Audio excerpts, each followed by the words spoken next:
I'll call the meeting to order, and I'll start by inviting Hayden to open the meeting, please, with a karakia.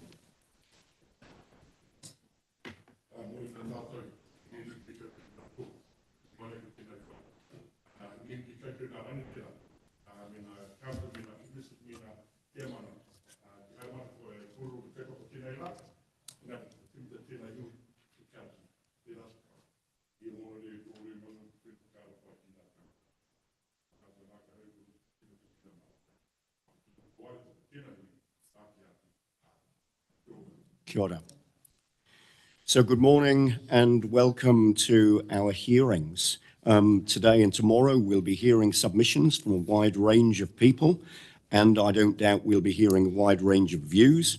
The role of the panel over the next 2 days is to listen, to understand, and to question in order to better understand. I'd like to take the opportunity before we start hearing from submitters this morning to thank everybody who's made submissions to the Smart Growth strategy, and thank everybody who is taking the time over these next 2 days to speak to the panel, and obviously taking their time and energy to do so. This is an important strategy. The next 2 days are an important opportunity for submitters to ensure that the panel understands their submissions and their views, and an important opportunity for the panel to listen and ask questions to ensure that we also have a good understanding. It's important to note this is just one step in a longer decision-making process, including deliberations and decision-making in the early part of 2024. So as we move into these 2 days of hearings, I'd like to thank everyone involved for their participation and their involvement in what's a really important process as we go through the stages of further developing an important strategy for the sub-region. What I'd like to do now is just invite each of the panel members to briefly introduce themselves. Matere, I'll start with you. Morena tātou, ko Matiri Duncan tōku ingoa, ko au te chairman o te rangapu mana whenua Tauranga ko au te tangata whenua memo o te Smart Growth Leadership Group. That's enough for now. Kia ora. Kia ora. Bill Wasley. I'm one of the TCC commissioners and obviously the TCC representative on the hearings panel. Kia ora, John McDonald. I'm a Partnership Director in the Place-Based Strategy team at the Ministry of Housing and Urban Development, and I'm here to represent the central government partners on SmartGrowth. John Scringer, Deputy Mayor, Western Bay Plenty District Council and their representative on this panel. Morena, ko Paula Thompson aho. I represent the Bay of Plenty Regional Council, Toi Moana. Lovely to see you all. Looking forward to the 2 days. Thank you. And kia ora tātou, Andrew Turner. I'm the independent chair of Smart Growth and the chair of this panel. I'd also acknowledge our principal advisor, Craig Batchelor, and other Smart Growth and Western Bay Plenty and other staff in the room as well. And in doing so, thank everybody for the huge amount of work they've done preparing for these hearings. There's a lot of work goes in to make all of this happen. Now, next I'll move to apologies. And Bill, I know we've got an apology from you for a partial absence during the day today. Yes, thanks, Andrew. I will need to disappear for a specialist medical appointment at 1:45 this afternoon, and I'll probably be back an hour later. And what I'll do, obviously, any evidence that is submitted by submitters during that time, obviously reading that and also listening to the recording in terms of any verbal submissions that are made during that period. And also, I'll just declare an interest. My daughter and son-in-law have a lifestyle property in Gasson Lane, so it's in one of the potential growth areas. So depending on the nature, I may not be able to take part in any particular discussion around that particular growth area, but we'll see how that goes during the course of the subsequent deliberations. So, Bill, thank you for that. So if we can just note the apology for partial absence this afternoon, and note the conflict or potential conflict, and let's just take the opportunity to pick up any other conflicts that there might be around the table at this time. Matilde. Thank you, Chair. I have a couple of submitters here that I do have a conflict of interest, well, the organisation, and that's ID 72, Ngā Pōtiki Tampare Trust, which I am in a subcommittee of, and also 68 Tumu Kaituna 14 Trust, which I have whānau land holdings in. Kia ora. Kia ora, thank you. Are there any other conflicts that need to be declared at this time? All right. If anything does become apparent as we move through the next 2 days, obviously there will be an opportunity to make that known at that time. So now let's move straight into the hearing of submissions. And I'd call Aaron Collier to the table, please. The submission from JWL Investments, submission number 88, can be found on page 342. Aaron, take a seat. Thanks very much indeed for joining us. Thanks also for the supplementary information that's been circulated. And you've got 15 minutes for your submission this morning. And if you wanted to leave some time for questions within that, obviously that's your choice. Thank you. Morena, good morning, Commissioners, good morning to Council staff. So my name is Aaron Collier, I'm a consultant planner, and I'm just appearing this morning on behalf of JWL Investment Trust, who made a submission on the draft strategy.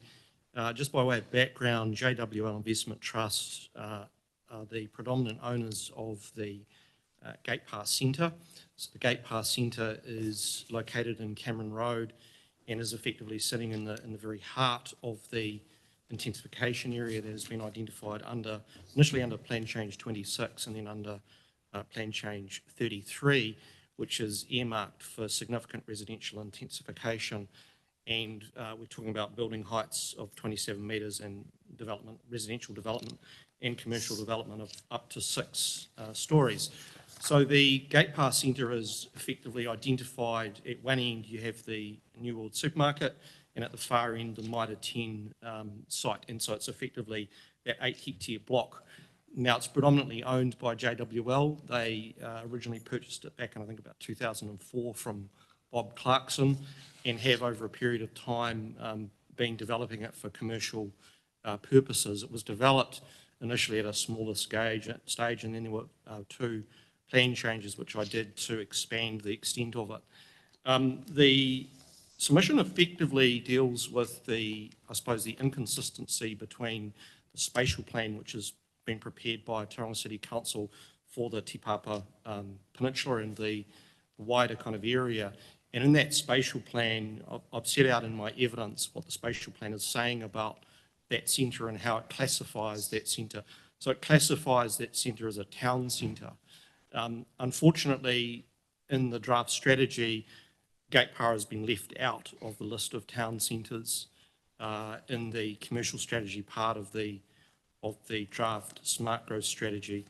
So I've basically identified in my evidence what the strategy is saying in terms of the spatial plan and strategic direction under that spatial plan, and the fact that it's missing effectively in action from the SmartGrowth strategy. Now, originally the centre was identified as a large format retail centre under plan change, under the various plan changes throughout kind of a period of time.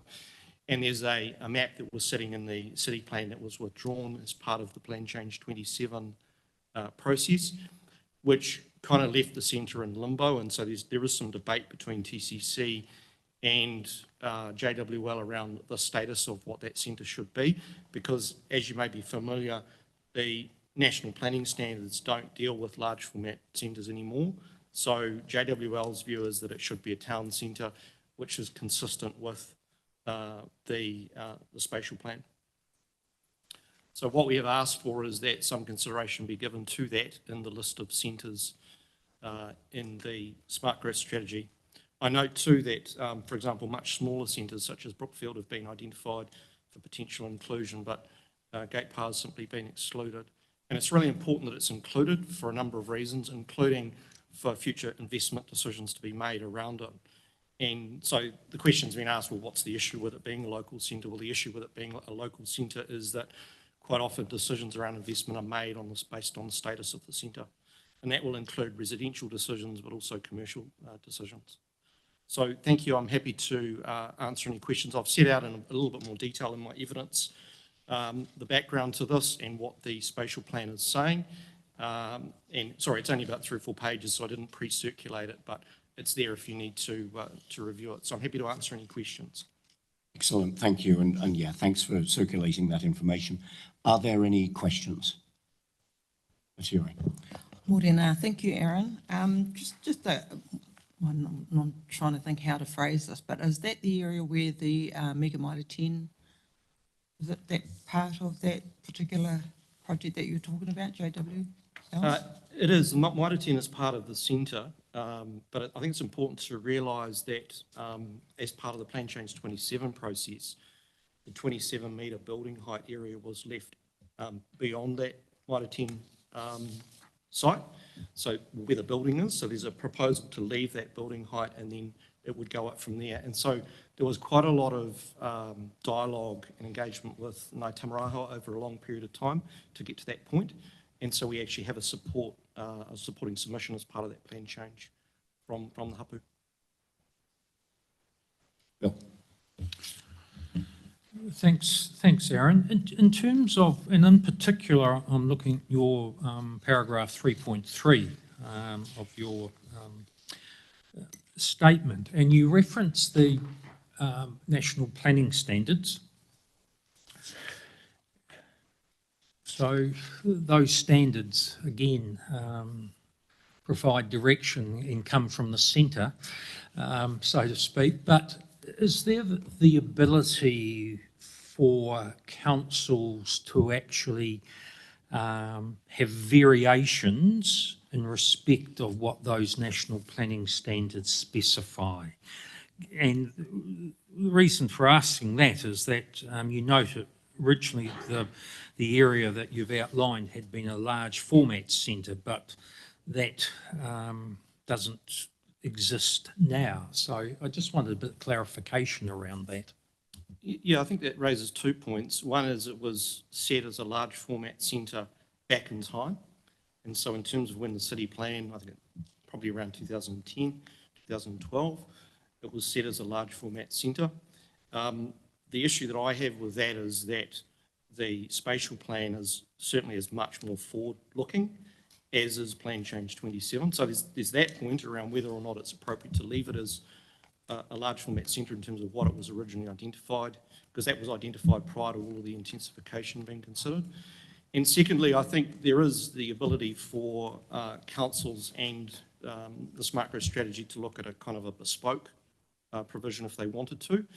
However, I'm personally a great fan of national planning standards because I think it simply makes life easier for everybody and gets some consistency. So my view is it would be preferable to try and use those national planning standards in this kind of approach, rather than having something which is different or separate. Certainly the investor community and the developer community kind of understand those national planning standards reasonably well and what they mean. Follow-up Absolutely. question, Chair. Do you feel that there is a gap in the current city plan approach where there really isn't a hierarchy of commercial and business centres in the same vein, for example, that Hamilton has in place? I'd just be interested in some commentary around that. Yeah, I think, as I say, the way that the centres were kind of set out is very old. There's also quite a difference between the way the centres were planned in a Tauranga sense versus the way the centres were planned, for example, in a Hamilton sense.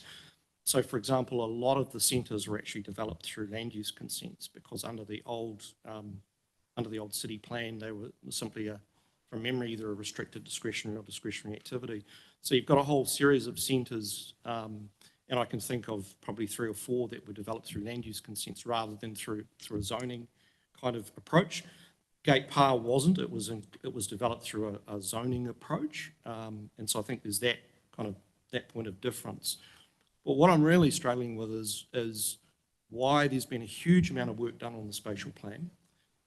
As part of that, the Gate Pa Centre has been seen as a kind of a core part of that growth, and yet there seems to be a reluctance to acknowledge that spatial plan. And that's the key to the submission from JWL, effectively. Thank you. Thank you. Any further questions? All right, the submission's clear. The supporting evidence is very helpful. Thank you very much indeed for taking the time to come along and talk to us this morning. Thank you. Thank you. All right, so moving to our next submitter, I'd call Tui Henry to the table, please. And this is the submission that can be found on page 324. Kia ora, e mihi kawana I tēnei ata. Ngā mihi nui ki a koutou katoa. Tēnei te mihi te whānau tūkairangi. Tēnā tātou, tēnā rā tātou katoa. Morena tui, kawa, aroha mai, kawa he whakamā, nau mai, hara mai, kia ora mai tātou katoa, kei a koe. Tēnā tātou katoa, ko Tui Henry tōku ingoa, he uri ahau no Ngāti Rangi Nui, Ngāti Raukawa, Te Atiawa, me Ngāti Rārua hoki. I am a recently appointed Resource Management Project Coordinator for Ngai Tukarangi Hapu and a newly admitted lawyer. It is with a sense of gratitude and humility that I am here before you today, presenting my first submission post-law degree, and I appreciate your understanding as I navigate this process for the first time. I extend my sincere thanks to Alva for her insightful workshops that have been instrumental in shaping my submission I present today. While I won't delve into every detail of the Ngai Tukarangi Hapu submission, my objective is to elucidate 4 key areas of significance: climate resilience, marae centres and housing, traffic management, and a funding proposal. Throughout this presentation, our collective aspiration is to engage with the SmartGrowth team in a manner that is conducive to supporting and advancing the goals and visions of our hapu. Commencing with the critical matter of climate resilience. Our hapu underscores the imperative of being well equipped to endure and adapt to severe weather events and the transformative impacts of climate change. Specifically, we propose the installation of an emergency water system, such as water tanks or a reservoir, to augment Matapihi's capacity to sustain itself during unforeseen circumstances. I am also keen to glean insights into whether the SmartGrowth team has conducted or considered a comprehensive environmental risk assessment of the Matapihi Peninsula in addition to our existing hapu management plan to ascertain the severity of climate change impacts.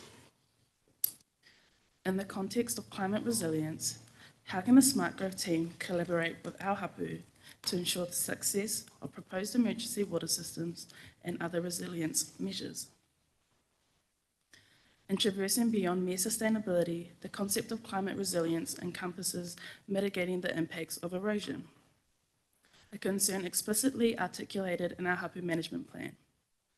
In this regard, we earnestly seek the support of the SmartGrowth team to not only establish programs, but also provide resources for the strategic replanting of our banks and the cultivation of native flora as a measure to counteract erosion. Transitioning our focus to marae centres and housing. With regards to our marae, it is a place to celebrate, to mourn, to learn, to seek help and support, and so much more. We recognise the pivotal role of marae as a heartbeat of our whānau and hapu, particularly during times of crisis such as the recent challenges posed by COVID-19. The indispensability of adequately equipped marae centres becomes self-evident.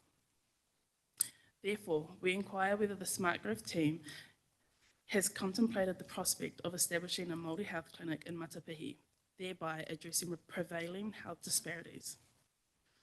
Also, in the realm of marae centres, are there specific initiatives or resources the SmartGrowth team envisions to enhance the capabilities of our marae as a vital community hub?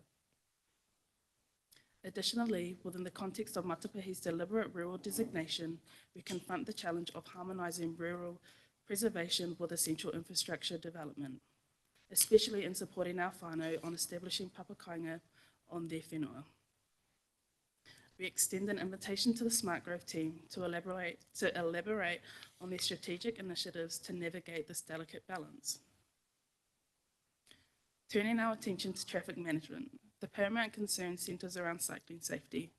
The absence of a dedicated cycleway compels cyclists to share pathways with pedestrians, raising legitimate concerns about adequacy and safety. Comprehensive strategies should also include the installation of adequate lighting and the exploration of pathway widening, measures aimed at ensuring the safety and efficiency of these shared spaces. In this juncture, I pose the following question to the SmartGrowth team. How can we collaboratively initiate positive change in these areas, and what innovative measures can be implemented to enhance the safety and efficiency of our shared pathways? Lastly, but certainly not least, I present a funding proposal of $250,000. This funding is not merely a financial transaction. Rather, it symbolises the commitment of our hapu to champion a Matapihi-led, Matapihi-driven approach. We envision this investment as instrumental in crafting a comprehensive spatial plan and hapu environmental management plan, foundational documents that articulate a cohesive vision for the future of Matapihi. By investing in these strategic frameworks, we empower our hapu to assert control over our destiny, safeguarding our cultural heritage in the face of environmental challenges. In our pursuit of this funding, we aspire to position our hapu as the architects of change, taking proactive steps toward environmental preservation, climate adaptation, and community resilience. This proposed spatial plan and environmental management plan are not mere documents. They are a testament of the strength, unity, and enduring legacy of Ngāi Tūkarangi Hapu. In closing, I express my profound gratitude for affording me the opportunity to address you today. I trust that this presentation has provided clarity on some of the aspirations of Ngāi Tūkarangi Hapu for Matapihi. Thank you for your time and consideration. Tēnā tātou. Kia ora. Thank you very much indeed, and thank you for the positive and proactive submission and for coming along and speaking to that so clearly today. Moving to any questions on the submission or the presentation. Paula. Yeah, kia ora, and thank you.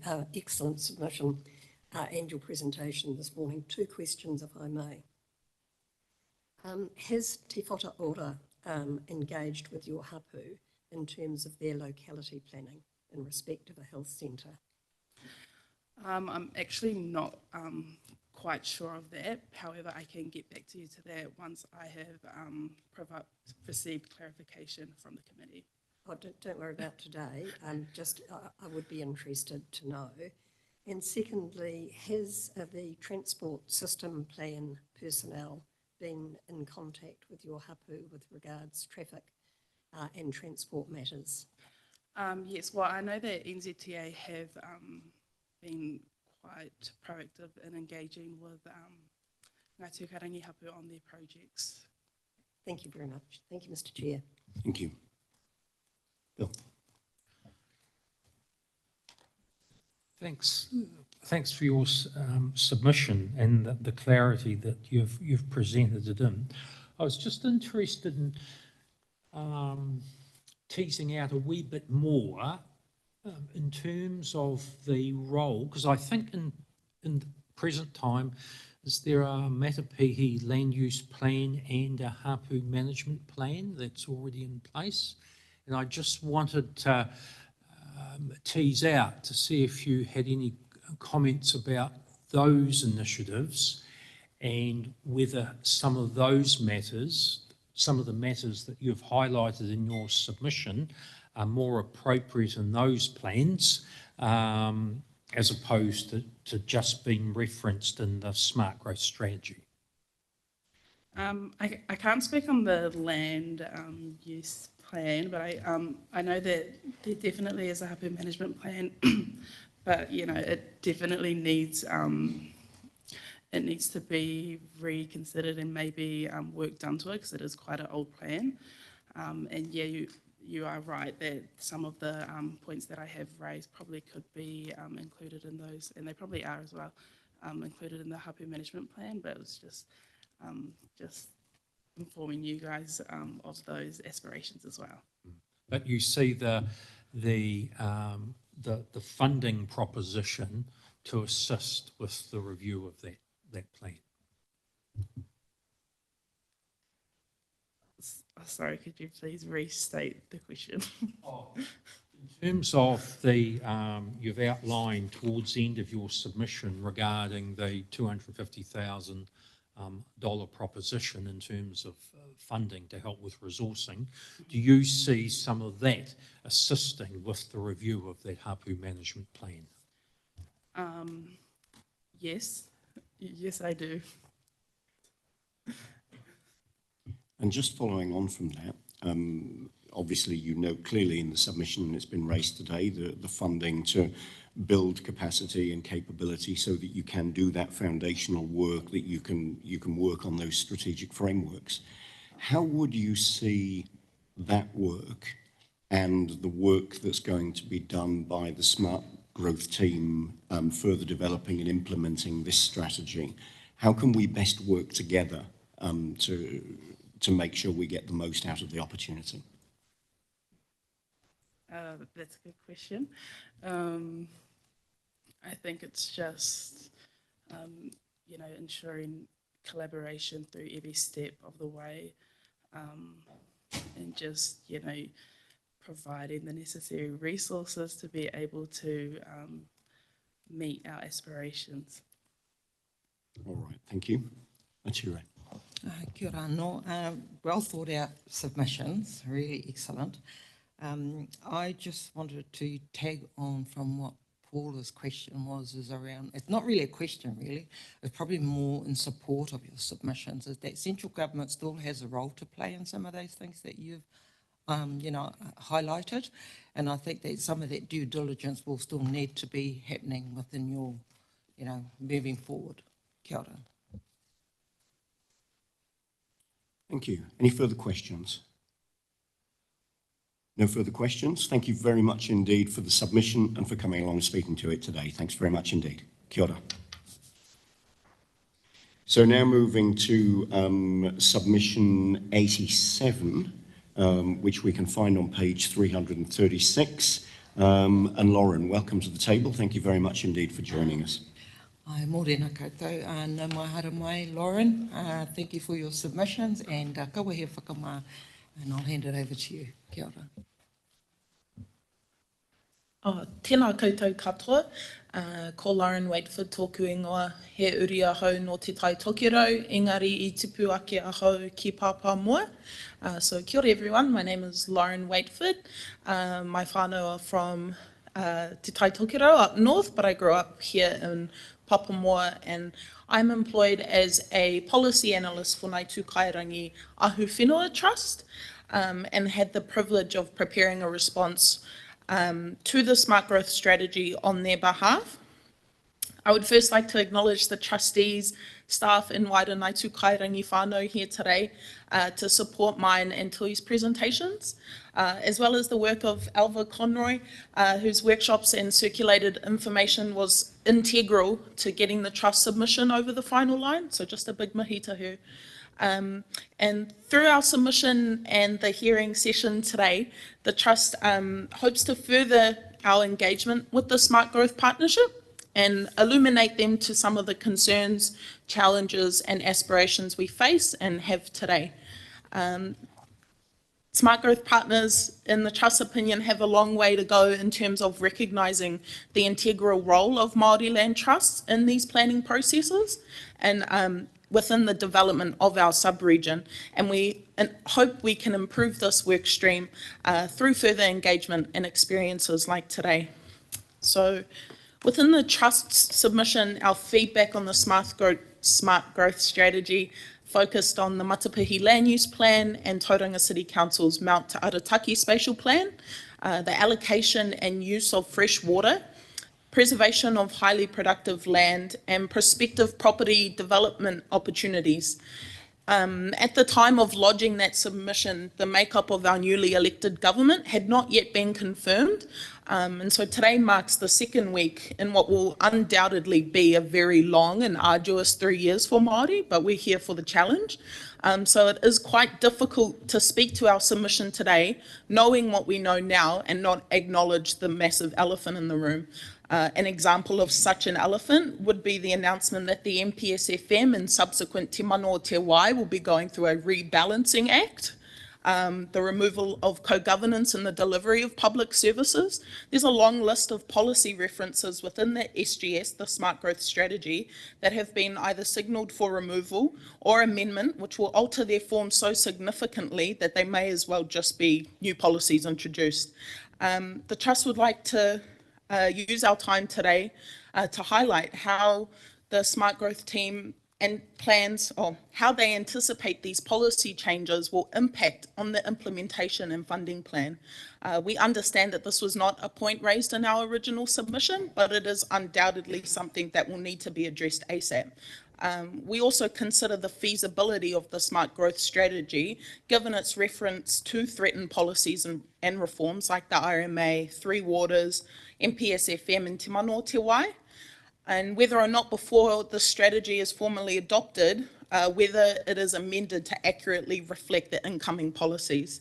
I will return now to our original 4 submission points, but believe that the above conversations need to start happening now, and the Trust is committed to utilising such opportunities as this to prompt those conversations, engage our respective councils' thinking around this.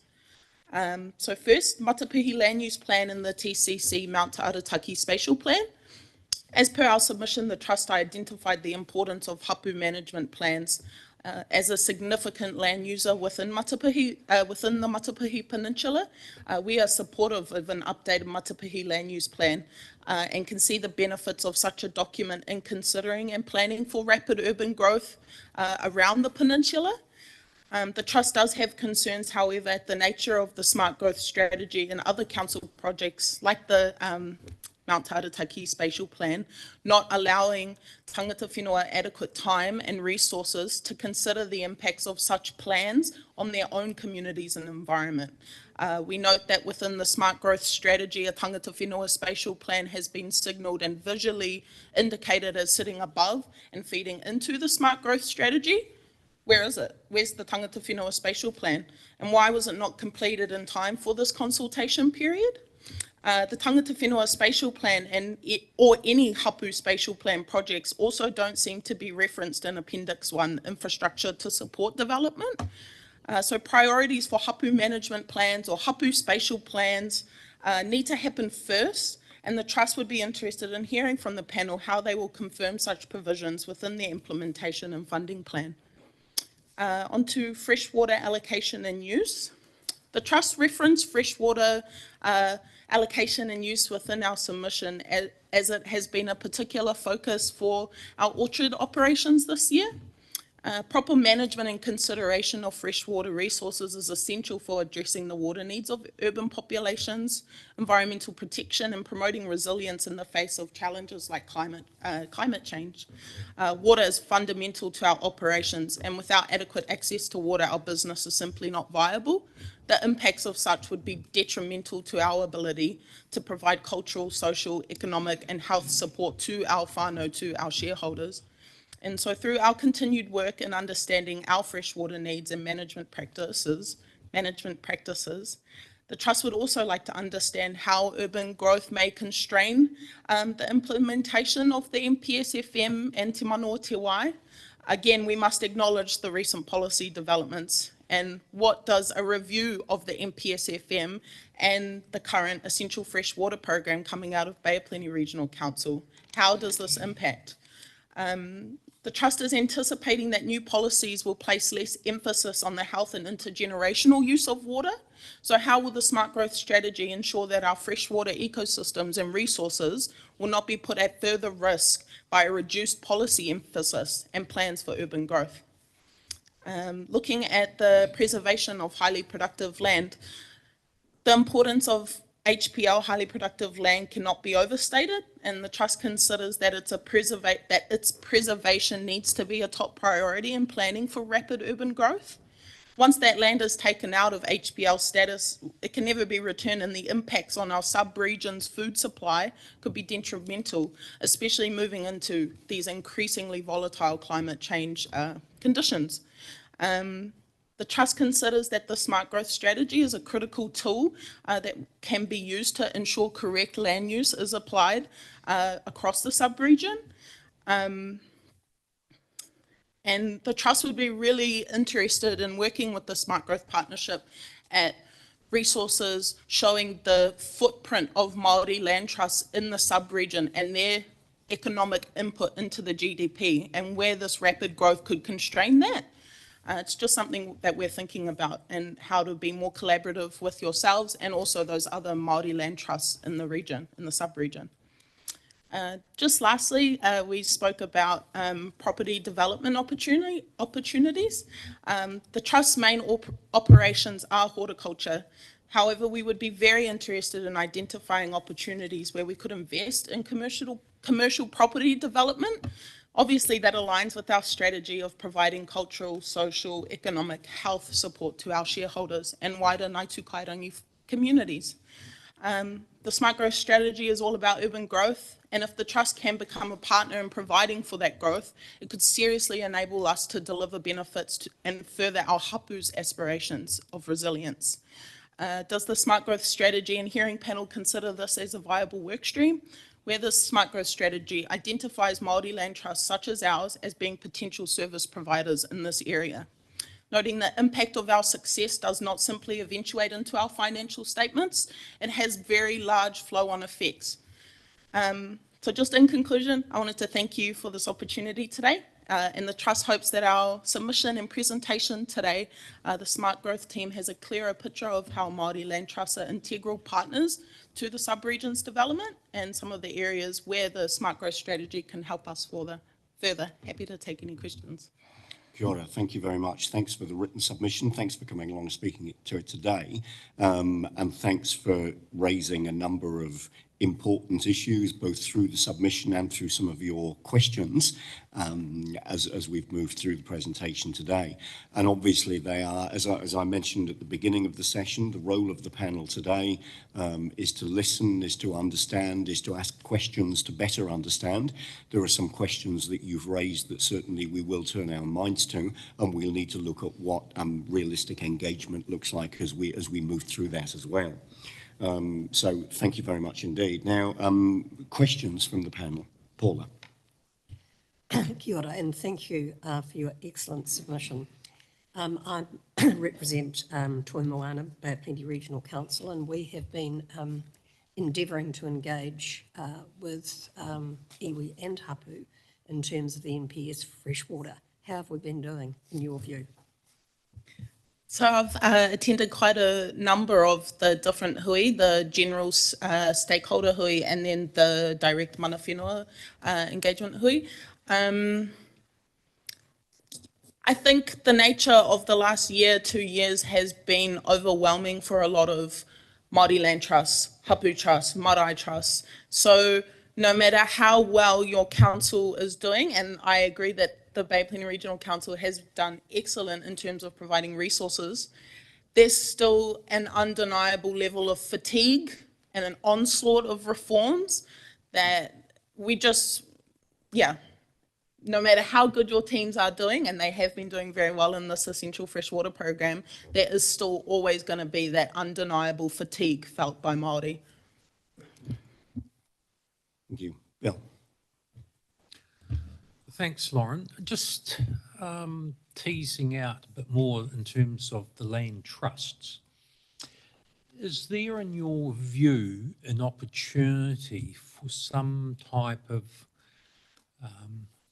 grouping and bringing together of those land trusts in terms of working through some of the matters that you have raised, as opposed to the partnership engaging, fine, the need to engage individually, but also engaging in a more collective basis, And certainly we've got the combined tangata whenua form, but that's very much sort of hapu based. So I'd just be interested in your views because, and I do agree with you, and for a long time, the input, the role of land trust has sort of been, for want of a better word, sort of to the side of the smart growth direction and strategy.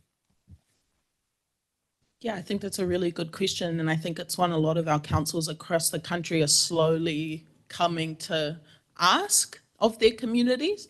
In terms of a collaborative approach between some of the larger Māori land trusts, I have representatives here today who are supporting with their Ngāi Tū Kairangi hat, but they are also part of very large land trusts. And so there is already an inherent collaboration approach happening where an existing network of resources are shared to the respective land trusts, but having that formalised and supported by councils through either the Smart Growth Initiative or other council initiatives would be incredible because it provides a different lens and a different view on how whenua Māori is being managed and utilised that I currently believe is missing from some of the council documents. So. Atire. Kia ora, morena, awesome submission. Just in your view, and you don't have to answer it, but do you think that the smart growth strategy is focusing too much on people who are positioning themselves to move to tauranga, or rather than focusing on existing whānau communities? Yeah. Kia ora. Yes, it's a comment I've made quite a few times in the Tauranga City Council Mount Te Arataki spatial plan project that this plan is speaking to people that don't actually live here yet, whereas there's huge communities, Māori communities that have sacrificed a lot for the development of our port, of our airport, of the Tauranga City Centre that are being largely ignored or not supported or catered for like these not currently here citizens are. Thank you. Any further questions? You certainly make a good point when you talk about signals coming from our new government around policy change.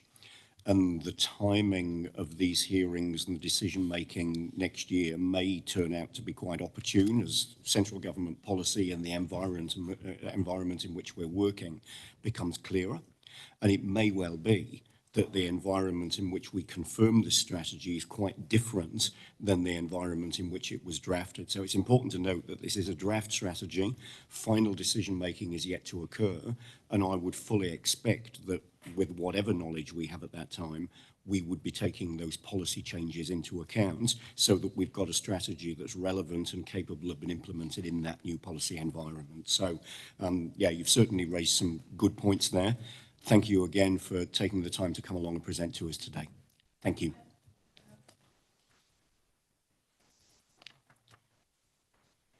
So moving to our next submission, submission 72, which can be found on page 212, and I would invite Shay Crossan to the table, please.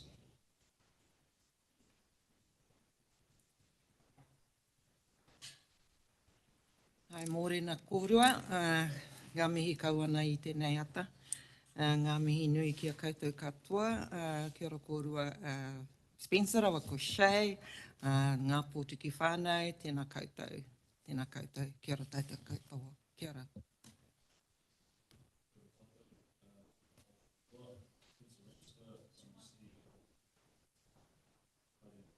There we go.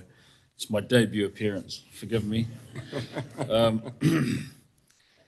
I'm the CEO of the Ngā Pōtiki Tamapāore Trust. Ngā Pōtiki, as some of you will know, is an iwi from the area from Parakiri, which is around the end of Girvan Road, in Arataki through to Papamoa East, and we head back into the hills to Ōtara and then hook a right back to Rangataua, and we're one of the 5 title holders, or soon to be, of the Rangataua Bay. We've got several thousand members. We have 2 marae, Tau Whakatiki and Mangataua, 2 of our emergency bases for the community. The trust that I'm the CEO of is the post-settlement governance entity in relation to the Ngā settlement. And so I just wanted to make some introductory comments, and then I'll turn the time over to Shay to talk on a more detailed basis. But probably one of the key points, just listening to the conversation before, is what's often overlooked, I think, is that our whenua straddles both Tauranga City Council and the Western Bay. So we have land on Truman Lane up to Mangatawa, over Mangatawa, on Kairua Road, and along Welcome Bay Road. And we are a significant and substantial landowner in the Tauranga City Council and Western Bay District Council areas. We'd probably, I don't know the stats, but I don't mind putting it out there that I think we're either, after the government agencies and local authorities, we're probably right up there as the largest owner or one of the largest owners of land in the area, and I think that often gets overlooked. And we get sort of pigeonholed into this area of it's all about protecting a heritage that comes from the 1800s and beyond, when actually we're landowners today and we have aspirations. So I think one of the key things about the strategy, and I think the strategy does seem to me assist in that, it's really going to be how you implement it, but certainly looking at ways in which our future aspirations are captured. So I wanted to talk about that. But before I do, just coming back to the introductory part of my comments, in terms of that land ownership, we own, the majority of our land is Māori freehold land, Māori customary land, and that's quite well mapped out. We also own general land in Papamoa, which is called the Manawa Block, which is in the sort of centre of Papamoa. And we've developed that into a housing and commercial development. Currently, we will have 40 houses where we've retained ownership and they're made available to our membership. And they're in the form of affordable rentals, social houses, and shared equity schemes. And so those 40 will be, there's another 15 being completed right now. They'll be done by April next year. And then we'll have 20 kaumātua flats and another 30 or 40 more houses to go there. We also have a block that's on the back of Simpson Road, and we're proposing a 120 to 30 lot development there, of which at minimum a third of that will be retained for our ownership, either long-term leasing or affordable rentals and the like. And then of course we have a property that we're looking to acquire from the government on Tara Road, which you would have received the plan. I'll let Shay talk about that. The other project that's working is we're working on is we've got a pilot scheme to remove ex-Kāinga Ora stock from their current places and taking them on to Māori freehold land for whānau to move in. And just on that point, one of the issues you run up against is the zoning rules around the minimum site sizes. I know there's different rules that apply in certain areas, but one of the things we've made a point in our submission is around, again, this is how you implement this thing. If we're going to facilitate more building on Māori land, then I think the rules need to be looked at, because for us, our land is neither rural, not necessarily just commercial or residential. It's a bit of everything, and so the rules need to reflect that. And the last thing I'll say again, there's a lot to like in the strategy. As I say, it'll just be how it gets implemented and how those strategies are realised. We have an environmental plan to Horo Matanui, but I think it needs another level of detail on from that, and in particular in and around spatial and land use planning. And I've been talking to the three councils about advancing that, because I think that's important. We're getting asked to comment on things like the strategy and other things, and yet we don't really have a sufficient plan, in my view, for our next 100 years and what we need in terms of our assets. So that's probably the high level details I can add at this time. Thank you, Spencer. Morena all. Look, I'll just like to speak to probably one block or land block in particular, and that's the Tara Road block. That I believe I've circulated the master plan, so hopefully you've all received a copy of that and aware of the locality of that site. I do have some handouts here with an aerial photo, if that would help anyone, but I can hand them around afterwards anyway. Yep. No, that would be good. Thank you.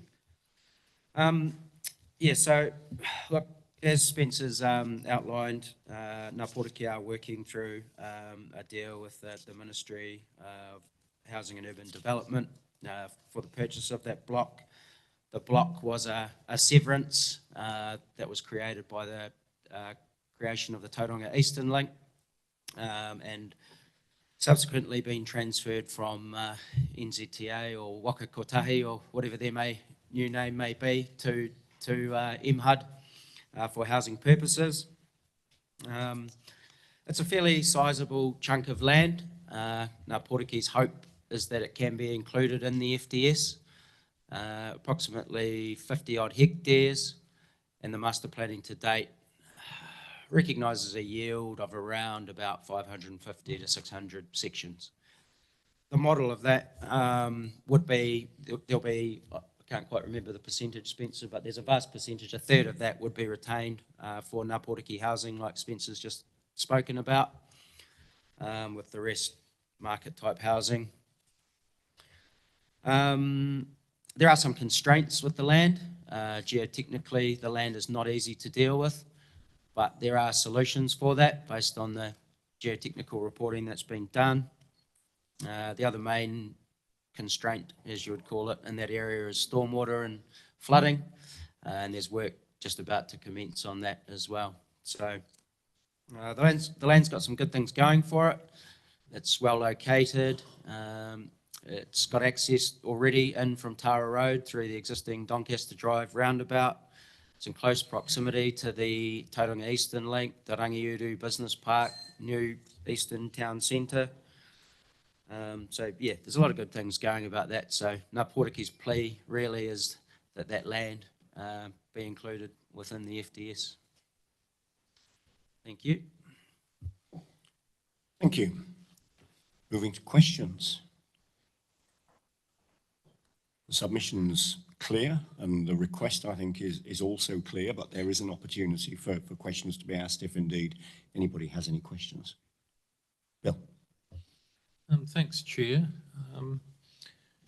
I'd just like to acknowledge, and I presume you prepared the submission, Shay, just in terms of the format, and I really like the ability, and it's clear in terms of the decisions sought from the hearings panel. It is helpful, and also acknowledging the raft or the range of support for what is in the strategy. That's quite helpful in terms of having some of that commentary. But just going to the Tara Road land, in terms of the amending the FDS map,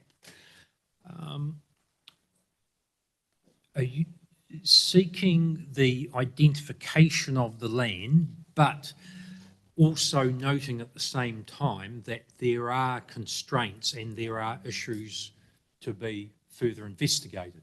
The reason I'm seeking that clarification is that often when land's identified and then this is all set and it's okay in its broadest sense for rezoning. So it was just how far that identification goes in the FDS.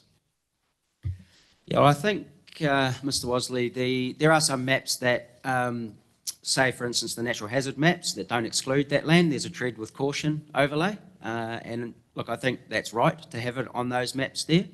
But certainly in the FDS maps, including it as a growth area for the short to medium term, is what Ngā Pōriki is seeking.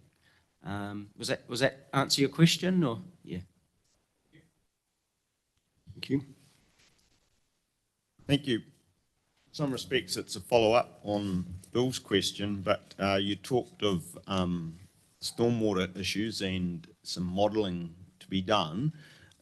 Is that something that you're proceeding with, that modelling at this stage, or are you awaiting, as perhaps Bill's alluded to, the confirmation of it being in the development area before you went to that stage?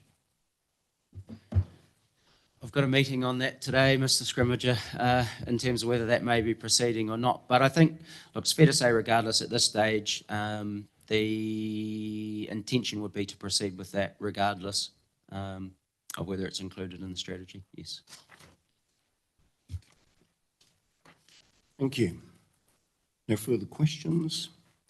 All right. Thanks very much indeed for a very clear submission. As has been noted, some very clear and easy to understand requests in there as well. We appreciate that, and we appreciate you coming along to speak to it today. Thank you.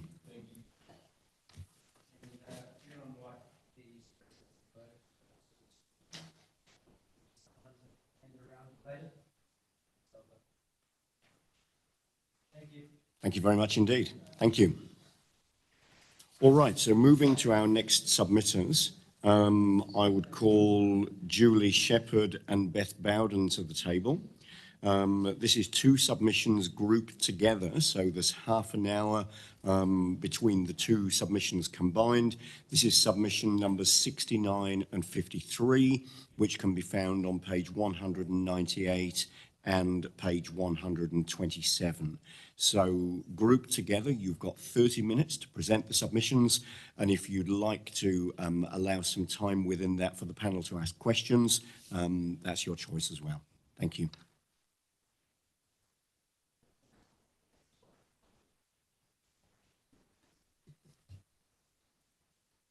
Tēnā tātou katoa, ko Perera Te Hapu, ko Julie Shepherd toko ingoa. Thank you. Tēnā katoa. I thought it was on. Right. Tēnā katoa.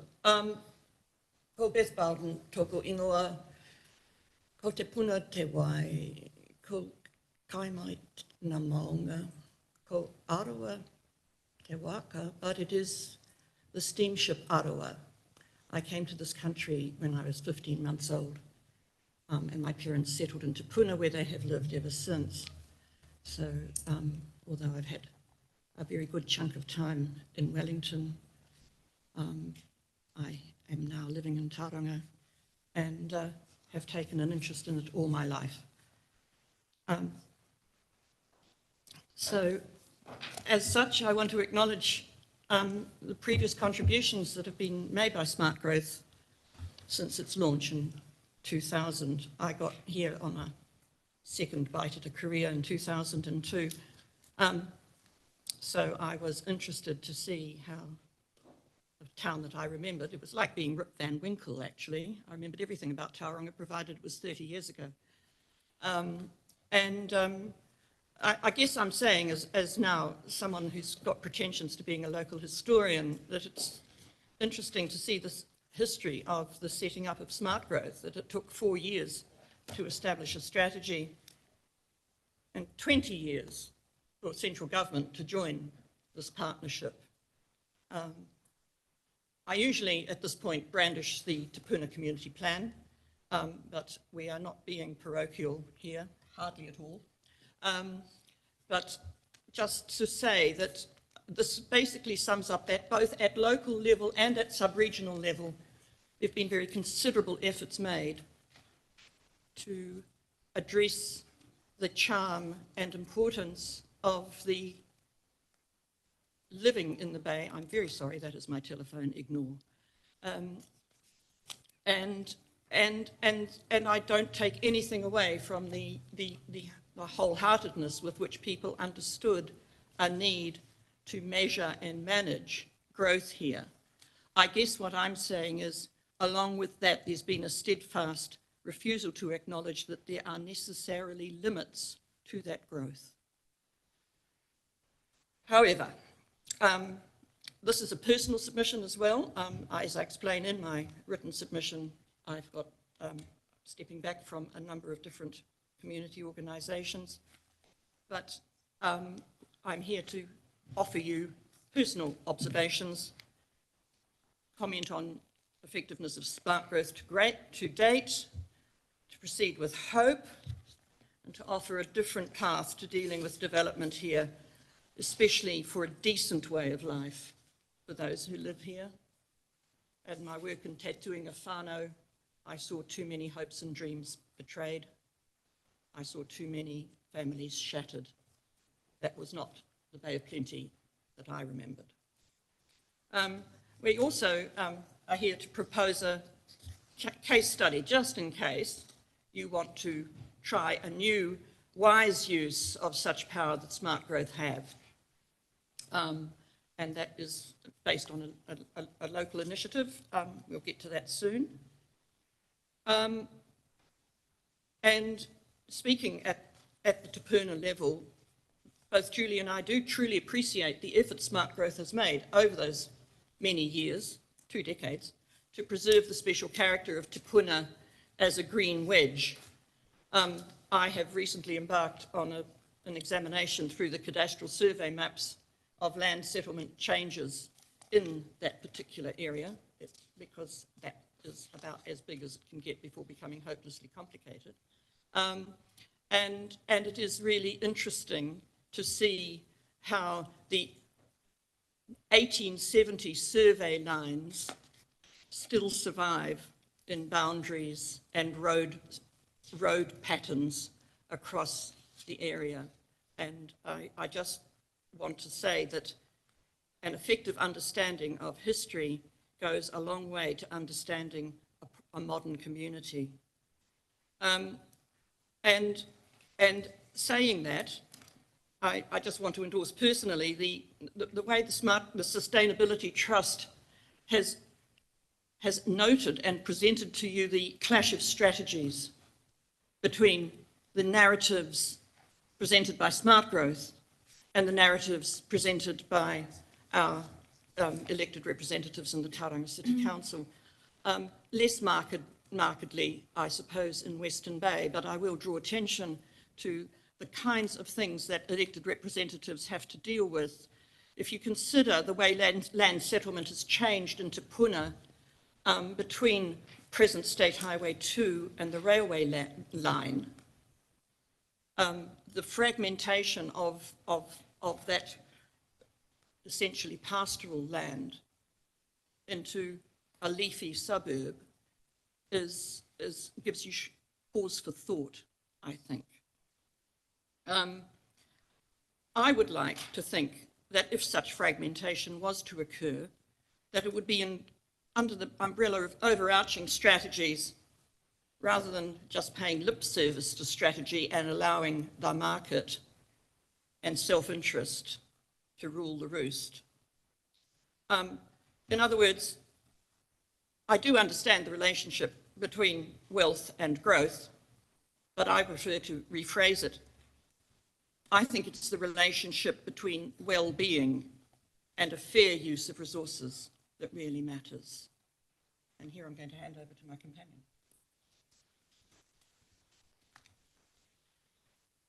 Thank you, Beth. In the original submission that I submitted, I made a key observation of tangata whenua engagement and the combined tangata whenua forum and reviewing the 12 months of documents that were available where they were in participation of SmartGrowth. There's a lot of updates, reports, tick box exercises, and very little energy given into spreading the planning of SmartGrowth and what is intended in our future. Decisions are being then made and the strategy has been formed where that is very relevant and has occurred. And Parirako, as a hapu, we are very active in our resource management space.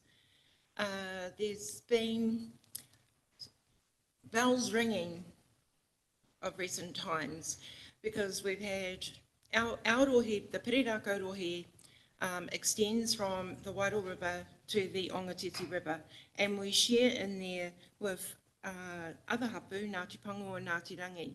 But over 20 years, there's, the political space between tangata whenua and other tangata whenua is always to encroach and push them out and push them away and ensure that we're having the say.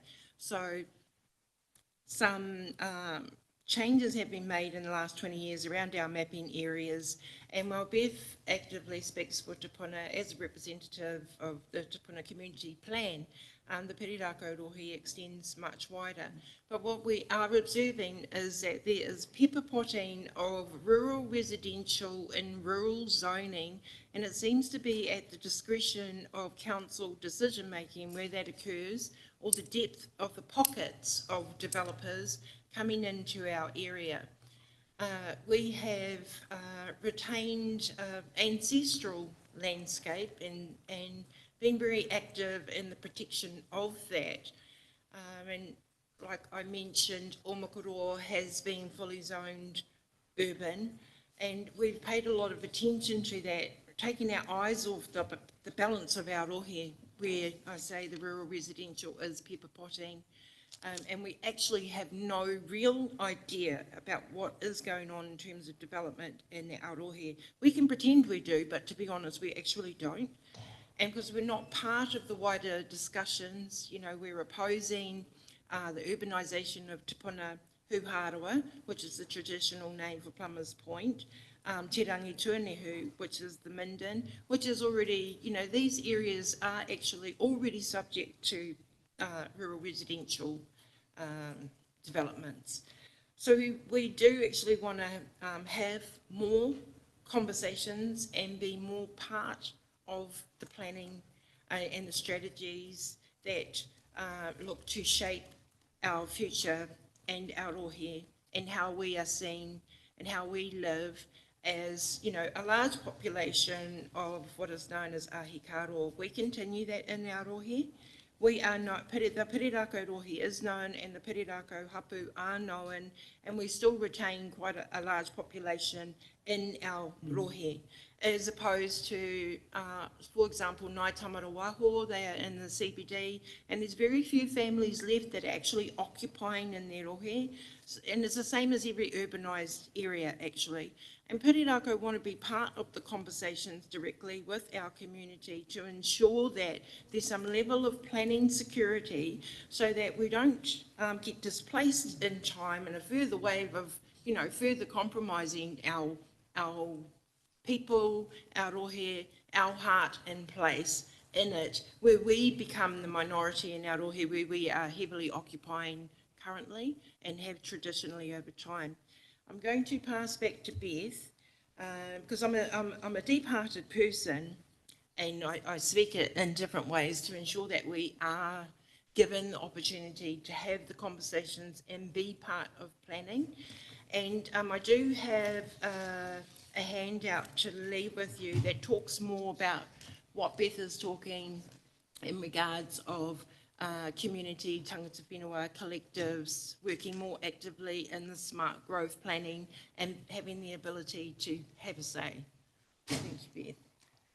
In short, what we're talking about, and I think it's a product for export really, is a model of planning that is based on citizens' assemblies really, that will address for smart growth the tension that exists between their attempts at a balanced growth strategy that leads really to planning fatigue, disengagement, and far too many people moaning about their rates and poor quality services received in return for those rates, instead of, as Julie is saying, operating under a kind of planning security, which means they can say, oh yes, we knew that wasn't going to happen, or we knew it was. And that is the kind of education that is deeply implicated in stable communities that are at home living where they live. And Perirako, with the fact that they have, and I have old maps that prove it, hung on to post-Raupatu whenua into Puna. They've managed to continue to assert that willingness to work within and with the populations that come and go elsewhere into Puna. But until you have that deep understanding of why things are as they are, people are going to take trivial steps. They're going to ignore the fact that Te Puna is a wonderful place for food productivity.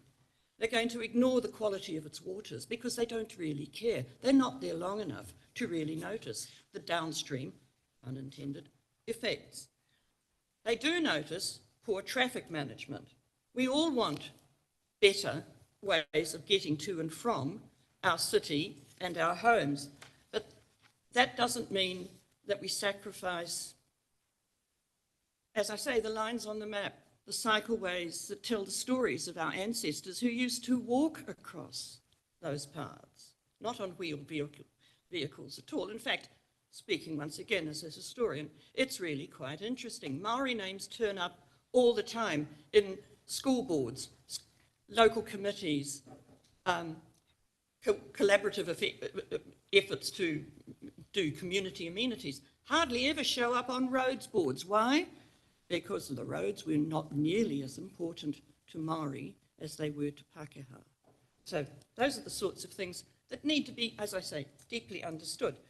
Citizens' assemblies enable those sorts of exchanges to take place and for planning to go in two ways so that people understand that, yes, a road such as the really compromised Te Puna Station Road needs to be there, but it needs to be there on certain conditions.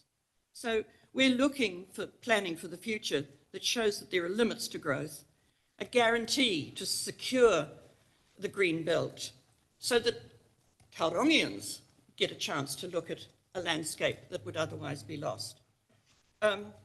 We would really like to see those special character issues for Te Puna being treated and respected in a different way. We would really like to see people with work sets assigned to them who are randomly selected, willing, of course, this is a volunteer effort, but to be made sufficiently attractive so that people don't feel that they're buying into endless rows. They're actually having a pleasant time learning about the way and place that they live and sharing their experiences and contributing to a plan that is meaningful, that doesn't just sound like it was cooked up in some back office by some desk officer, with deep respect to those desk officers sitting to my right. If those desk officers have that sort of community-based experience behind them, their job is easier and stronger and more worthwhile. There is nothing more soul-sapping, and I speak from experience here, than, as I say, cooking up a paper on very, very slim pickings and trying to make it sound convincing. I just think this sort of approach would assist everybody and make everybody's life not only easier, but more predictable. And I would like to think that if, for instance, we considered the impact, one work stream could be, what is the impact of the Takitimu Northern Link going to be on our little stretch between that enormous bridge going over the Wairoa River and wherever it ends up, be it Loop Road or, as promised at a recent Meet the Candidates meeting by the now elected member for Bay of Plenty, Omokoroa.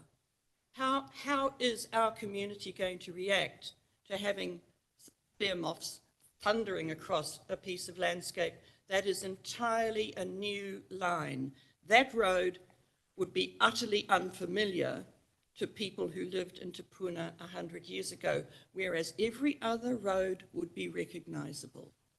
So that's quite an important psychological symbol, and we don't know how it's going to work. So that would be one thing we could do. Another thing is a recent proposal to bring in a rural residential zone across the corner of Clark Road land and the present State Highway 2.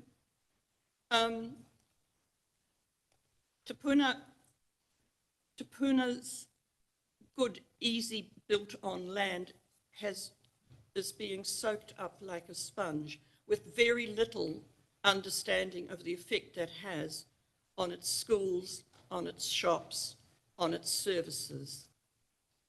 We think it would be really useful to have that planning proposal put before a group of citizens who can thoughtfully and meaningfully discuss the pros and the cons of that. The effect of the loss of productive land, for instance. The effect, for instance, of the relative treatment of water quality by those people who do farm their land and those people who, in a rural residential area, might actually be able to control their sewage and runoff rather better. There are pros and there are cons. They can be intelligently discussed. They are not being. We're just getting planning templates at a very high level imposed on us. I'm really tired of it. I've been living with it for 20 years. Don't want to do that anymore. That's enough of a rant from me. I let Julie carry on from here on in, then we might have some questions. Thank you, Beth. Just referring back to the Takitimu North Link, every water body moves through the Takitimu North Link and is being considered. What we are very aware of is the poor management of discharge into the inner harbour created through all these development pathways. We've got Prole Road as an example.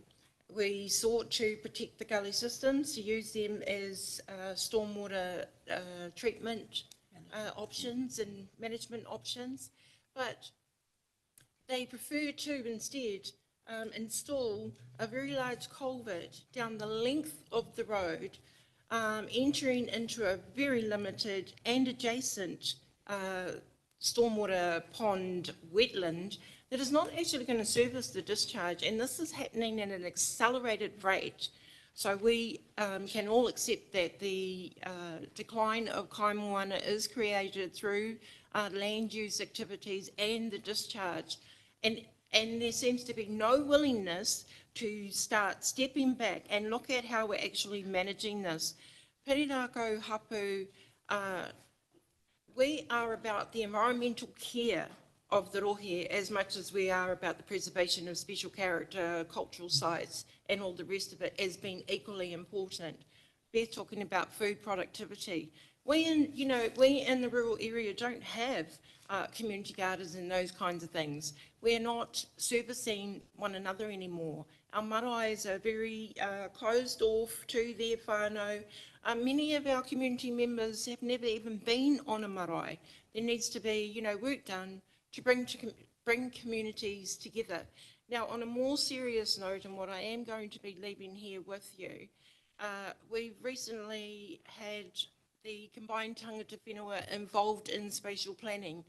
That's gone nowhere. That's actually a very important part of the work that tangata whenua want identified and recognised to be part of planning proposals. We've got the district plan review is, it's pending, it's on the horizon, and we actually want to be part of, and we do have experts, a groundwater expert, very concerned that groundwater is not really known, its risks are not known, the contamination of them are not known, the depths of them, the recharge. It's all desktop modelling. There actually isn't really any science. We're all relying on desktop research to form our decisions when we actually have hapu members that have been part of this local environment for many, many generations who have very simple solutions. So we want to ask for support to find space for the community and Perirako Hapu collective to be given the opportunity to have the wider conversations, utilising a few key experts, Beth and I, we're representatives of these local bodies and can sometimes be more than, be an annoyance feature. But actually we are surrounded by many experts that do want to get down into the details. To look at the different zoning. Rural residential is happening in Te Puna and Plumbers Point. It's happening against a rural zone, and that's created by the depths of the pockets of developers. We're getting a huge wave of developers coming in, and you know what, we're not resourced to fight it anymore. We need to better understand where there's a no-go zone and where there is a go zone, so that we can secure that level of ecological offset mitigation against the development of wider tauranga, and take some responsibility and create and provide for that ecological retention. In the Perirako Rohe, we are part of the Kaka bird flight path, and this talks about an ecological corridor. I mean, we've got zones all throughout the country that are protected for ecological biodiversity. Where's ours? And we want it to be taken serious, and we want to be part of the conversation. And we love council staff. I've got many friends in both. We have a warmth and a willingness to be part of the solutions rather than be decided for by others and be taken over by newcomers and a wave of urbanised dwellers. Can I chime in there? It would be remiss of me and wrong not to acknowledge the work of my dear friend and colleague, Jo Gravitt. Yes. And in her spirit, not to mention the question of housing and housing quality in the sub-region. She has worked tirelessly for these purposes. And just listening to you, Jo, she's whispering, we need inclusionary zoning to be factored in and not resisted by our planners in order to create the kind of dynamic, decent society that we all want to live in. So there are really meaningful tools that we can use, and people, as I say, like Jo, who've got the expertise and the knowledge that should not be lost, but should be made real on the ground. Jo, incidentally, was also a member of the Waikaraka Estuary Management Group. She was a geographer. She knows how water flows downhill. Jo is currently in the Waipuna Hospice. So it's a bit, and just quickly on that note, Jo was actually one of my wisest mentors when I first came into Perirako some 15 years ago. She taught me how to make a submission and how to speak at a submission. The first submission I spoke to, I cried. I was so nervous, and we've come a long way since then. So I acknowledge Jo Gravitt for sure. But I am going to leave this handout with you. And I see we have Alba Conroy here, who has been a staunch advocate for the development of the voice of tangata whenua in the SmartGrowth strategy. And, she's been a key part of the spatial planning, and she would be a key facilitator to bringing the experts of local community and tangata whenua together. So we're not starting with a blank sheet. We're just picking up and delivering on work that was agreed to be played out and hasn't been. So if you have, I will leave this here with you, and please do take the time to read it. It is so important to the ancestors of Perirako, to the living of Perirako, to the future generations of Perirako. Thank you. So thank you for leaving that additional information with us. You can guarantee that all of the panel members will be reading in detail all of the information that's provided, so thank you for that. A question from me, first of all. You've spent a lot of time talking about how the community can be more closely involved in spatial planning, more closely involved in sharing their deep knowledge of their communities. Stormwater treatments. Yep, and the land and so on. You talk about citizens' assemblies as one way of doing that. Have you got examples of where that's worked, or can you just give us a little bit more information on how you would see those assemblies been put together so that there were a balance of the various different views in communities? I have some quite developed views. They're mostly being used in the UK to deal with planning hassles there. But fundamentally, you get people randomly selected. So you do use the electoral roll. Ultimately, you're basing it on some data set of knowledge. But actually, if somebody is not on that and puts up their hand and isn't going to disturb the proportionality of representation, actually, they're really inclusive. Fundamentally, you get those people to commit to a 2-day program. Could be back-to-back, or it could be at a space of time. The first day is spent in the company of experts who set out, as I say, the pros and the cons, and who listen. It's a wānanga.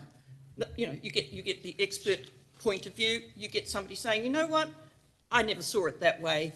On my farm, it looked like this, or whatever. So you've got an exchange of reasonably objective factual knowledge to develop. And then on the second day, which I say could follow immediately, but that's a time commitment that may not suit people, but at some subsequent date, you take that information, and this is on a specific issue, like, for instance, a stormwater management project at point X, a residential rural zone application at point Y. I'm greatly regretful that such a process was not used in respect of the industrial zoning of the Tapuna Station Road area. I think that would have really helped everyone understand just what was on and what was not on in terms of the science, the movements, the traffic planning and all the rest of it. And what you come up with is something that planners can then work with that is based on a deep understanding, informed by experts, but highly influenced by local interests and opinion, and basically you end up with something that most people can kind of live with. Not perfect, you're not seeking perfection, you're seeking an acceptable, decent future solution. But it's a bit of admin at the beginning, assembly of experts, 2 days, lunch, venue hire. Well, I'm just going to chime in there, Beth, because I just want to go a little bit deeper than that and actually name a couple of people. So just at the end of what I'm going to be leaving behind here, so we're proposing startup members. We've already identified some key experts. Alva Conroy is certainly one and would be part of this. We also have very deeply connected relationships with Bay Conservation, who are coming into Aotearoa and working with our schools. And then we've got a woman named Sari Eru. She's a groundwater specialist, hapu member. So we actually do have a planned strategy for this. Are you paying attention to me? Because you're looking at the door. I hope you really will take this into consideration as, a pathway forward, because we're serious about being involved. We truly want some security. Indeed. Thank you. Other questions? Paula. Well, firstly, I'd like to acknowledge your acknowledgement of Jo Gravitt. Thank you very much for that. Without question, she has been a stalwart for our place. Secondly, can I just congratulate both of you on your written submissions? Boy, you've put a lot of work and effort into those, so I really wanted to thank you. I wanted to ask 2 questions, if I may. The first is around the tangata whenua spatial planning exercise led so capably by Alva. If it could be improved going forward, what needs to happen? It would be beneficial for Alva to be involved with a few key tangata whenua experts. She knows who they are. I think Alva could achieve so much more. She was given a bit of freedom to identify the people that she knows can deliver the job, rather than being caught in a system where it's just not going to play out. I was employed by Western Bay for 18 months, absolutely loved the job. Came in, Philip Martelli was the manager, sat beside him. I was doing so much research, reports, but the language that I speak as tangata whenua is not the same language that council speaks, and I couldn't get anything out the gate. So, you know, those are the types of conversation that Alba needs to be, and Martiri is one of those experts as well. They need to have the freedom to facilitate the conversations, not be steered in a direction to get what is wanted. Thank you. My second question relates to the NPS Freshwater and the Regional Council Tuimoana's endeavours to make sure that Mataranga Māori is really part of the picture. Would you say, how well do you reckon we're doing on that space? Mataranga Māori is obviously important to mana o te wai. Tangata whenua understand te mana o te wai. We understand what all the implications are, and so do council staff. But there needs to be a greater awareness of the depth of, we exist on an economy of aroha, not an economy of putia, of money. We behave in different ways. So we are aware that Regional Council, they had the Freshwater Essentials work program. I can tell you Pirirako haven't been involved in any of those conversations, you know, but then we've got the Tauranga Moana Waimari sort of work that we've been involved in over 10 years, and that kind of gets catapulted to one or two individuals and there's not much dropping down. So we create, it escalates, and then it stays there. And then it dies. Then we just kind of don't know what's going on. And I do draw your attention to a memorandum of understanding that Joe Gravitt and I negotiated using pure nuisance value. With Pirirako, with Pirirako holding our hands, but the resistance that we encountered when we said we will object to rolling over the 30-year consent for the discharge of water around the Te Puna commercial zone, and we will be a thorn in your side unless we get some kind of commitment to an understanding of improving water quality and some efforts being made. Now, it was signed off just before lockdown, so I need say no more, but it has kind of withered in the watercourse. A couple of efforts have been made to pull things together again since, but I'm with you. You actually have the tools. Please use them. And it involves freedom and stamina. Yeah. And not a lot of money. Some money. Some, but you know. Morena, kia ora kōrua, ngā mihi a kōrua, ngā mihi ki a Pirirako whānau. I have probably just a couple of questions around representation, tangata whenua representation. And I probably should have declared it at the beginning of this meeting, is that I'm also the co-chair of the Combined Tangata Whenua Forum. And that concerns me is that, you know, and I know it's not just Pirirako, there are a number of, you know, representatives from Hapu and Iwi that haven't been, either they're not turning up to our hui or they've got other commitments, you know, and I know it can be overwhelming. There's a lot of things happening in everybody's rohe, and I think that it's just could be a matter of capacity. So I just want to make, and also probably could be a change of guards as well that aren't really, you know, aware that this is actually happening, you know, on the ground in terms of tangata whenua representation. The Chair Turner mentioned earlier is that the SmartGrowth strategy is still in draft.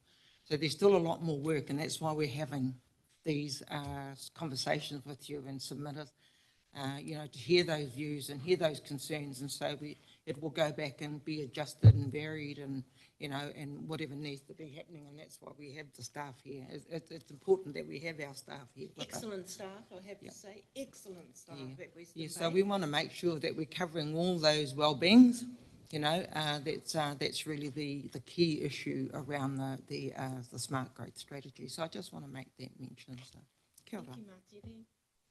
Thank you. I'll take one final question from Bill and then we'll need to move on.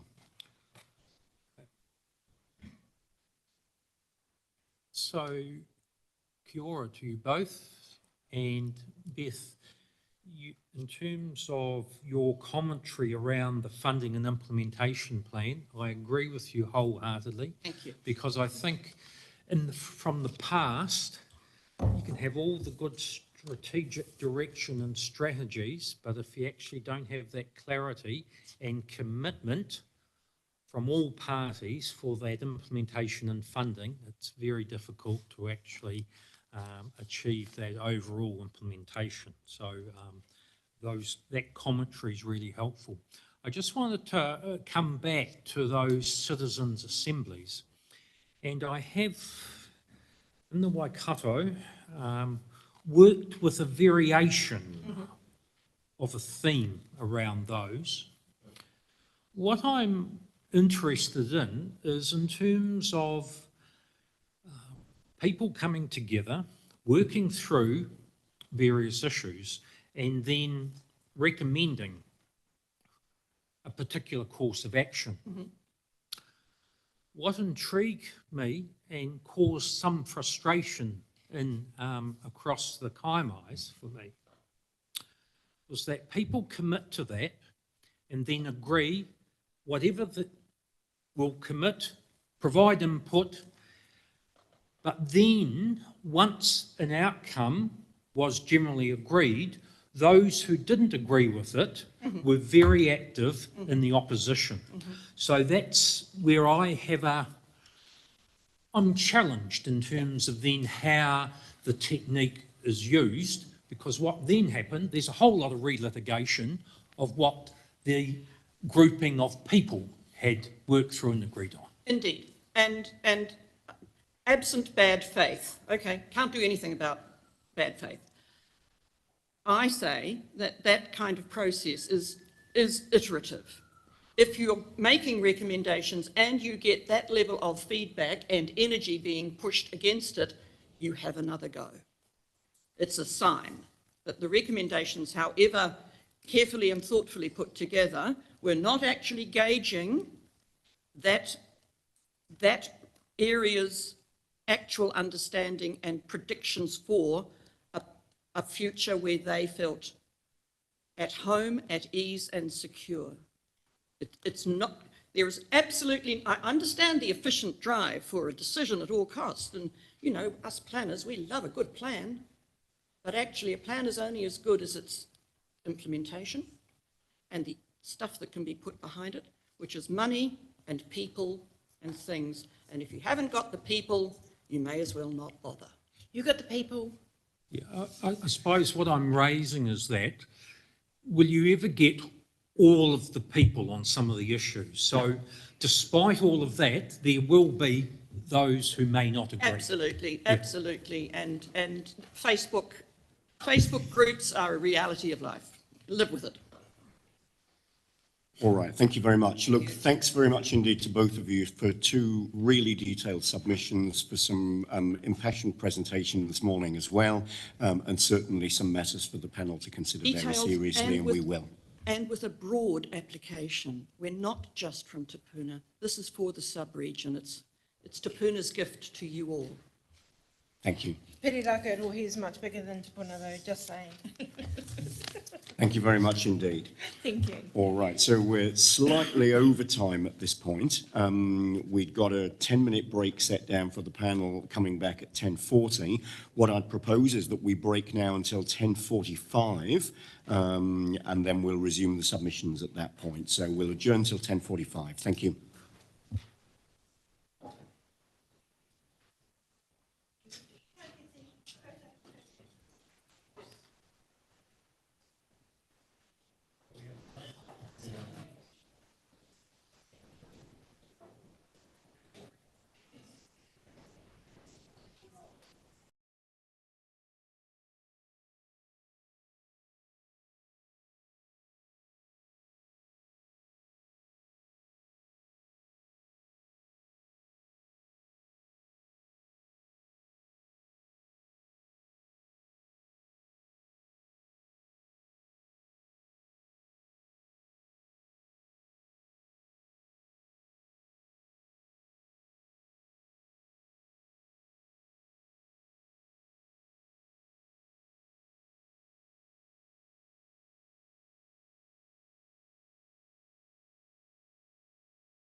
Please take their seats and we'll get the meeting back underway. So next, I would like to call Vincent Murphy to the table, please. This is submission number 92, which can be found on page 378. So, yeah, if I can call the meeting back to order and invite Vincent Murphy to the table, please. Thank you. Yeah, Vincent, if you'd like to come forward and just take a seat, one of these seats here, that would be great. Thanks very much for joining us today. You've got 10 minutes to present your individual submission, and if you wanted to leave some time for questions within that, you're most welcome to do so. Thank you. Cool. Thank you very much for the opportunity to speak. Kia ora, good morning. My name is Vincent Murphy. I'm a senior planner at Momentum Planning and Design based in Tauranga. This submission today is really just a general submission on on several concepts in the emerging plan. And I want to acknowledge all the real good work that's gone into that. I can really drill down my points to two that I'd like to draw attention to. The first is the allocation of dwellings in the eastern corridor, which is of particular interest to some of the work that I'm doing at the moment. I'm aware of an acute need for housing in and around the Pongakawa area based on the degree of orchard conversions in the last 5 to 7 years and the progress being made on the Rangiriri Business Park. It's collectively pointing towards a increased demand for housing in the area, combined with a recognised need by the Western Bay District Council for further social infrastructure there. That's recognised in the HBAs that have been the housing and business capacity assessments that have led to the work to date.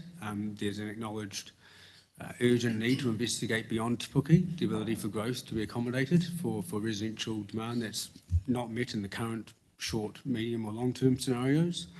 And so I've identified in the work I'm doing, there is the potential for a settlement, an existing settlement to be consolidated at Pongakawa at Ara Road in particular. And I suppose I'd just like to submit that there could be more spatial provision for housing to be accommodated in the Pongakawa locality, given the eastern future town centre is not envisioned to accommodate, to deliver any demand or deliver upon any demand until 2034 at minimum. And I understand that's possibly optimistic. And the allocations for the Eastern Town Centre are only 1,600 across its life, up to 2054 at least. And starting in 2034, and I suppose I submit that demand in that location is likely to be arising much quicker and much earlier than that. So I wonder if that can be reflected in the residential growth allocation tables within the strategy. I think it's page one. Well, I can find the eventual page at some point. But that's the first thing I wanted to touch on. And the second was, spatial provision for that growth. I'd like to submit, I totally recognise and support the direction that the smart growth is taking in terms of really focusing on brownfield development. I think that's extremely important. But like this example in Pongakawa, I'm aware of others which are responding to distinct growth requirements or market pressures for certain land uses. I'm just wondering if there's any ability to spatially provide for flexibility for some development to come online, which is currently not signalled in the spatial plan and what's been presented to date. One example is in Pongakawa. Another is in the area between Papamoa and Kairua Welcome Bay. I know there are many constraints and challenges with developing in that land, but I'm also aware some land in that general vicinity has been bought already by developers. There's obviously the potential to develop in that area, and developing in that corridor would enable consolidation of Tauranga City rather than sprawling further out. And it's just my observation, I think that'd be a good planning outcome for Tauranga City if it's consolidated with brownfield development and spatially by linking around the Tauranga Harbour through Kairua to Papamoa, as opposed to maybe defaulting to greenfield and new development.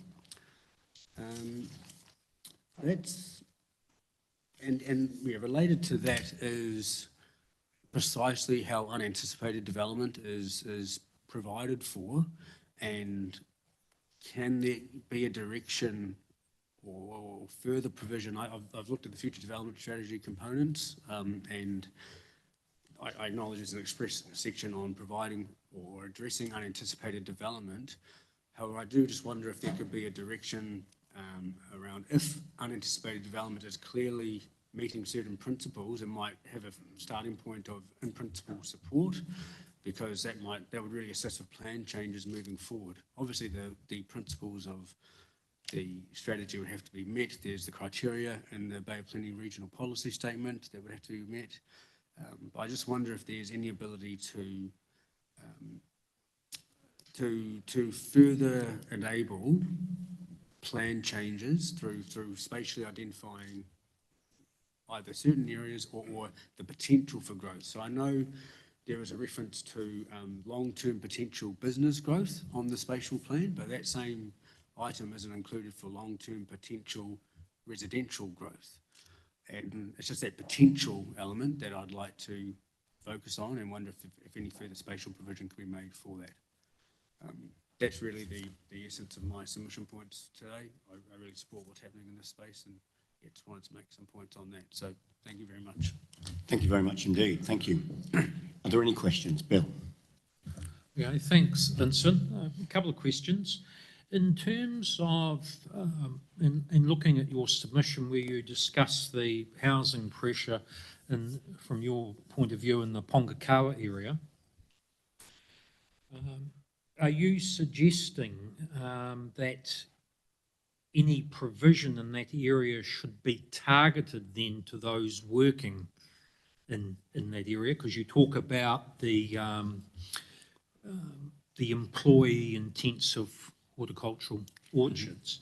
And if that was so, how to achieve that, or would you just leave it to the market?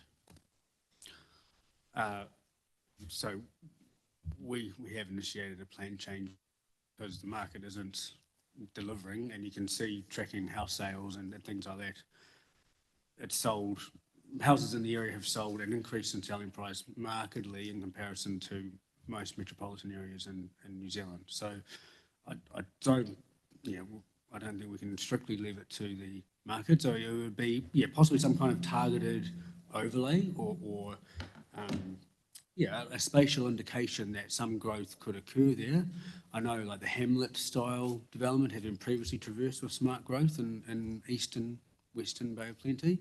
And I wonder if some kind of spatial indication for that in the likes of Pongakawa could be included, given how far off I understand the eastern town centre, future town centre is.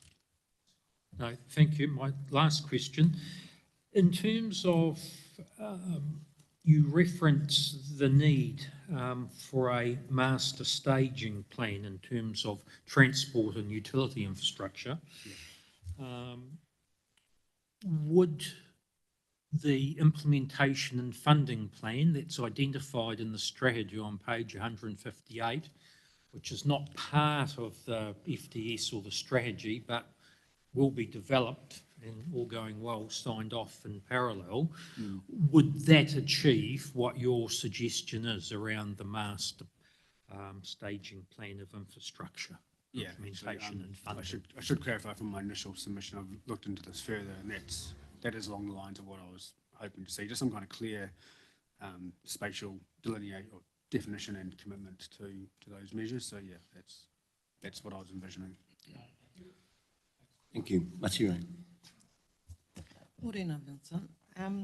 I just want to refer to your submission, bullet point 5, where it says, seek further consolidation of Tauranga City as a whole by way of broadly identifying the potential to wrap around Welcome Bay Kairua to connect to Papamoa. What does that look like?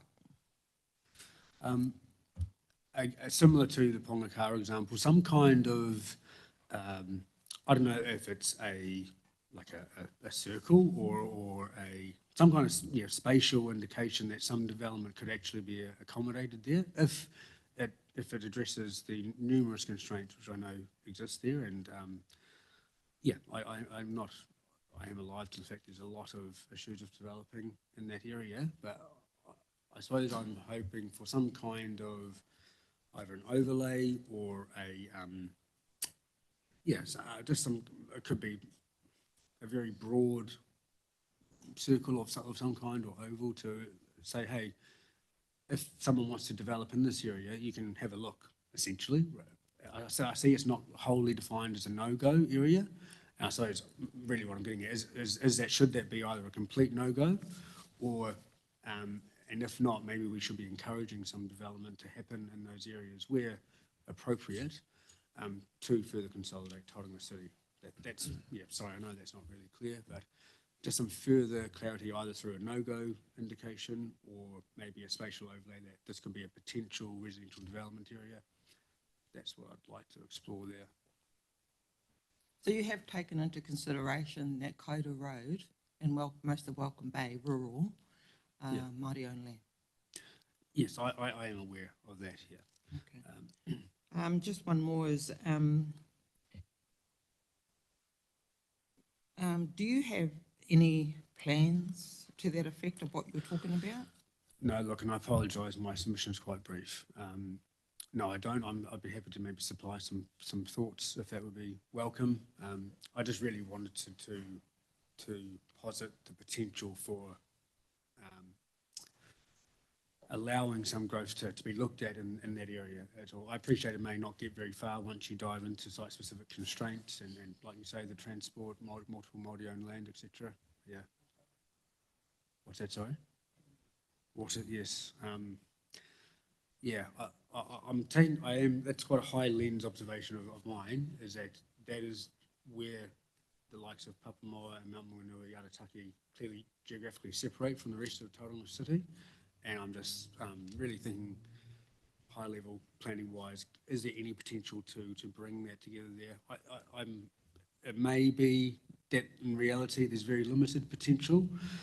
However, I suppose I wouldn't want, I know of some developers who are looking in those areas and it's just uncertain as to how it might go.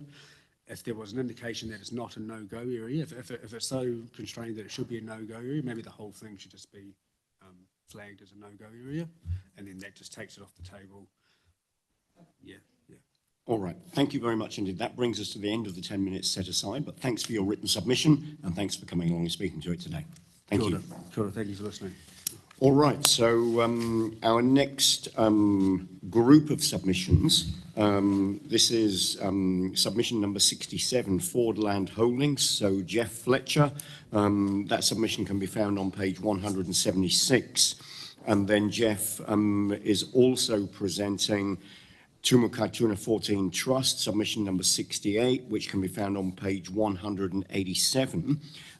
We've got 45 minutes as a whole set aside for this group of submissions, and I know there's a group of submitters, and obviously these submissions are representing a number of submitters. So Jeff, I'd like to invite you to the table, and if we just treat this as 45 minutes set aside for this group of submissions and group of submitters, and how you use that time obviously is entirely up to you, and I'd welcome you to leave some time for questions if that was your intention. Thank you.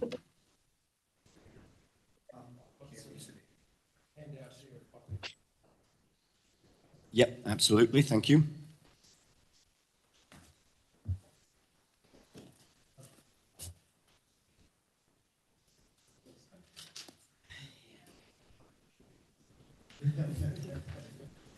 You know I've got one of those. Yep.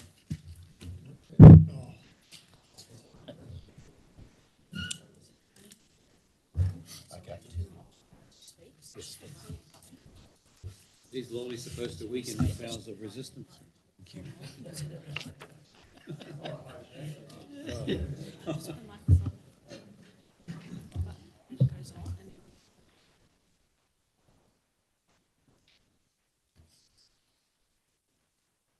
All right, thank you very much. So the next 45 minutes is yours to use as you wish. Thank you.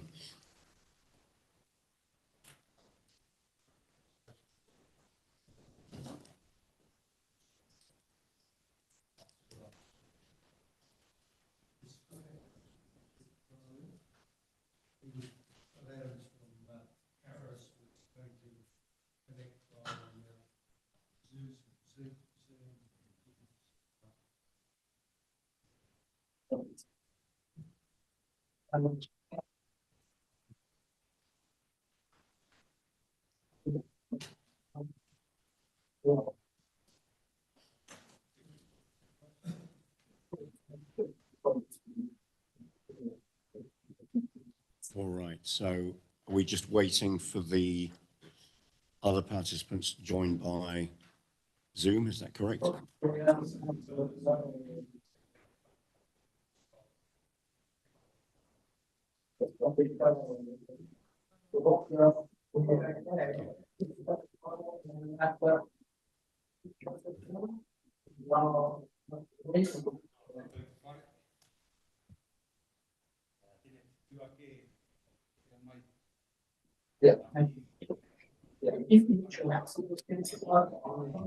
Haora. Me nui ki a koutou. Kei ronga ki a koutou ki te whiriwhiri i ngā tono. Tēnei mātou ngara mai ki te koro mō tā mātou tono. Ai te kōrero mā te whenua a ka hinga te tangata e te kāna tērā, nā ka mautonu tērā wairua rongi tāhua nā kōrero. Engari te pono tēnei rōpū kei te whakaaro whānui ki te oranga ki te iwi. Hoi anō kei kite atu kei te mahi ngātahi me tēnā pāgea mai, kaipupuri pāmu mai, iwi mai, itoria mai, tēnei mātou ko tai mai. Nō reira, tēnei te mihi tō mātou nei rōpū ki a koutou, huri noa, tēnā koutou kato.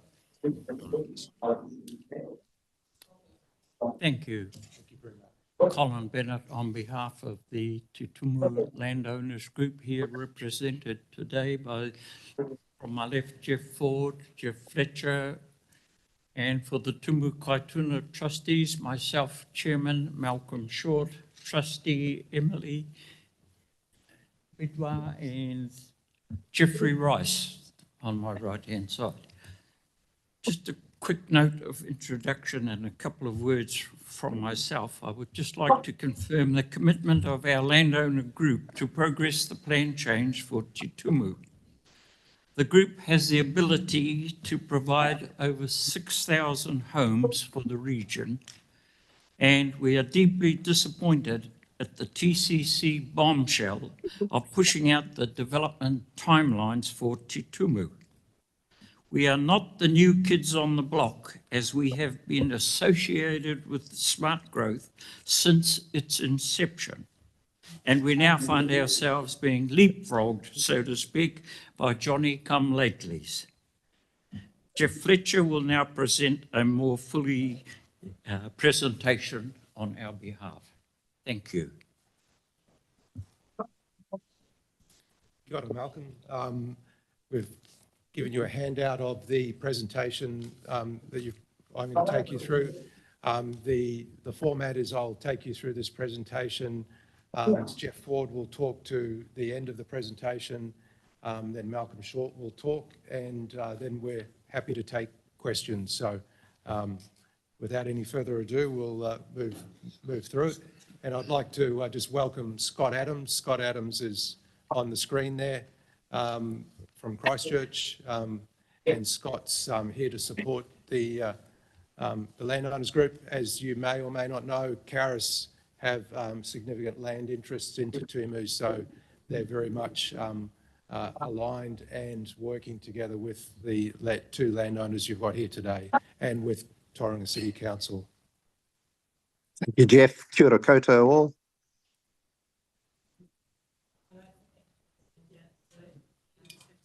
I'll give you a single thing. Thank you.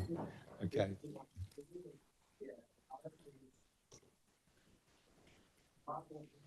So our key submission points are up here. Firstly, the draft SmartGrowth strategy and future development strategy has identified Tutumu as being a long-term development area. Our key submission point is we'd like that moved to the medium term. And the basis for that is there's a plan change that we are working with Tauranga City Council on that is proposed to be notified in 24-25. That's a work in progress. We've been having several meetings with council regarding that, and they are actively working with us to resource and progress a plan change in that time frame. Secondly, we'd like the infrastructure to align with that time frame.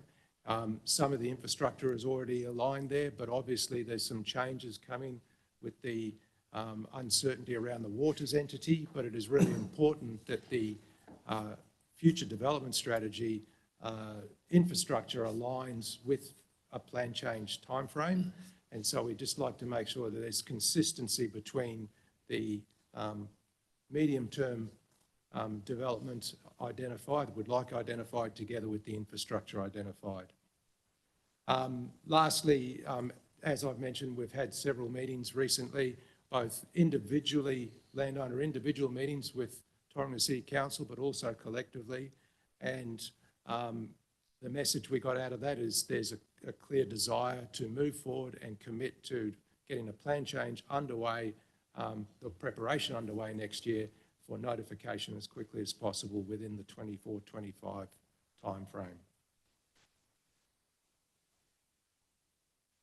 So the key part of our submission, and as you can see here, why should Tutumu be moved forward into the medium term? Well, as you heard from Malcolm, Tutumu has been identified in the strategy since its inception. It was in the first strategy in 2004, and in the subsequent strategies it was clearly identified as a key part of the sub-region's growth.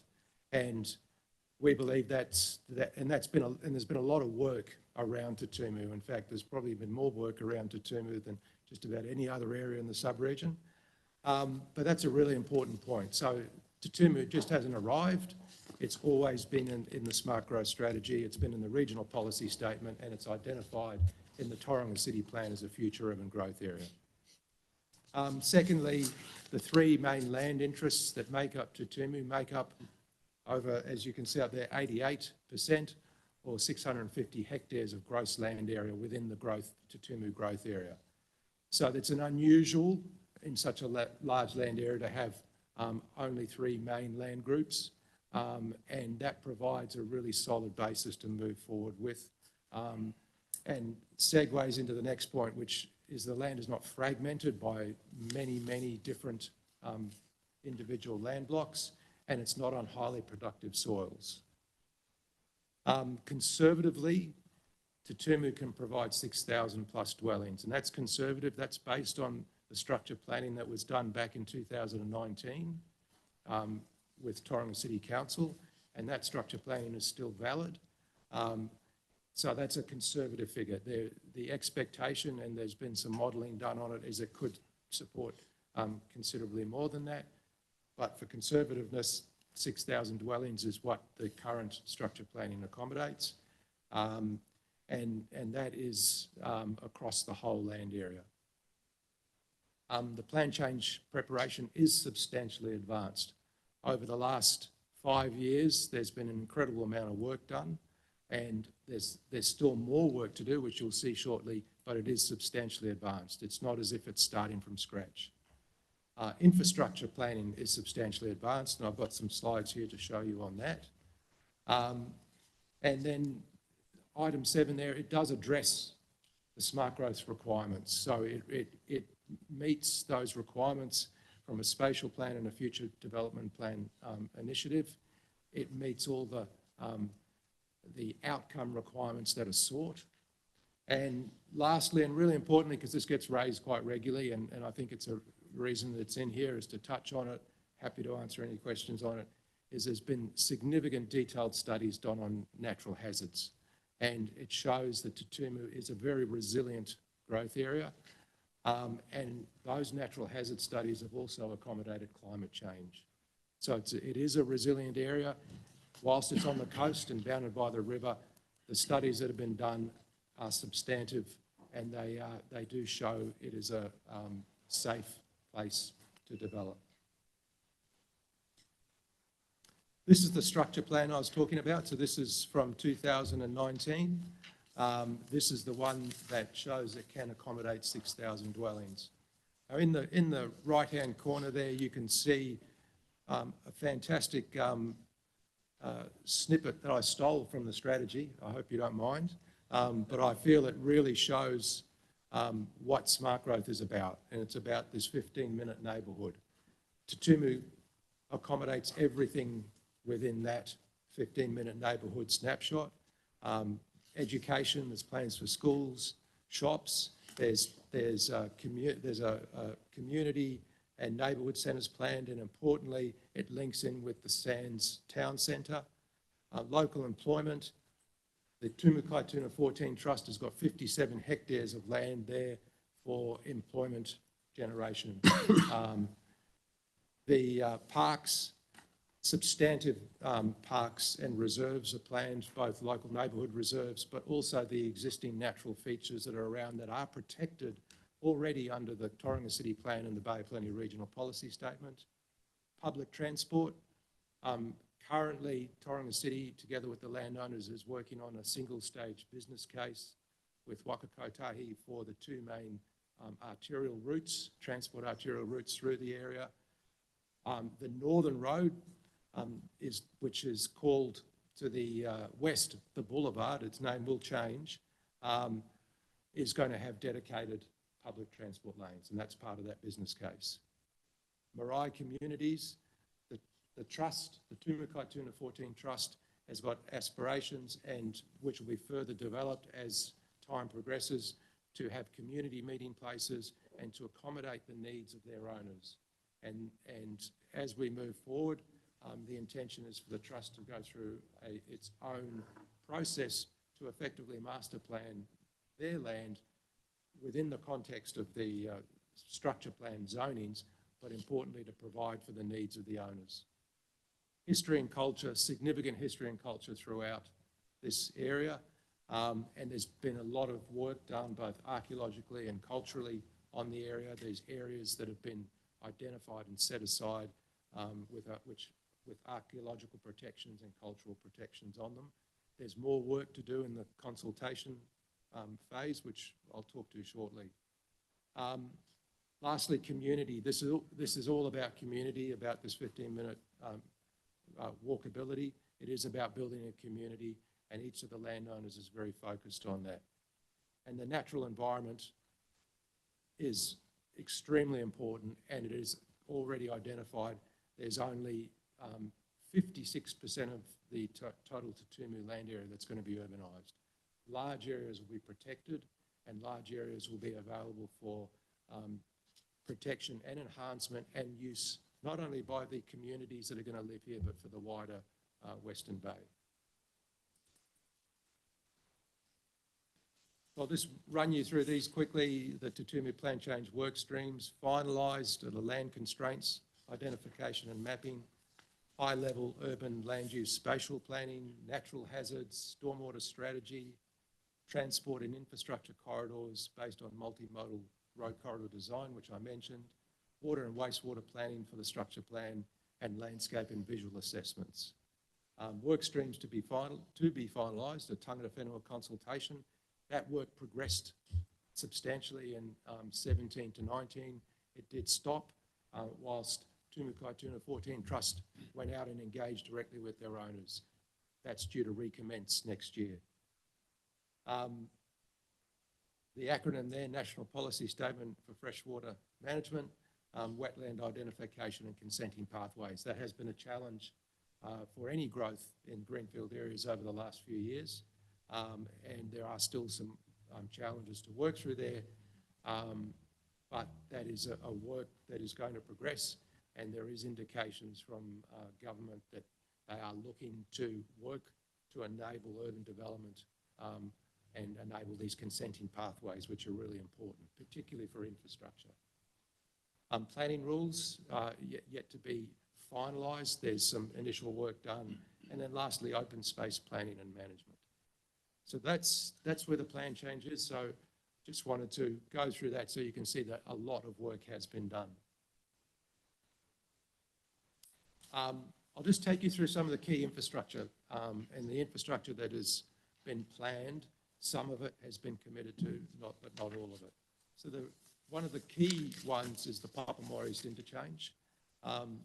Phase 1 earthworks has been completed. Phase 2 is being completed next year, and there's expected to be a commitment for Phase 3, which is the hard physical overbridge and ramps by the end of this year, and that will be completed in 2026. There's two key parts, two key infrastructure projects needed to enable Te Tumu. That's the interchange, and on the next slide, the Kaituna overflow, which is a stormwater overflow. We'll just move to the next one. Fantastic, thank you. So the Kaituna stormwater overflow is a effectively a large swale that connects the Wairakei stream corridor with a wetland disposal area into the Kaituna River. The consent, the Papamoa Comprehensive Stormwater Consent enables that discharge.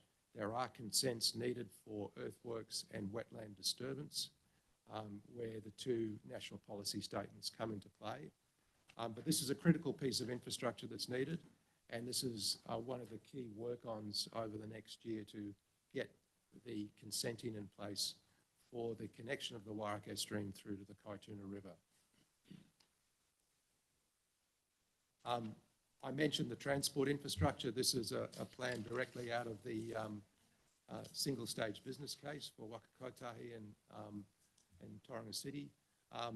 This business case is focused on multimodal transport, as I mentioned. The top road will have the dedicated bus lanes. And importantly, this single-stage business case will enable the Waka Kotahi board to consider a funding assistance rate for Te Tumu. And that funding assistance rate, as many of you will know, is up to 51%. So that work is substantially advanced, and the idea is to complete that next year. This is some cross-sections from that business case.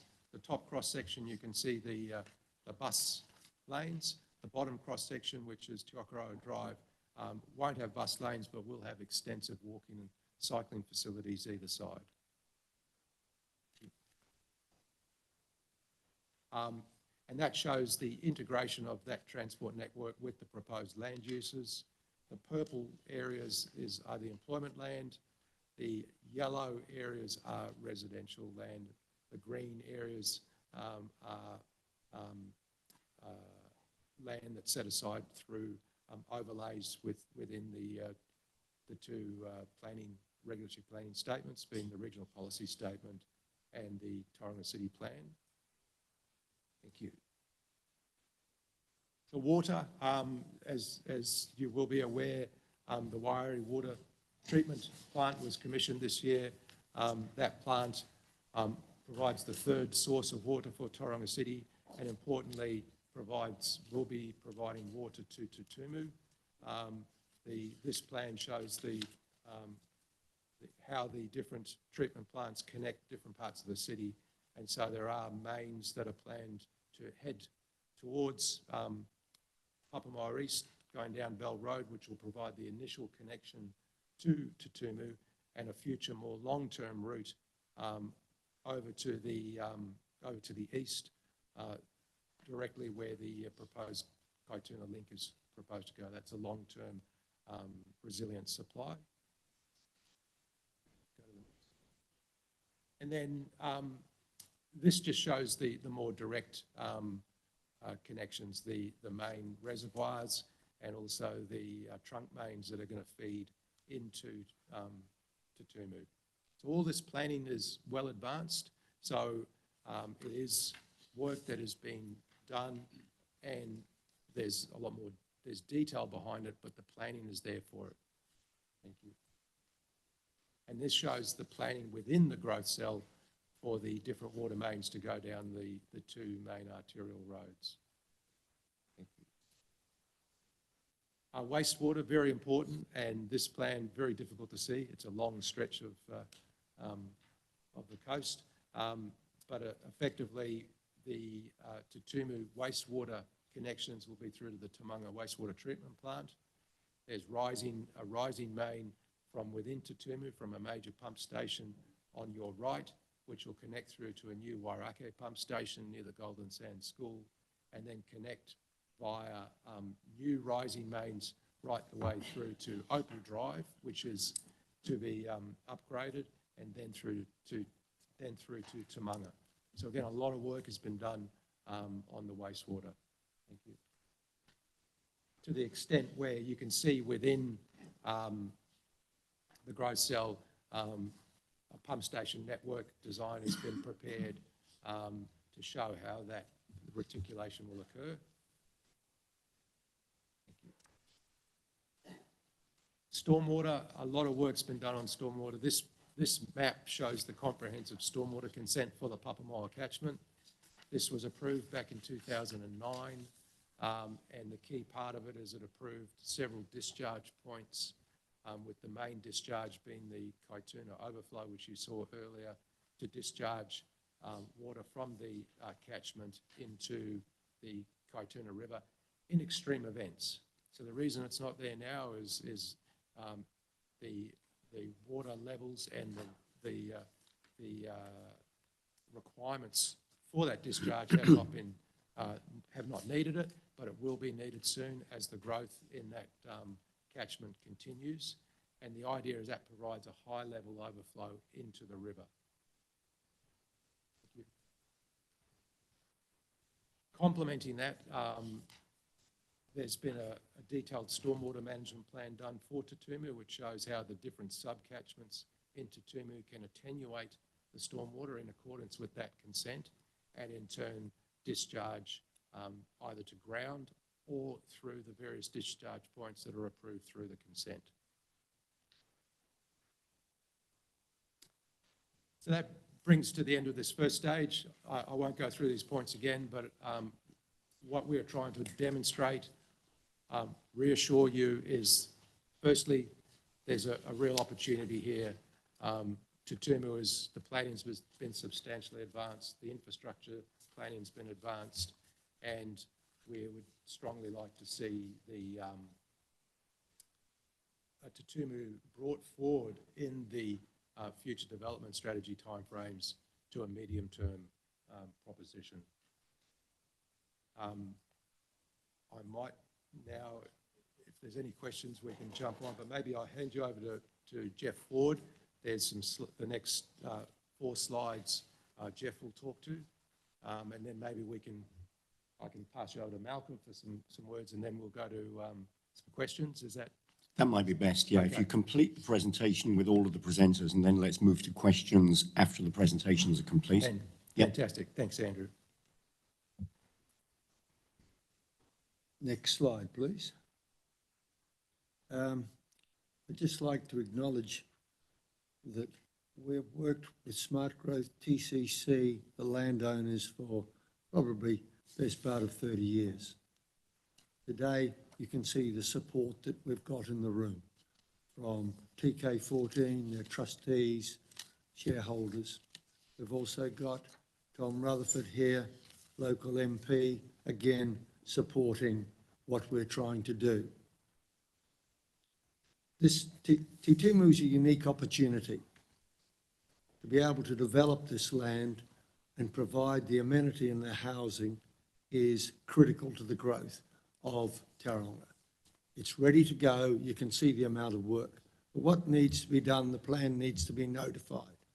And until the plan chain is notified, we're just continuing on having meetings and talking. That's not going to achieve your housing supply. So we have to make that decision that we're going to get on and do it. You can put in conditions, whatever, but until that's zoned, you can't talk to central government meaningful of saying, yes, we can provide this, or we can't. You have to have a plan change.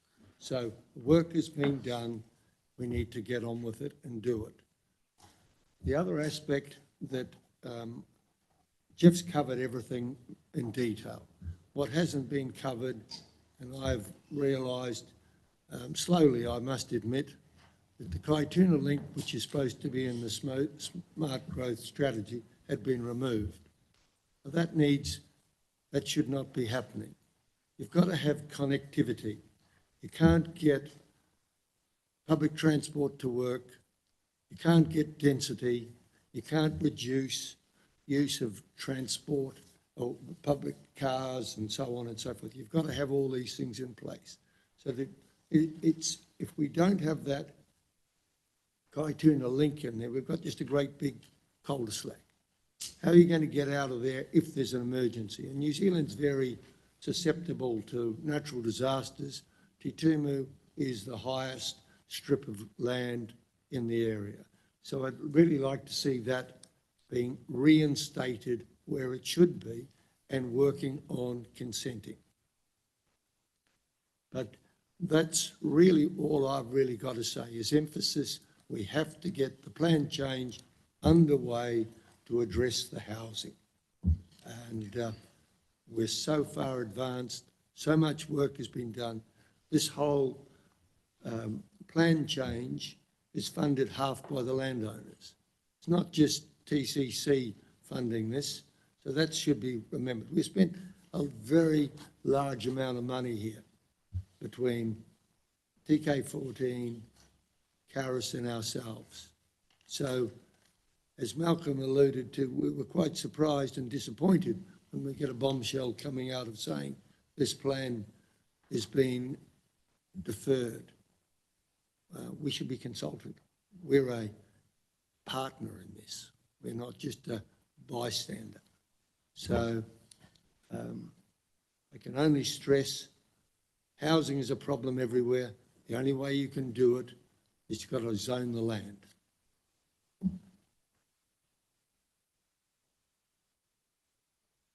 Now, Scott, would you like to add anything?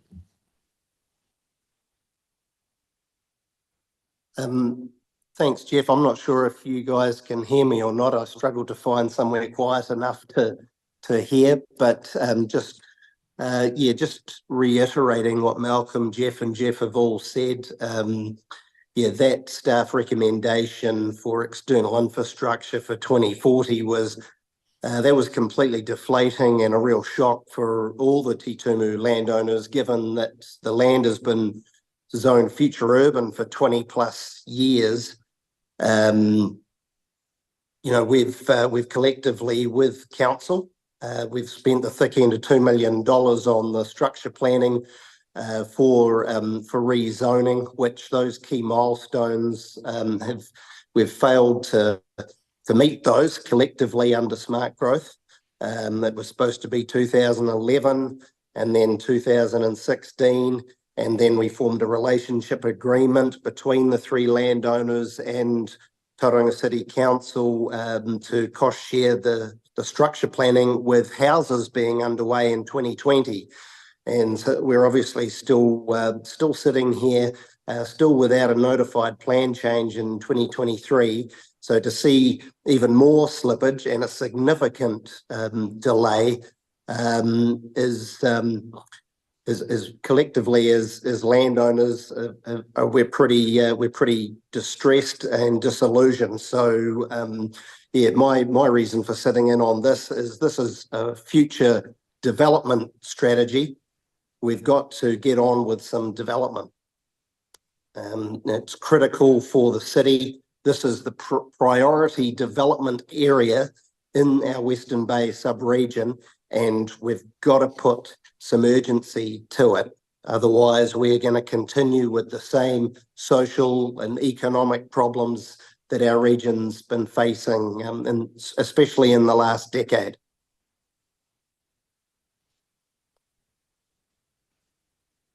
Thank you.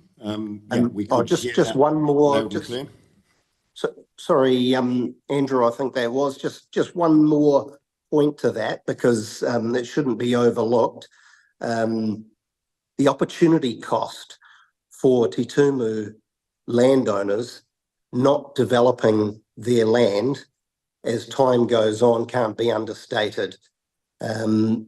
we've just come off the back of the biggest housing boom that New Zealand has ever experienced, over the thick end of a decade. We could have got 2,000 or 3,000 houses built and sold by now.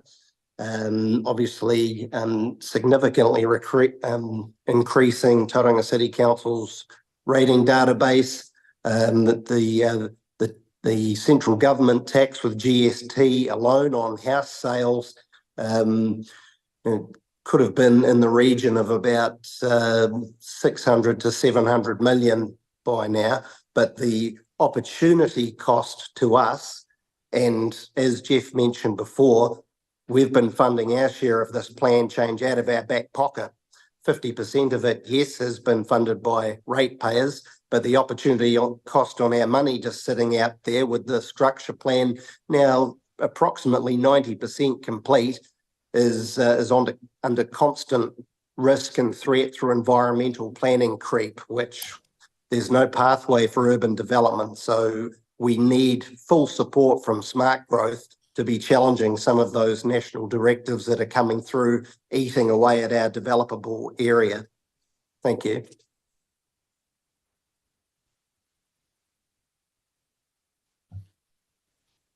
Thank you, Scott.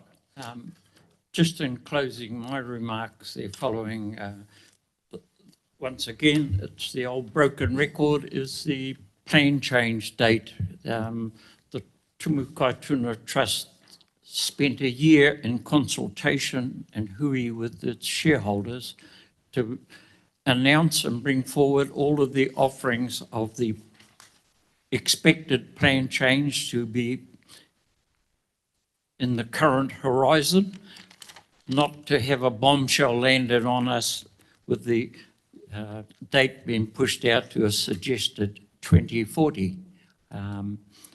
That's going to be hard to try and appease the shareholders who took a lot of convincing that it should happen now, and to have to go back to them with cap in hand and say, this is not happening.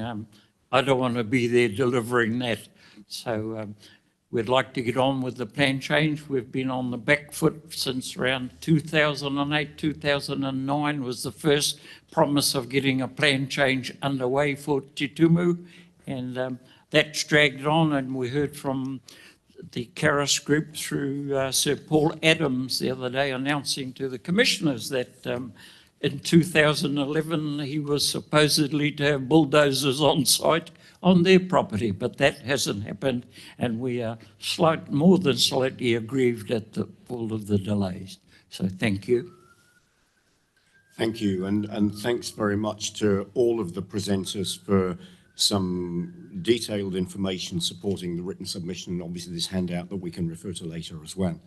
And thanks for leaving some time for questions. We've got approximately 15 minutes for questions.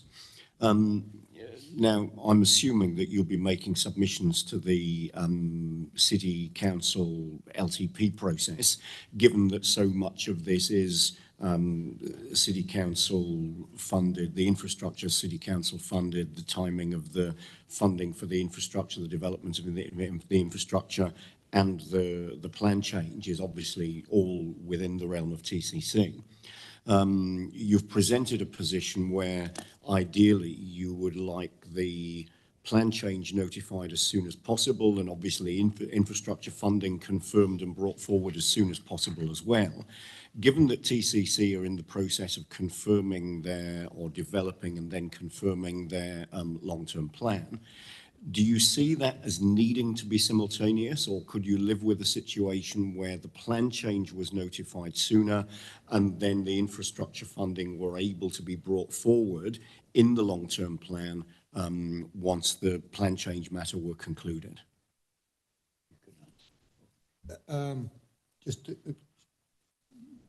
Just a comment. That's why I reiterated the importance of a rezoning. Without a rezoned land, infrastructure funding you're trying to line up funding that's really, you're not sure whether that land is going to be zoned or not. So there's no certainty. And until you've got certainty, it's not, so shall we call it, bankable. It's difficult to go and talk central government, for example, just as a highlight.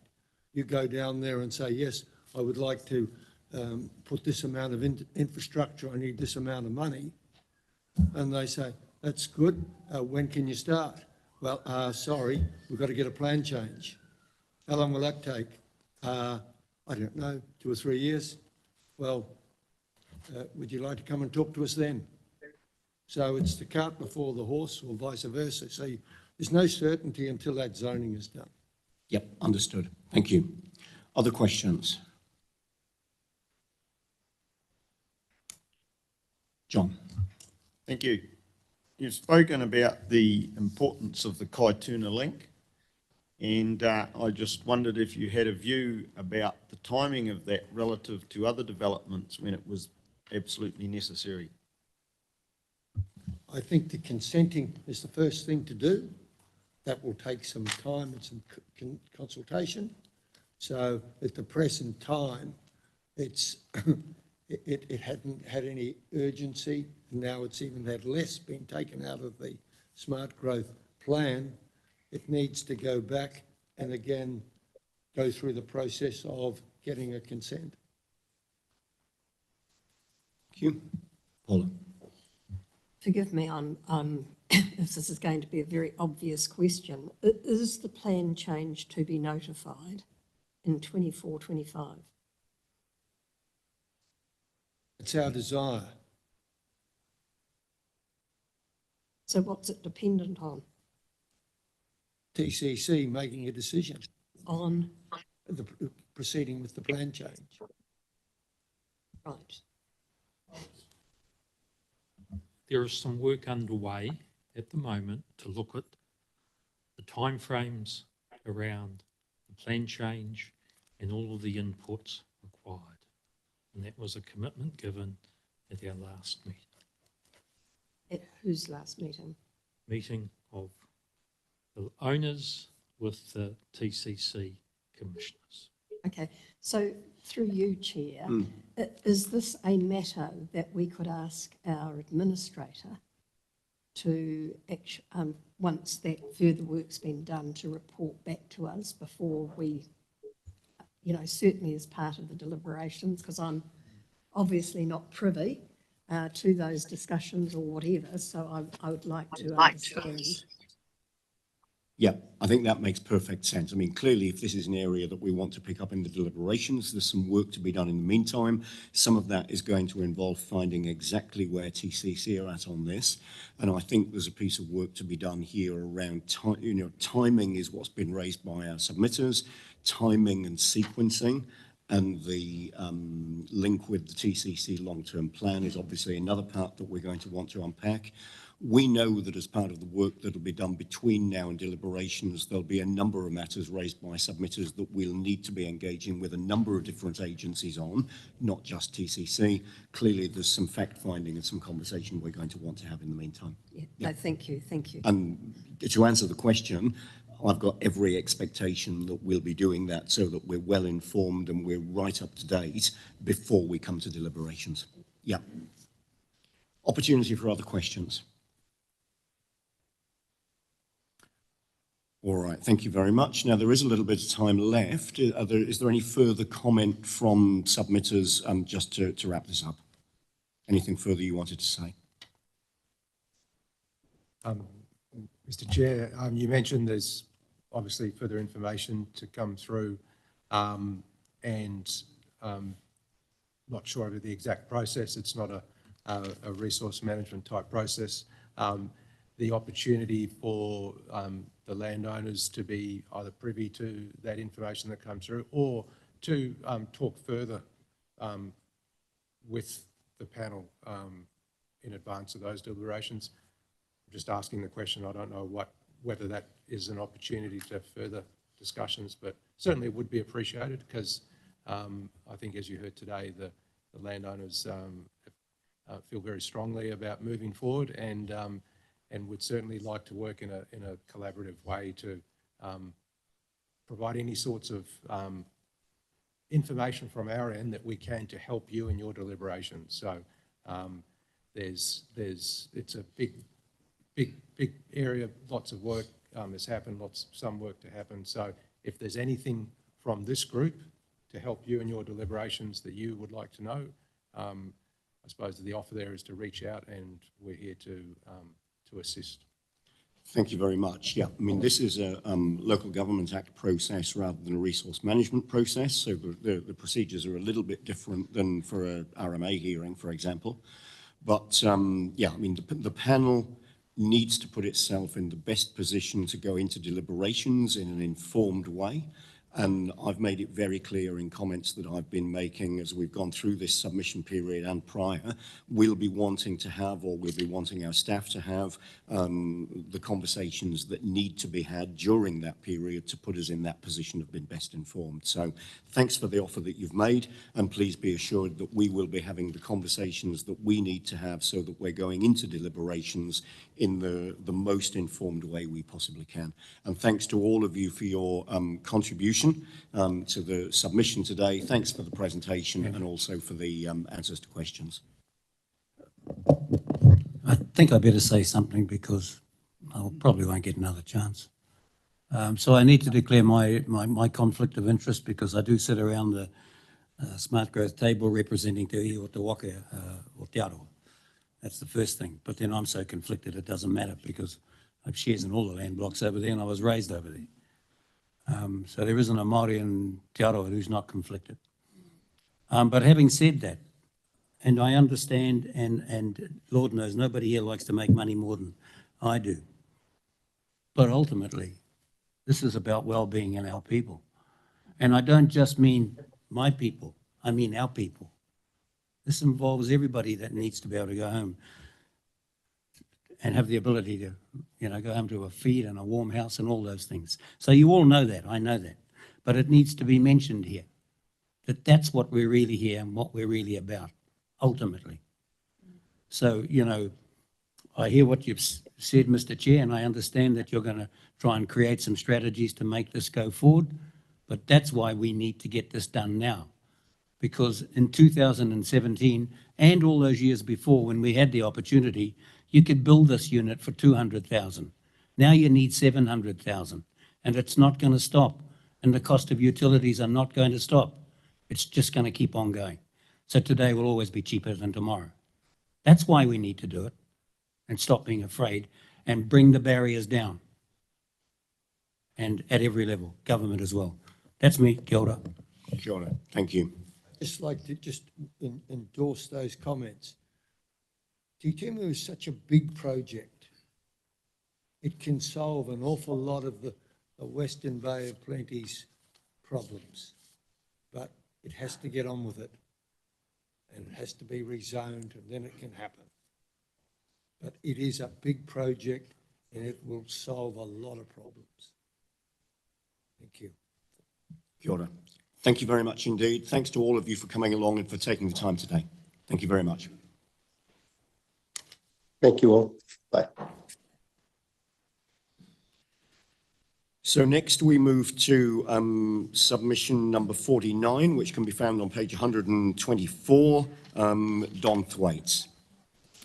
And acknowledging that we are running just a little bit behind time. So Don, thank you for your patience in indulging us in that slight late running. You've got 10 minutes for this individual submission. Thanks very much. Good stuff. Well, thanks a lot, Andrew. And to all the panel, I'm actually declare I am part Sorry, of...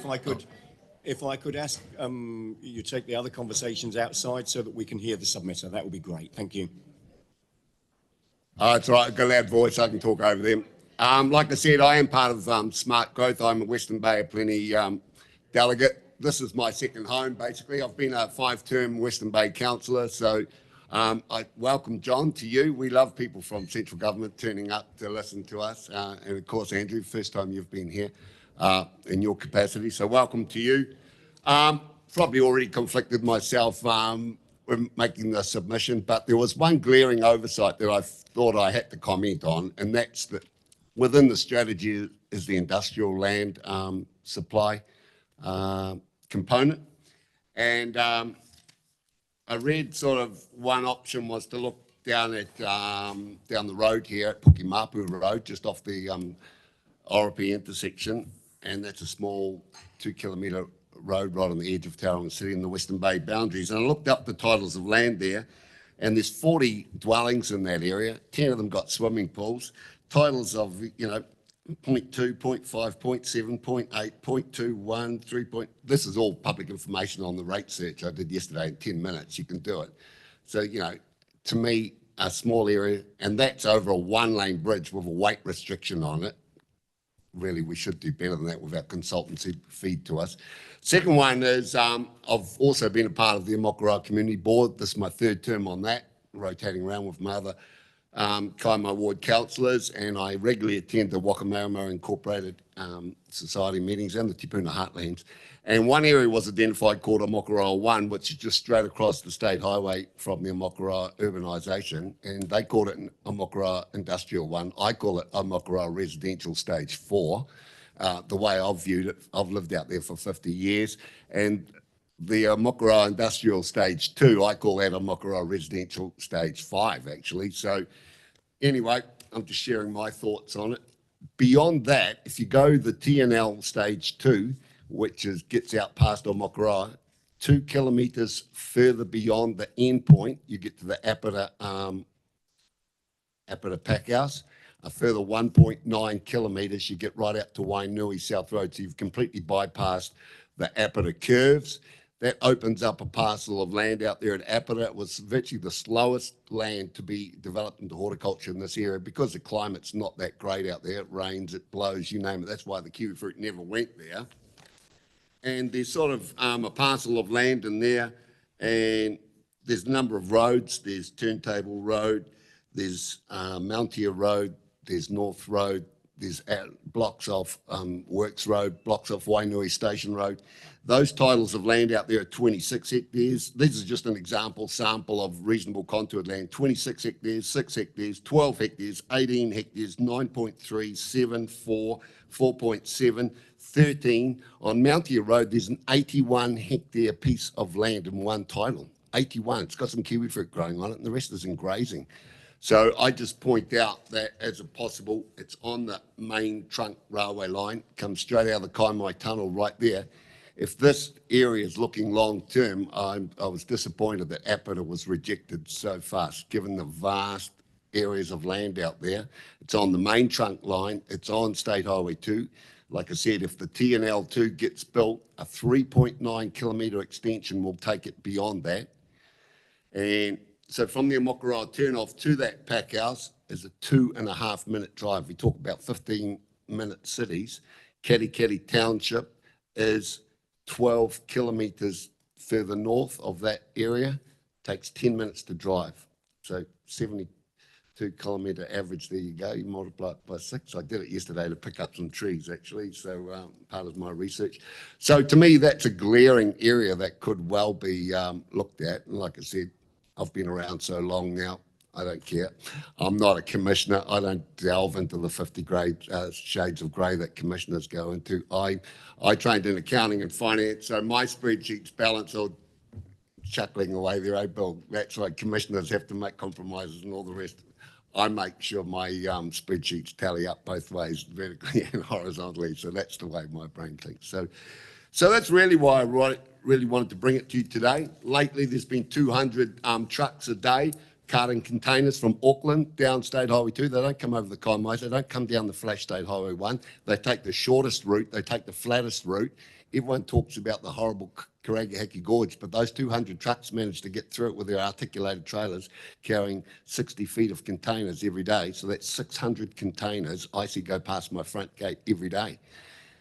On Friday, I was at an 8 o'clock appointment on Tocha Street, and I'm viewing trucks lined up with containers on them, and I'm shaking my head in disbelief. The container port's on the other side, and yet they're moving containers from Mount Maunganui over to Tauranga at peak hour, and Tauranga wonder why they have a congestion problem. So anyway, I'll just leave you with a couple of numbers. From the Tauranga container port to the Rangiru overbridge, it is 25 kilometres to make that journey, and you go through 4 sets of traffic lights on Hewlett's Road. Once TNL2 is constructed, To get to Apata, it is 22 kilometres from the Tauranga Container Port. You don't have to go over the Harbour Bridge. You don't have to go down Hewlett's Road. 3 kilometres shorter, no traffic lights. So like I said, some big vision needs to be taken in this area. So I'll leave it with that. I came into this house when we had 18,000 properties in the Western Bay and the population was 40,000. So I think I've sat around this chamber and now it's grown to 24,500 rateable properties and population north of 60,000. So I well know about growth and paying for growth and how to do it. So we just got to open up our eyes, and that's about all I've got to say. But Apata, mate, there is so much land out there that is not horticultural land, that is on the key transport routes, both rail and road, open to Ruakura industrial area, open to South Auckland real quick. Just punt through that hole that's there in the Kaimai. So that's about it. Good luck, John, deciphering all this and come forward with lots of money for us, eh? You heard about it. Thank you very much. Very clearly, a position very clearly put. Well, I'm pretty open. I've read, like you, every other submission here because we're going through our LTP as well as the Smart Growth Greater Strategy, and any idea is a good idea, and I welcome them all. I always go straight to the bottom number, how we're going to pay for all this. So I guess my accounting brain I focus more on the numbers and who's going to pay and how much they're going to pay. But yeah, that's it. I better start up and let you ask any questions. Thank you. Are there any questions for Don? Bill. A comment and a question, Chair. I love a comment. Well done on the shirt, Don. Oh, thanks, mate. Question, in terms of the Apata area, from your perspective, what were the main reasons for it being discounted? Well, like I said, I've lived out there for 50 years. As a young fella, drove across those 3 one-lane bridges to Kattegat to play rugby as a young fella. It was, to be brutally honest, it's a dog of an area, really. I shouldn't say that to the people who live there. It's a miserable climate. Early Maori was so smart, they never settled there because the weather was so... They moved down to Omokara and Tupuna and Bethlehem and Matapihi, and it was so bad. Who would live there? So that's my view of that. Obviously, the Kaimai Tunnel, and really, if Tom... Is Tom still here? No, he's gone. But if Tom was around, our local MP, the long-term strategy should be a duplicate tunnel through the Kaimai Tunnel, updated modern tunnel. The track from Apata to Mount Maunganui or to Tauranga at least should be double-tracked right through there. These are long-term strategies. I know everyone cries out for roads, but freight should be on that rail link. And it's only a short link out there, 20 Ks, like I said, by road. The railway line's shorter, so it's probably less than 20 Ks. Double track that line. And like I said, those 200 container trucks could turn around and drop their containers at Apata. We've got a container cleaning depot being proposed at Tupuna, which is people are up in arms of. Its logical place would be to send it out to that sort of area. So that's my view of Apata. Yeah. Thank you. Yep. Thank you. Any further questions? Oh, scrum. John. I'm going to get told off by the Deputy Mayor now. No, I would never do that, Don. Oh, okay. But just perhaps a comment first in terms of your requirement for double laning of the Kaimai Tunnel. I heard a Port executive speak last week, and I've forgotten the exact figure he used, but he believed that there was opportunity to double, roughly, the capacity of the tunnel as it stands. So, but my question was really, and you didn't touch on it in your oral submission, but you've got here your comment that Tupuna is not suitable for further industrial activity, and you've sat here this morning and you've heard comment from people from Tupuna that are not particularly happy with the commercialisation of the town centre, nor with the fragmentation or urbanisation of the rural areas. So I just wondered if you could perhaps flesh out your comment that Tupuna is not suitable for industrial activity a little bit, please. I guess I made that comment in the submission largely due to the consultants identified some big flat area, not the swampland that's currently been looked at, but that other beautiful tableland up off Tupuna Road as a possible site to solve Tauranga's industrial expansion areas. but I was heartened that they dismissed Te Puna pretty much. I think they'd heard Beth and Julie, earlier today, and a lot of other people, their view on that area. So my comment on that was so much that I gave them a tick that they quickly dismissed that as a possible site. And I would suggest Pukimapu, really, if you go down there and have a site visit, you shake your head and say, why do we pay these consultants tens of thousands of dollars to come up with harebrained ideas like that? But anyway, I wasn't supposed to make comments here on the merits of things, but I have. So, all right, that very neatly brings us to the end of the 10 minutes. Don, thanks very much indeed for your time and coming along and presenting to us today. Thanks. Thank you. So our next submission, submission number 78 on page 256, Tauranga Moana Fumigant Action Group and Clear the Air. I'd invite Mike Sharp to the table, please. And Mike, representing a group, you've got, or representing an organisation, you've got 15 minutes for this submission. Entirely up to you how you use that. If you want to leave us some time for questions at the end, that's entirely your choice. Thank you. Tēnā koutou katoa. My name is Michael Sharp, and representing two separate groups, but associated groups, which are concerned with air quality, industrial air quality in the area, and Tauranga Fumigant Action Group and Clear the Air Charitable Trust. I'm presenting a submission which has been prepared by another one of our members, Kate Barry-Pacino, so I'm standing in for her. So please excuse me if there are some details of the submission that I can't address. I hope I'll be able to. But essentially, I just want to emphasise the main points of the submission. So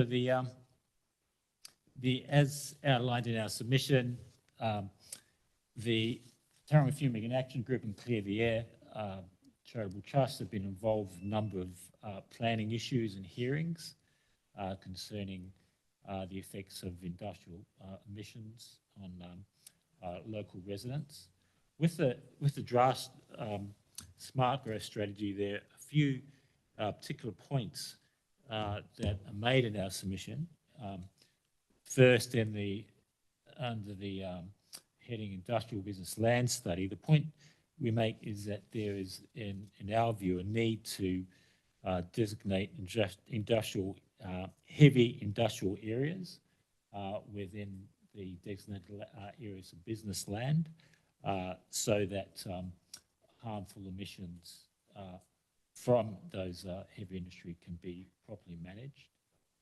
And secondly, the related submission is that there is a further need to integrate zoning and planning provisions with the heavy industrial areas with national air quality standards so that there is a integrated and rational way of dealing with the managing the emissions in light with the national standards, as I mentioned. The particular area concern that our groups has is that managing in an integrated way emissions within the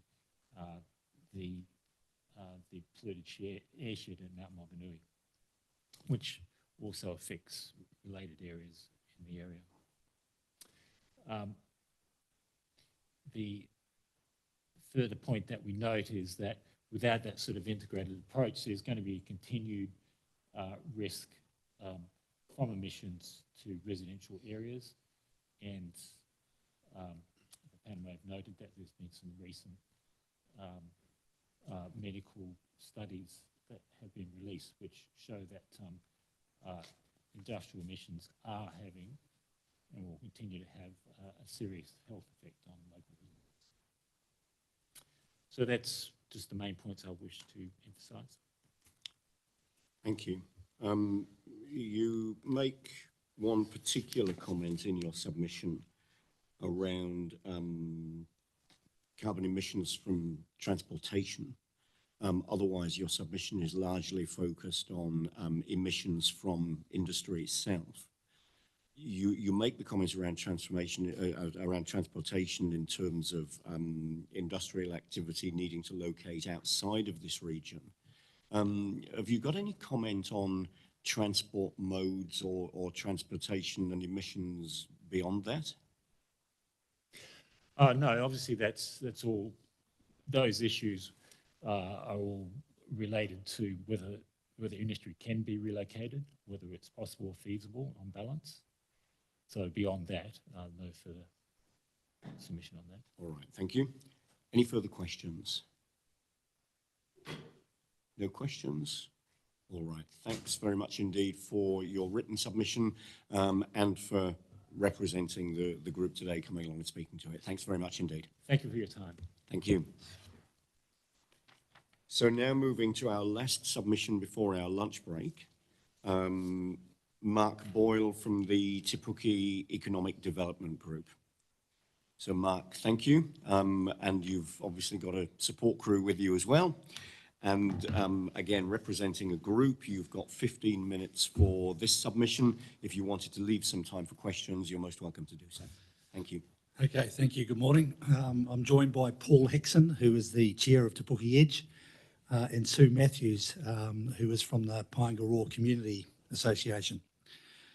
So thank you for the opportunity to speak to our submission of the 20th of October, and would like to give a bit of an overview of Te Puke, where things are at, our economic drivers, and the opportunities before us. So to paint a picture, Te Puke is identified as the kiwi fruit capital of the world with 6,000 hectares of orchards and a very sophisticated post-harvest facility network. So by global standards, this is something of significance and perhaps is sometimes lost in the bigger conversation around the Western Bay sub-region. Dairy farming, beef and sheep farming, forestry, wood processing, manufacturing, and a whole raft of service industries round out a very strong economy producing more than $2 billion of GDP. And growth projections, particularly in kiwi fruit, are very, very strong. So the Te Puke region, with a total population of 20,000 people, has very well-established and connected communities. We define Te Puke from the Papamoa Hills to Otamarako. And those connected communities have very strong identity, social infrastructure, and a history of economic and social progress. Schools, community halls, sports and recreation facilities, and industry are the norm across all of those communities of Te Puke. And obviously we're very centrally located in close proximity to 3 Bay of Plenty cities, and we're at the heart of the so-called Eastern Corridor. We wanted to then make a couple of comments about how we see smart growth and the importance of smart growth. So we believe that all of the communities within the Western Bay sub-region, and in our case, the communities of Te Puke, from the Papamoa Hills to Otamarako, should have voice, and local knowledge in particular should be listened to. So for many years we had a strategic partners forum that was very successful, and it gave us and others the opportunity to share our local aspirations with smart growth leaders, particularly the independent chair, and to share our knowledge, and also to be quite clear on needs-based assessments and well thought out ideas for growth and development. So the termination of that forum, from our perspective, was very disappointing, and it's resulted in a disconnection to industry sectors, communities, and local knowledge. So I could be corrected, but as I understand it, the only kind of formal group outside of the Smart Growth Leadership Group is the Property Development Group in Tauranga. Now, we're fully aware that smart growth is a planning framework, and approval and implementation processes for growth initiatives sit with the territorial authorities and the central government. However, through connection of smart growth leaders to these communities, we think that that voice and knowledge sharing is critical. So we'd urge you to re-establish the Strategic Partners Forum and listen to the abundance of local knowledge and ideas. And in our case, it's all very positive. We see Te Puke as a sunrise place with a sunrise mentality. And we certainly don't see Te Puke as a sunset place with a sunset mentality. So we're all about the future. We're all about the growth and development and progress of the district. So thinking about positive outcomes, being strategic, sustainable, serviced, successful, and obviously satisfied. Now, the economic drivers that we refer to are pretty much around kiwi fruit, growth of around 250 hectares per annum of new plantings, Te Puke and east, means that we have increased export earnings, new jobs, wealth creation. And of course, with the Rangiora Business Park now developing, we'll see more jobs and more value thereafter. So we would encourage you to listen and work with the various business and industry groups of which we are one, and bringing that knowledge directly to you. We made very detailed projections and submissions in 2016, 18, 19, 20 and 21. And we've hosted numerous tours of the Te Puke region for smart growth leaders and central government executives to kind of highlight and point out what the needs and aspirations are. So of those needs and aspirations, housing is critical.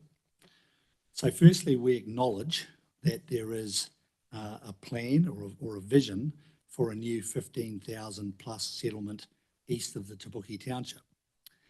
But concurrent with that initiative, it's important that we stimulate immediate residential growth in the Te Puke township, Paengaroa and Pongakawa.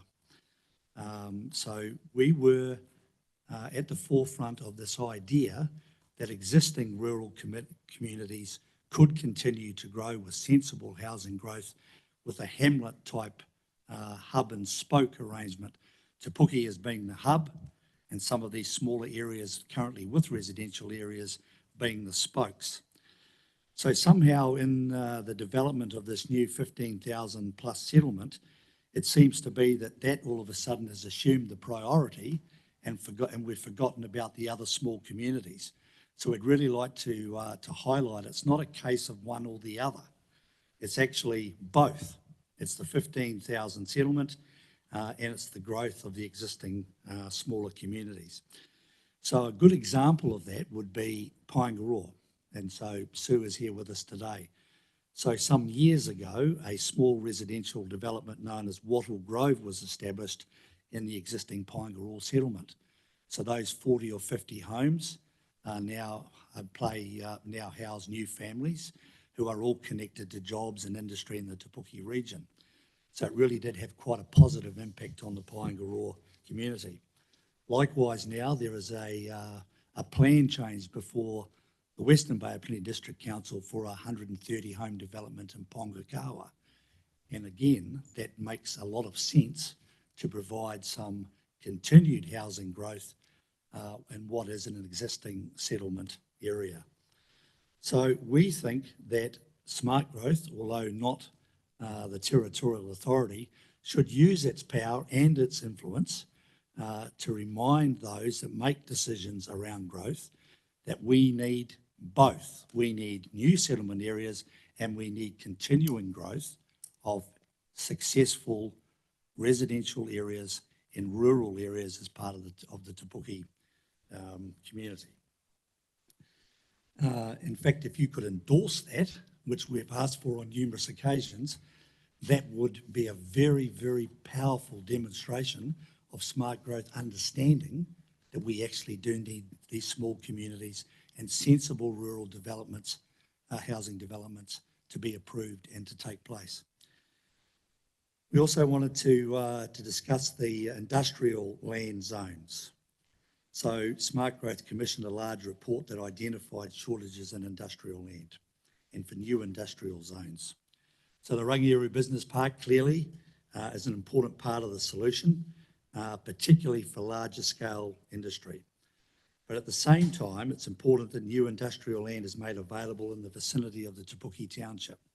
The reason for that is that we have a raft of small to medium industrial and service businesses that service industry in Te Puke, particularly kiwi fruit. So case in point, the existing West Industrial Zone, zoned industrial, in the immediate vicinity of the Te Puke Township. So we have willing landowners, we have a willing developer, and we have a business investor of scale wanting to make that happen within that current industrial zoned area. SmartGrowth has identified we need more industrial land. And yet, we, all of the people that I named, are frustrated with what is a slow consenting process. And to be blunt, an ideology from the regional council which makes no sense, particularly that in view of the fact that it's zoned industrial. So that's a perfect example of how a developer and landowners want to mitigate any risk that it's identified to create a new industrial zone. And it's a sensible growth initiative. It will deliver economic benefits, and yet they are frustrated because of the process. So we think a make it happen attitude, and as I said at the beginning, a sun's rise frame of mind is really, really important if we're going to continue to meet growing industrial land needs, and remember the strong economic drivers are there, they continue to grow. We also wanted to make a brief comment about demographics and encourage SmartGrowth to be mindful of an ageing population, the incredible opportunities that will emerge with the growth of the Māori population, and also to be mindful of the growth in immigration. So specific planning and swift delivery of housing, transport, accessibility solutions, etc., need to be high priority. Now we've, as I said at the beginning, had regular engagement with SmartGrowth decision makers. We think that engagement should be continued. We have a view that there's been a noticeable shift at SmartGrowth towards prioritisation in Tauranga and Tauranga's inner west. So that's how we see it. You may not agree, but our perception is our reality. So we have strong economic drivers. We have the need for housing. We have a national policy statement that says that we must deliver more housing. We have industrial growth. We have industrial zone land, and yet people are frustrated in actually developing the industrial land. Please use your influence to remind those that make the decisions that we are a growth area, strong economic drivers, and all efforts should be directed towards realising housing and industrial land for our continued growth, development and success. So thank you very much. Thank you. So you've left us some time for questions. Paula. Yeah, thanks. Thanks for the written submission, and thanks, Mark. That was an excellent outline of it. Just a couple of issues, if I may. What's holding up the industrial development? You said the regional council's planning ideology is one. I'd be interested in that, but what else is holding it up? I think it's holding up. It's zoned. The developer will get on with it, but he can't get consent because the regional council object to the project in its entirety because they think it's too close to floodplain, and executives or staff employed by the regional council have said, and I'm witness, and it has been minuted, that they do not agree with the decision of the commissioner some years ago to zone the land industrial. So they are frustrating the process. Okay, thank you. Second question is that you note in your written submission good planning for sustainable growth. What is sustainable growth? So sustainable in the sense that the plantings of kiwi fruit are in sync with what international markets want, the capability of the district or our area in Te Puke to be able to make people available to work in the industry, and at the same time to provide housing for them to live in. And so it's a structured, sustainable approach to economic development, the output of the product being fruit, and the ability to sell that fruit in international markets. Thank you. Thanks, Mark. question around the Strategic Partners Forum. In terms of that forum, which you have suggested be re-established in one form or another, what would you see the key role for it, and what would be critical to its success? Okay, well, we think the previous Strategic Partners Forum was well organised and successful. So I think all we need to do is restart what was very successful over a number of years. So it was the ability of people to come to the forum, to be chaired by the independent chair, to put on the table the things that we see as being important, to learn from the others around the table what their issues were and what their aspirations were, and particularly for the independent chair and his advisors to go back to smart growth leaders and to be able to provide clarity around what people truly think is important for their part of the Western Bay sub-region. So in effect, just push the go button and go back to where you were. Okay, no, thank you.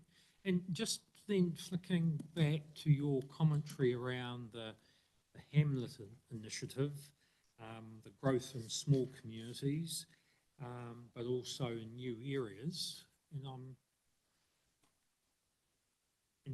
might need to get some clarification outside of today, but from memory, I thought the 2013 strategy had some reference to the hamlets and that approach. Well, when we got to the 2018 Future Development Strategy, of which we made submissions, and then subsequent engagement with Smart Growth, we believed that it would be promoted within Smart Growth and to the territorial authorities as being something of priority. But then all of a sudden this idea of a 15,000 plus town or city emerged, and then it was sort of on the back blocks, it was pushed back. So there was actually a time when the Mayor of Tauranga and the Mayor of Western Bay agreed, and there was a minute in one of those meetings that said we should direct some effort towards understanding how we can deliver some growth with those existing smaller rural communities. But that process of actually making that happen is very, very long and difficult. No, thank you for that. Thanks, Chair. Thank you. John. Yeah, just the previous questions have perhaps skirted around this, but Paula made the point about you arguing sustainable growth, not more and more people, negative impact lifestyle. And of course, then you've argued very strongly for the housing developments that we've just talking about. I just want to briefly explain why that need not and should not impact on lifestyle. Okay, well, I think in our case, we're talking about smaller developments, 130 homes or 50 homes or 60 homes. And in reality, they're not going to go much past kind of 200 or 300 homes in those existing communities. The idea of the bigger community of 15,000 plus is a totally different concept, because that will require prime agricultural, horticultural land. It's many thousands of hectares. And then all of a sudden we've got 15,000 people living there. So we think that that just sort of fits with this notion that there are more and more people coming to live in the sub-region. And it's just continuing growth, growth, growth, growth, growth. What we're arguing for is sensible growth, which is in sync with our economic growth, which means that we continue to be a region within a sub-region that's producing high quality product for international markets. We just need sensible housing solutions in sync with that natural, organic and planned growth. So our view around more and more people, I guess, is more about the sub-region. So economic development versus development economics. You're making a very strong point around more housing leads to a stronger economy, very localized. What would be required, or how would you set aside a risk that increased housing would be populated by people who were living in that housing but then commuting outside of your immediate area, rather than providing the people for that economic engine that you've talked about? Okay, well, that's a very good question. That's very difficult to control because, you know, it's a free market.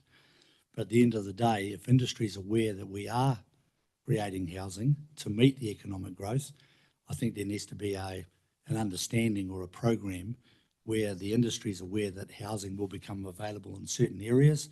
And as people come to work in the industry, we try to highlight the ability to secure housing in that particular zone. But in terms of it being on the open market, that's very difficult to control. Yeah, I think considering mechanisms to achieve the outcome that you're looking for would be key to considering this in many ways. Yeah. Thank you.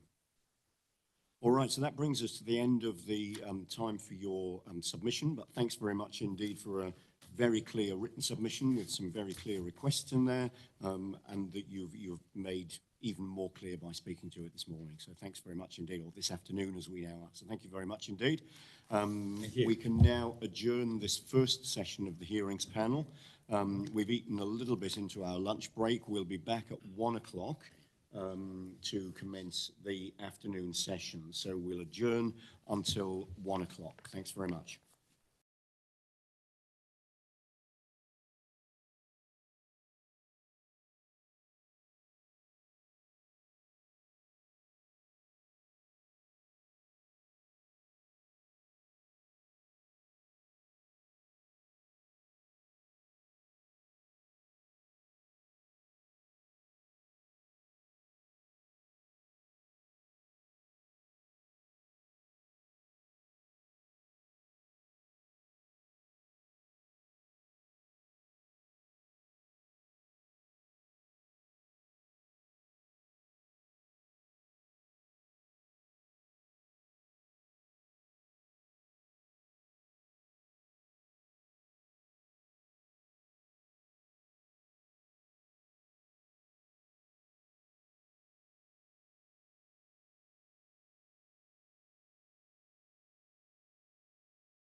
All right, so we'll reconvene the meeting, and we come to submission number 81, which is on page 290. Aaron, welcome back, with the Urban Task Force for Tauranga. And in fact, you've got 15 minutes for this one, and then you're involved with the next submission as well. You've got 15 minutes for the next one as well. So how you use that time is entirely up to you. Kia ora and good afternoon. I'd just like to introduce Amir Willows on my left here and Adam Ross. Ms. Willows and Mr. Ross are the Vice Presidents of the Urban Task Force, and there's an apology from Scott Adams, who unfortunately is tied up in Christchurch and was unable to be here. The Urban Task Force has set out in their submission a number of matters which, in simple terms, are simply identified to help support and strengthen the strategy, and really have just offered some areas that we think need some improvement and to assist with some of the bits of the strategy that can be strengthened and or are missing. In terms of the presentation today, we don't have any written evidence, but Amir is just going to sort of talk about the Urban Task Force and what its role is, and then Adam was also then going to talk about the role of the development sector group and how that might play perhaps a stronger role within the Smart Growth strategy. So I'll just hand over to Amir, if that's okay, and then at the end there are a number of points in the submission that I just wanted to briefly talk to you about. Perfect, thank you. Kia ora. So thank you, and thank you for listening to our submission. So just to give you some background on the UTF, it's a not-for-profit society with a membership base of around 74. Most developers in the Tauranga region are members of the UTF. It was formed to advocate for the Tauranga region, not just in the property and development sector, but also for other business owners, funders, property managers, iwi and hapu. We all want the same thing, a vibrant city and surrounding areas where we can all work, live and play. So UTF are advocating for actions and delivery. So what we believe is TCC is a Tier 1 council and one of the worst performing in the country. We're currently 7,500 residential homes in the red, and right now, and it's set to get worse daily, we have limited industrial land supply, with land rates going from $230 a square metre to $800 a square metre within a 5-year period. And we believe limited supply is pushing prices, so development is not sustainable, with businesses looking to surrounding regions, Waikato being one of them, to set up shop. So if we don't provide supply, this will only get worse and put the Tauranga region in a precarious position. First-class businesses will relocate to surrounding regions for ease of business, and homes are cheaper. Enabling supply in all areas of the Tauranga region is imperative and urgent to not risk losing important businesses and people. So the Smart Growth strategy lacks delivery of supply. We must work collaboratively to ensure the Smart Growth strategy can be implemented. The development community is critical to the success of the strategy, and their role must be defined. So the UTF, and Adam will talk on this a little bit more, can create a development sector group to help collaborate, action and deliver the Smart Growth strategy. We need to open up the floodgates to enable an oversupply of land and let the market determine what's appropriate for their needs. I'll let you talk a bit more on that. Yeah, kia ora. Thanks very much for having us here today. The UTF are here really to foster a really true partnership with both the Smart Growth local government partners here. We believe it's critically important that we all work in a much more aligned manner. Our concern with the draft strategy is it appears to provide very little in the way of policy direction, requiring the councils and Smart Growth partners to work collaboratively with the development community. We believe that there needs to be an acknowledgement of the development community and how critical it is to the success of the strategy as such. The actions that, as Amir said, is that we're suggesting that we are part of the development sector group formally and included in the Smart Growth Leadership Group. Particularly around the priority development areas, we need strong and early engagement so that we can bring a commercial sector lens to developing appropriate solutions. We really need to be in the tent to be able to help. Also want to talk about the significance of the future development strategy. It's the primary long-term strategy upon which all large-scale long-term decisions and investments are based by both the public and the private sector. The FDS must be a very stable policy instrument for it to work effectively. We need to provide at least sufficient development capacity over the next 30 years to meet the expected demand.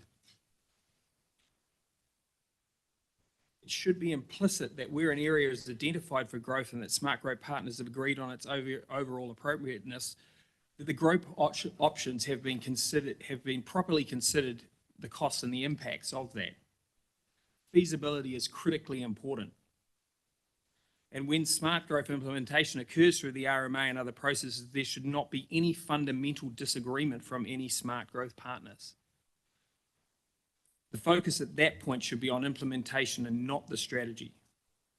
The SmartGrowth strategy actions need to make this very clear. Yeah, thanks, Adam. So there's a number of further matters I just want to touch on. One is in relation to the integrity of the strategy. You'll see in our submission that we felt that it was particularly important that the strategy is influenced by the public consultation process and feedback. There seemed to us to be some anomalies between what was identified in the Oricon Industrial Land Supply Assessment and the Fizakli Land Supply Assessment.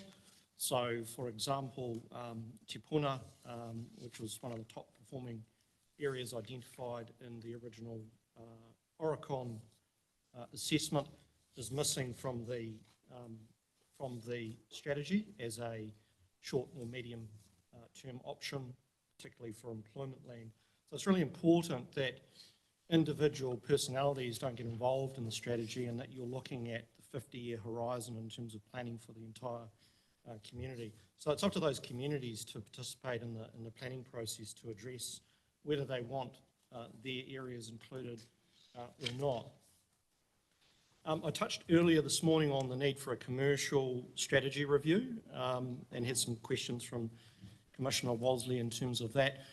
My view on that is it's not so important to develop effectively a commercial hierarchy, but just to look at what the appropriate commercial centres may be in terms of what's fit for purpose based on where the land is. And there's a collaborative approach in terms of that between Western Bay and TCC. So I don't see that there's any benefit in sort of separating out those processes.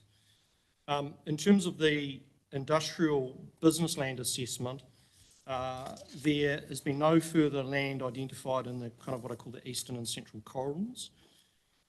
And I'm not sure why. That seems to be based on the fact that there is already some existing land there. But in my view, there is no issue with identifying further land, particularly in that corridor where it's well serviced and takes advantage of the servicing and infrastructure that is present. In terms of the industrial strategy review, there needs to be a coordinated approach with the development community, the regional council and the district councils around that. I understand there is already some work involved or some work underway that's kind of addressing that, particularly in and around Mount Maunganui. And certainly it's really important that all of the stakeholders are involved in that work from the conception to the completion. So that is something that the Urban Task Force feels quite strongly about. In terms of the residential land assessment, basically there's a significant lead time into the development process which has been identified in the strategy. And I believe that SmartGrowth should try and work towards shortening that lead time up by including some actions in there around sufficient resourcing to district councils to enable plan changes and resource consent processes to move much more quickly than they have been. And none of the councils, for example, at the moment offer a premium consent process or a fast track planning process. We've suggested some amendments as well to the timing of the movement of dwelling numbers within the various growth areas, and that's come from Classic and from Caris in terms of background. And we've also identified the need for a 7th transformational shift. So we support the smart growth transformational shifts, but the 7th one is really around public and community amenities, and we think that that's something that's been missing. So if you look at development that's occurred, we're missing things like museums, for example. There's a need for more social infrastructure, and that should be included in the transformational shifts. The funding and financing of growth is probably no surprise to you, and you've probably heard some of that before around different kind of models, and we've set that out in our submission. Coordination and collaboration was probably one of the key messages that we set out for you. We have a number of examples where there is just simply a lack of coordination between the district and the regional councils. So if you look at the industrial land at Te Puke, there's been a large number of developers that have tried to get that going without success. So there's an entourage of people that go down and meet with the regional council on a regular basis, but nothing happens because the river and drainage team are not on board. And so without them being on board, there is no kind of solution. What we've suggested is that in situations like that, you actually set up a task force. And maybe there's the need for some reasonably strongly worded kind of direction or actions in the smart growth strategy that will assist those sorts of situations to try and unlock that, that kind of standoff where you have the partners kind of agreeing in principle, but they can't get the results across the line. Similarly, with wider cooperation and freight, there's a need for a much more closely aligned relationship with the Waikato and the likes of Future Proof, because there are obviously common interests in particular things like State Highway 29 and rail. So we have suggested a number of amendments to, mainly to actions in the strategy, and we're now happy to take any questions that you may have on the submission that was made. Thank you. All right, thank you very much. And just a clarification around the time, there's actually half an hour for each of these submissions, so an hour in total between the two. So apologies for any confusion that I might have caused there. So thanks for the presentation, thanks for the written submission as well. Let's now move to any questions on this first submission. Are there any questions? John? Yes, we heard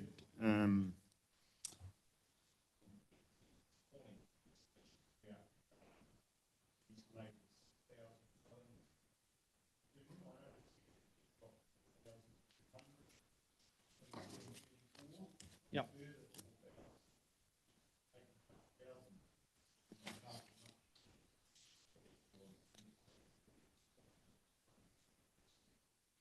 Sorry, I didn't have my microphone on. Sorry, if you could give us some clarification around the rationale behind those numbers. So the rationale behind that is that those numbers came directly from Caris. So Caris are one of the main stakeholders in Te Tumu, so that came from Scott Adams.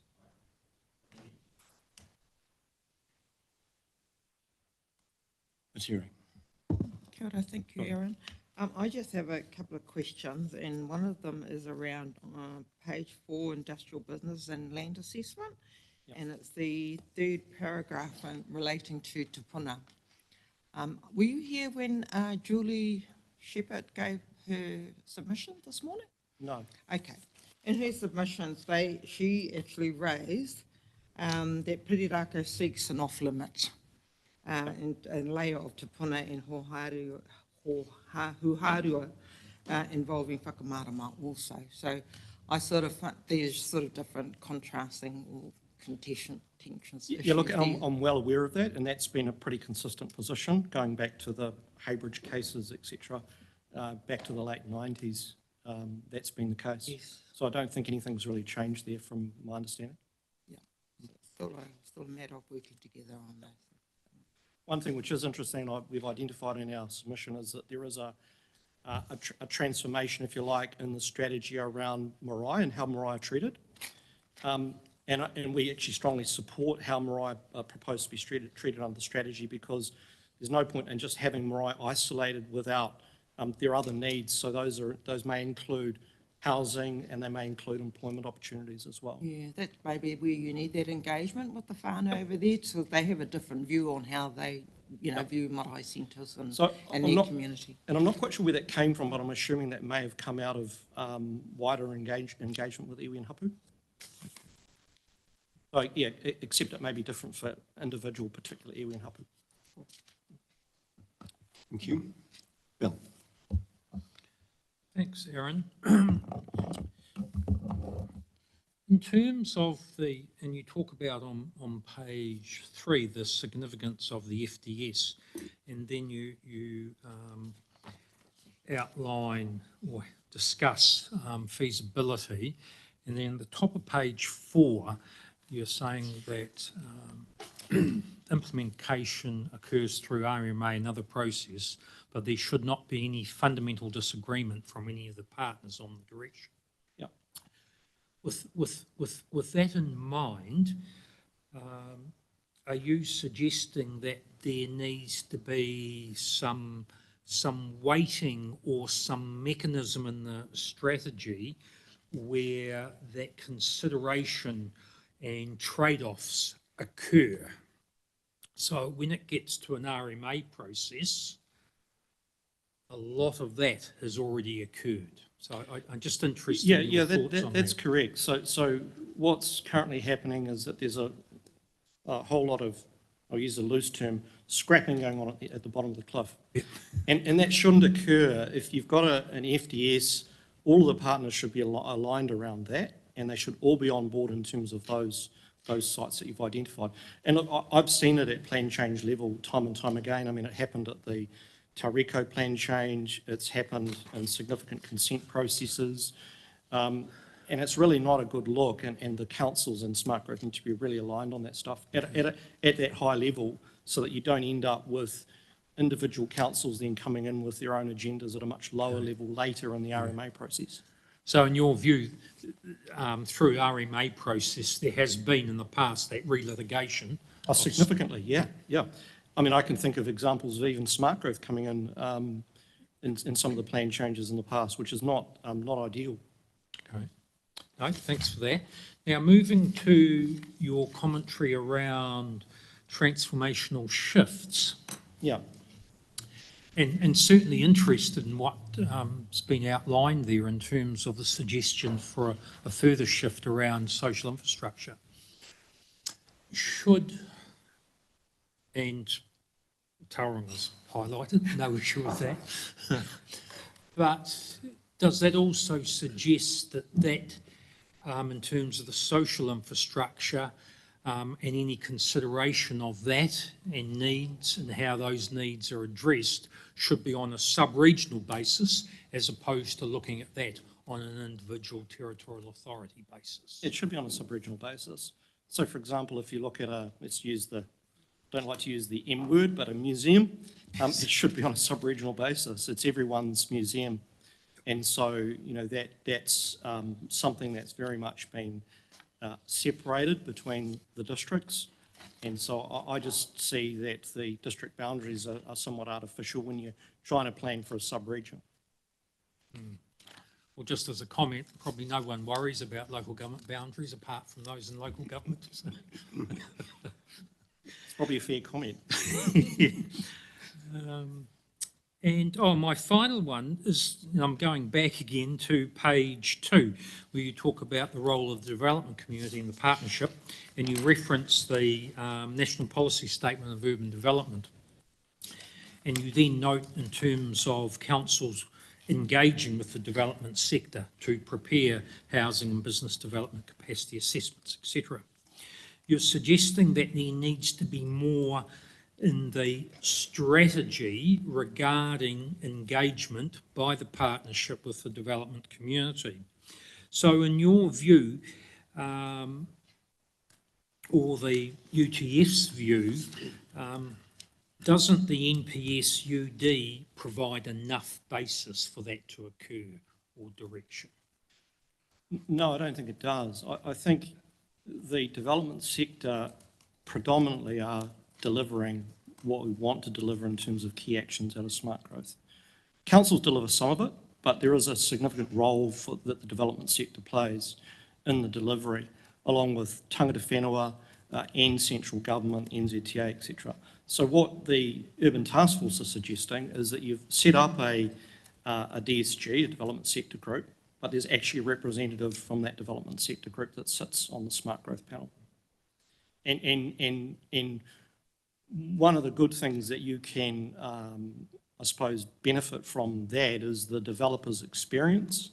And I'm using the word developers in a general sense, but their experience, their ability for assisting you with things like feasibility assessments. I think that's something that's come through fairly strongly in the Urban Task Force's submission, is the need to, when you're identifying areas and sites for employment, land opportunities or for residential, in the past there's been very little in the way of a lens around feasibility.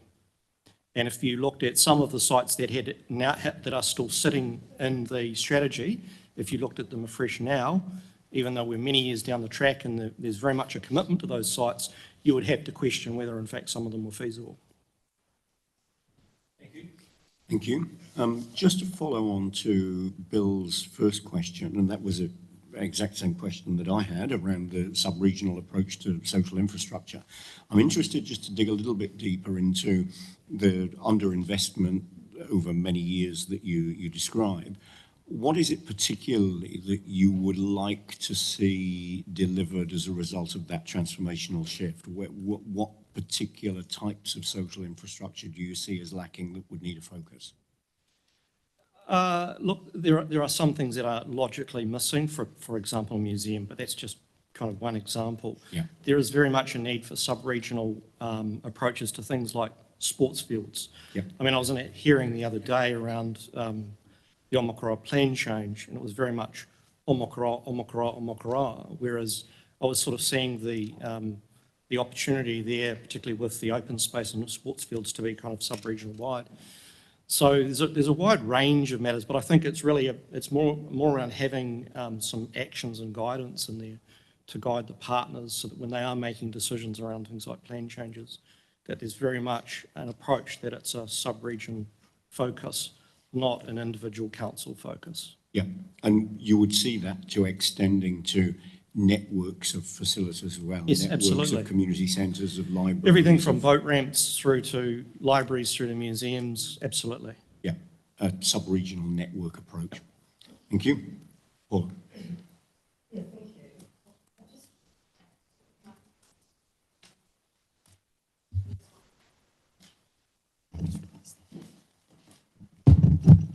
Thank you. Is it going? Yes.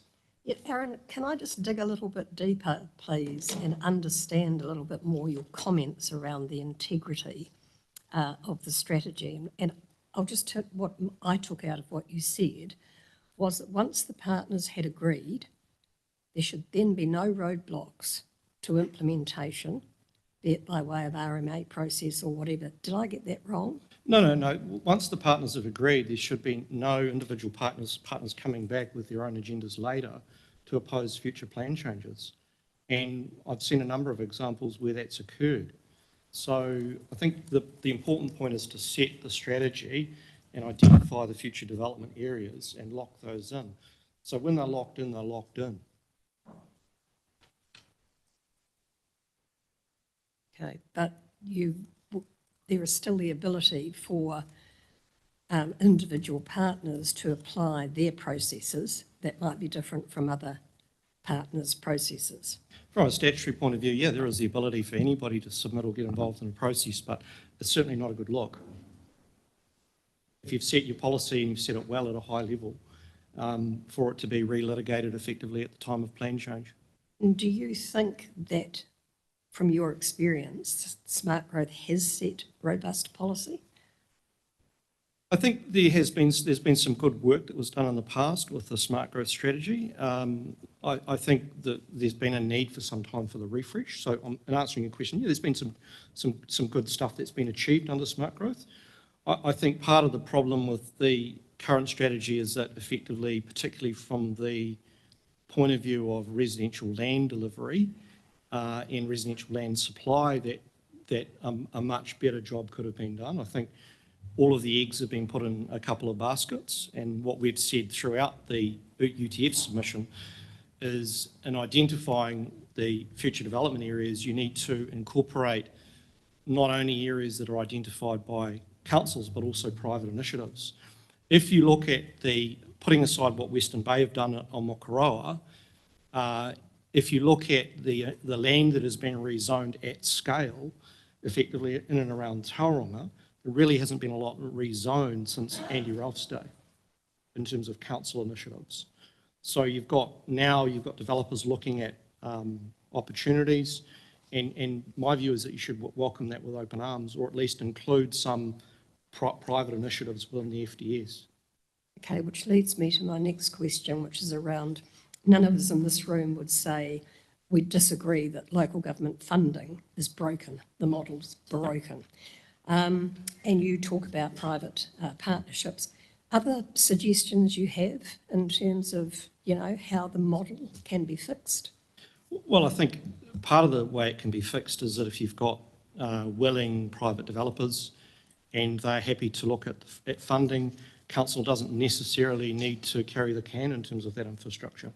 So you can't have your cake and eat it too. You can't have the idea that you can open up a new area and develop it, rezone it, but someone else takes care of that infrastructure. That's in my view, that's all got to be part and parcel of it.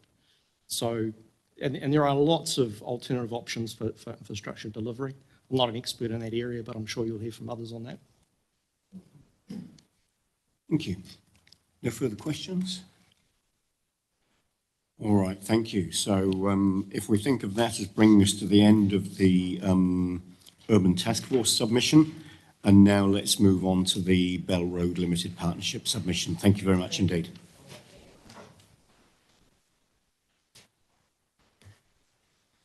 So Bell Road Limited Partnership, submission number 83, page 303.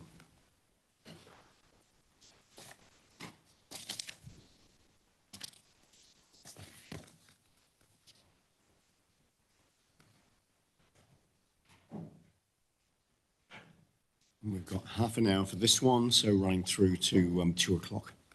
Thank you.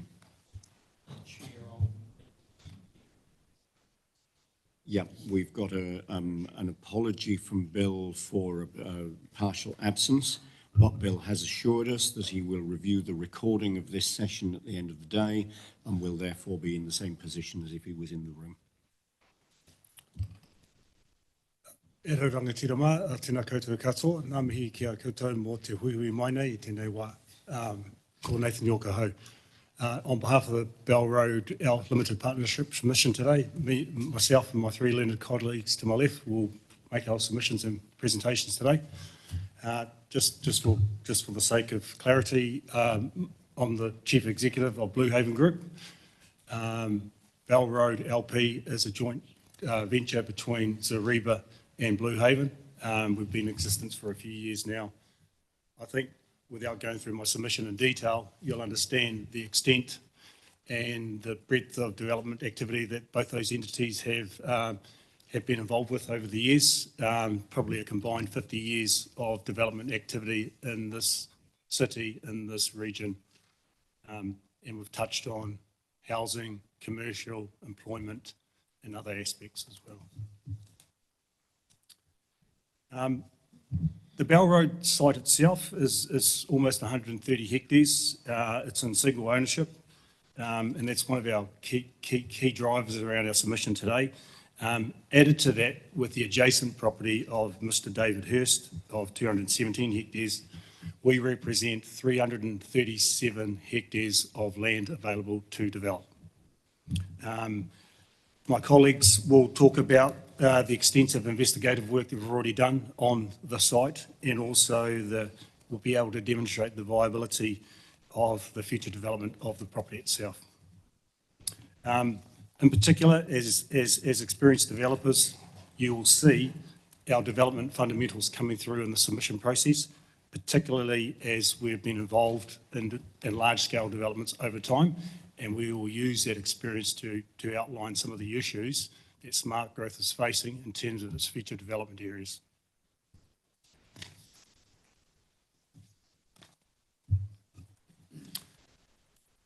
I think what was really important for the panel to hear or to observe is the ability for willing developers who want to develop, who can develop, who have the property to develop.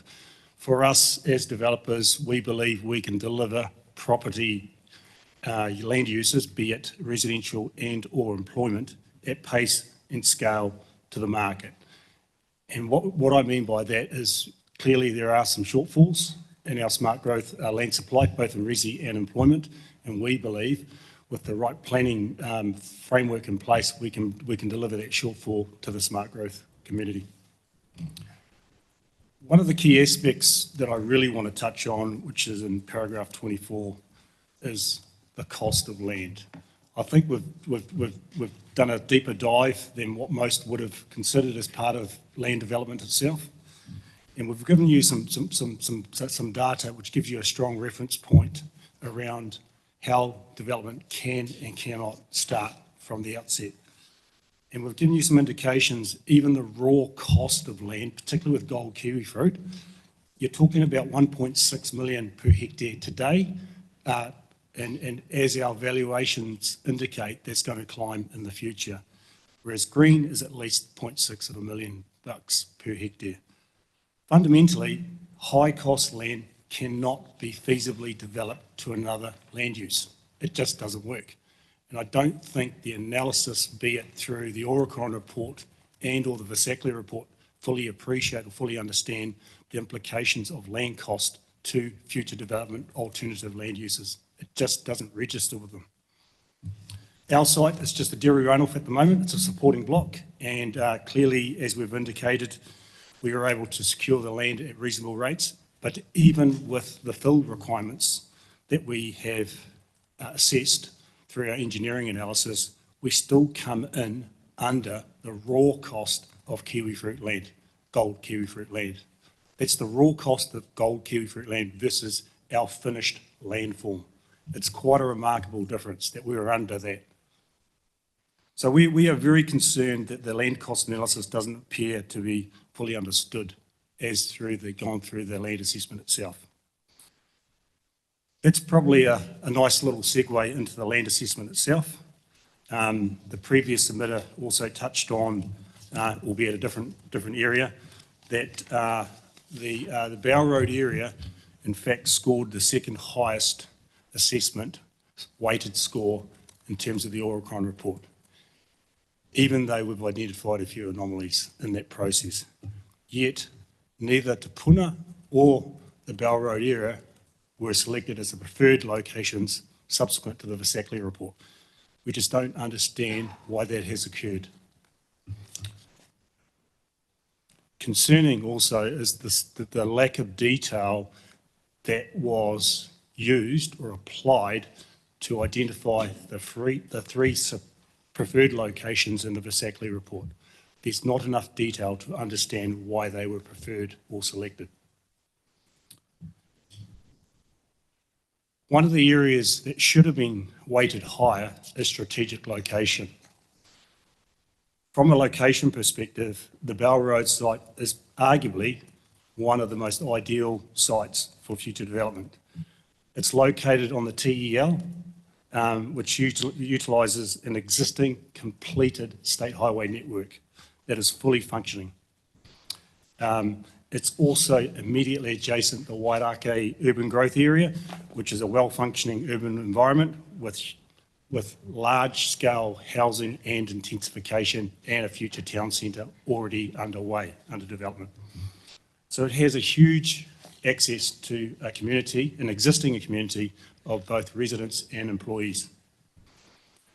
And ultimately, it has the ability, the Bow Road property has the ability to connect into that community, which is the underpinning of the future development strategy for smart growth. Ironically, the site is also one of the nearest to the Tauranga port. And by drive time and or distance, it's estimated that we're only 21 minutes one way or 20 kilometres to the port. When you look at some of these other areas, particularly in peak time, we certainly have better metrics than those others suggest. The site itself is also, as mentioned, aligned very well to the Awhiti Connected Centre strategy, where this site can be connected into the Wairaki Town Centre, otherwise known as the Sands. And we've also designed at a high level, or conceptual level, the ability to connect into the Te Puke Township as well through the Seddon Street. I won't go into the engineering, I'll leave that to my colleagues, but I will say that if you take account of all the mitigation, the roading, the stormwater effects, if you take account all that infrastructure that's needed to develop the property, we are left with 153 hectares of developable land that's 20 kilometres from the Tauranga port. That in itself is a strong reason for this area to be included as either one of the preferred areas and a site for a priority development area as part of the FDS.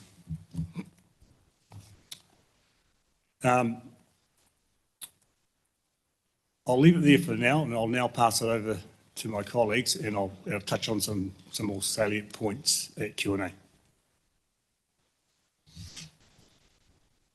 Good afternoon, panel, Chairman. My name is Peter Moody. I'm a director of Lysart Consultants. We're a land development company that has been operating in Bay of Plenty for more than 25 years now.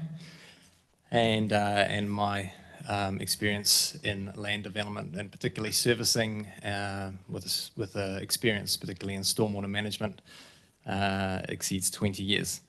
So I'm going to talk to the servicing component of the development. The SmartGrowth reports identified a number of issues with potential development in this area, and we're just going to address some of those key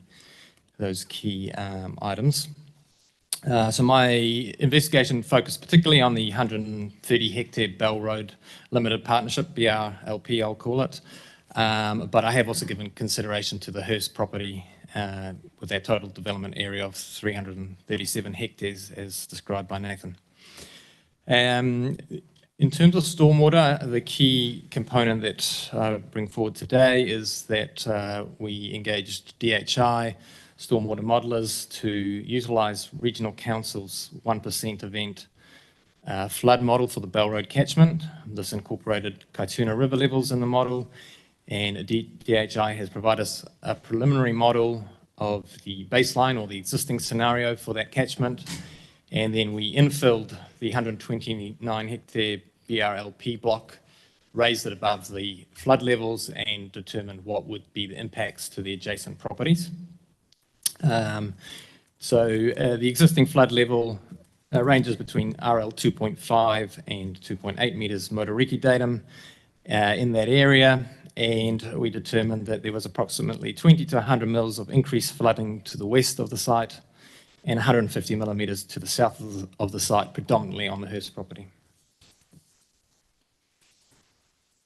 We then utilised some civil design software using LiDAR ground levels and determined that those values of increase resulted in approximately 1 million cubes of displaced water in that catchment. We also used another hydraulic software package to determine what would be the increased runoff from developing the site as an industrial development, and we've assumed a 90% impervious catchment, and determined how much detention would be required to return post-development flows back to the existing pre-development rate. We allowed for a 1/2 metre freeboard from the flood level to our minimum platform level. We allowed for settlement allowance due to preloading. We allowed for earthquake creep settlement, and we allowed for that stormwater detention and displacement storage, and a 2% of catchment wetland located within what we call the stormwater management area to provide treatment to the development. So for preliminary purposes, we assumed that there would be 2 stormwater management areas.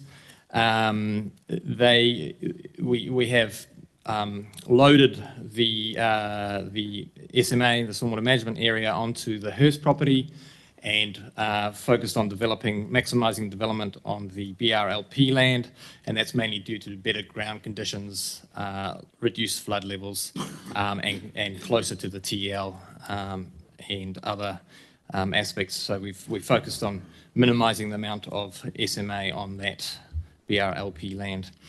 And we have determined that we can, by providing a stormwater management area where there's a combination of gravity inflow into it as well as pumping over the top onto it and discharging from the development into it, we can actually raise the water level in that SMA higher than the floodplain on the outside, and we can obtain the 1 million cubes of displaced storage. We can offset that within the development.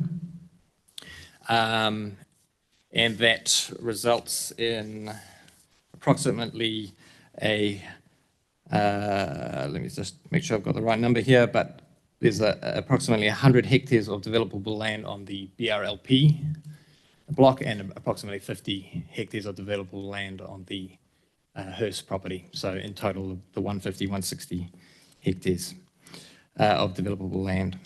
In terms of wastewater, there's a number of solutions that we believe could be viable. Sorry, if I just head back, the discharge from that SMA area, that might be a combination of water back into the Bell Road drain or direct into the Kaituna River, or a combination of both of those. In terms of wastewater, there's potential to connect under the existing underpass that goes through into the Wairaki network and utilise the Tauranga City Council's network. Obviously, upgrades where required. Second option could be to the Te Puke wastewater treatment plant, and again, upgrades where required to that. Or a third option could be the provision of on-site treatment and disposal. In terms of water supply, the recently constructed Waiari water supply scheme runs directly adjacent to the property. There's a 600 diameter PE pipeline immediately south of the site, and there's also potential to upgrade the existing main on Bell Road to supply the development. So to wrap that up, in terms of my preliminary assessment, it is my opinion that there are potential solutions which can be further investigated in terms of earthworks, flooding and servicing. They warrant further investigation, and the site should therefore not be excluded from SmartGrowth strategy at this point in time. Hand over. Kia ora everyone, can you hear me? My name is Ben O'Loughlin. I'm an engineering geologist employed with NGO New Zealand Limited, chartered engineering geologist and accredited Cat 1 with approximately 25 years professional experience.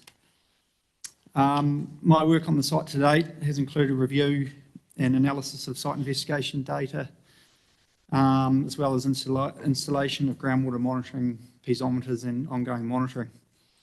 Under my guidance, we've completed preliminary geotechnical assessment of the proposed landform and provided recommendations to inform the development considerations.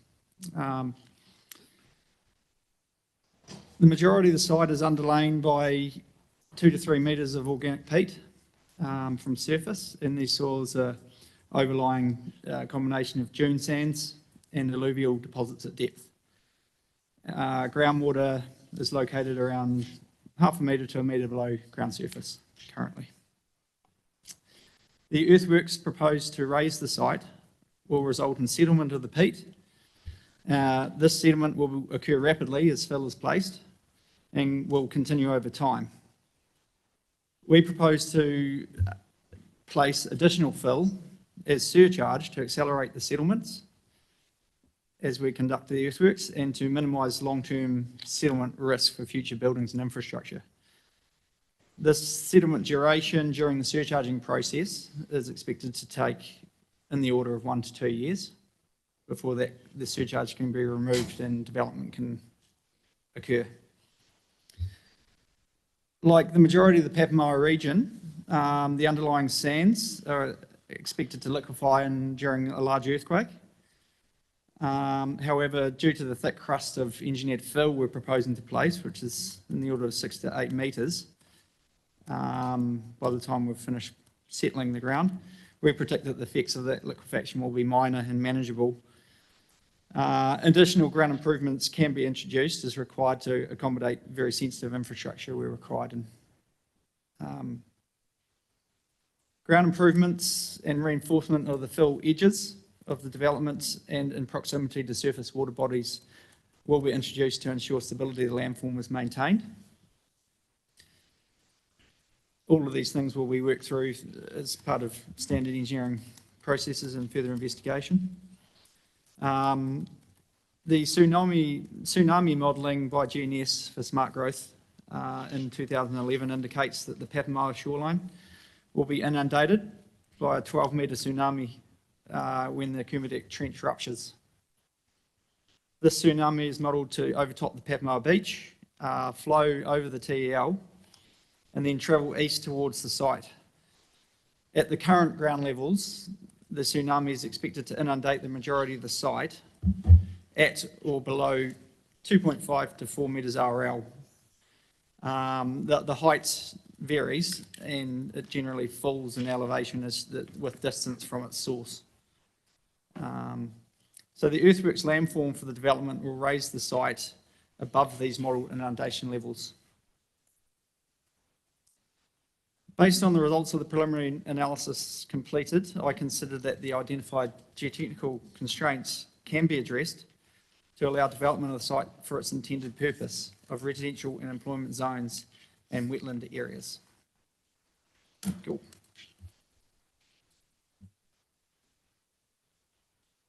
Yes, good afternoon again. I'll just briefly take you through my statement. There's a number of matters which have already been covered by Mr. York in his presentation to you.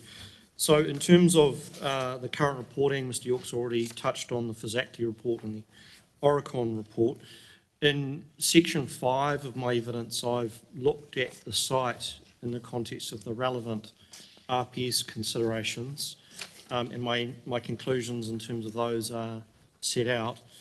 In part 6 of my evidence, I've assessed the planning merits of the proposal, and I've come to a number of conclusions in terms of those, and I'll just perhaps focus on those.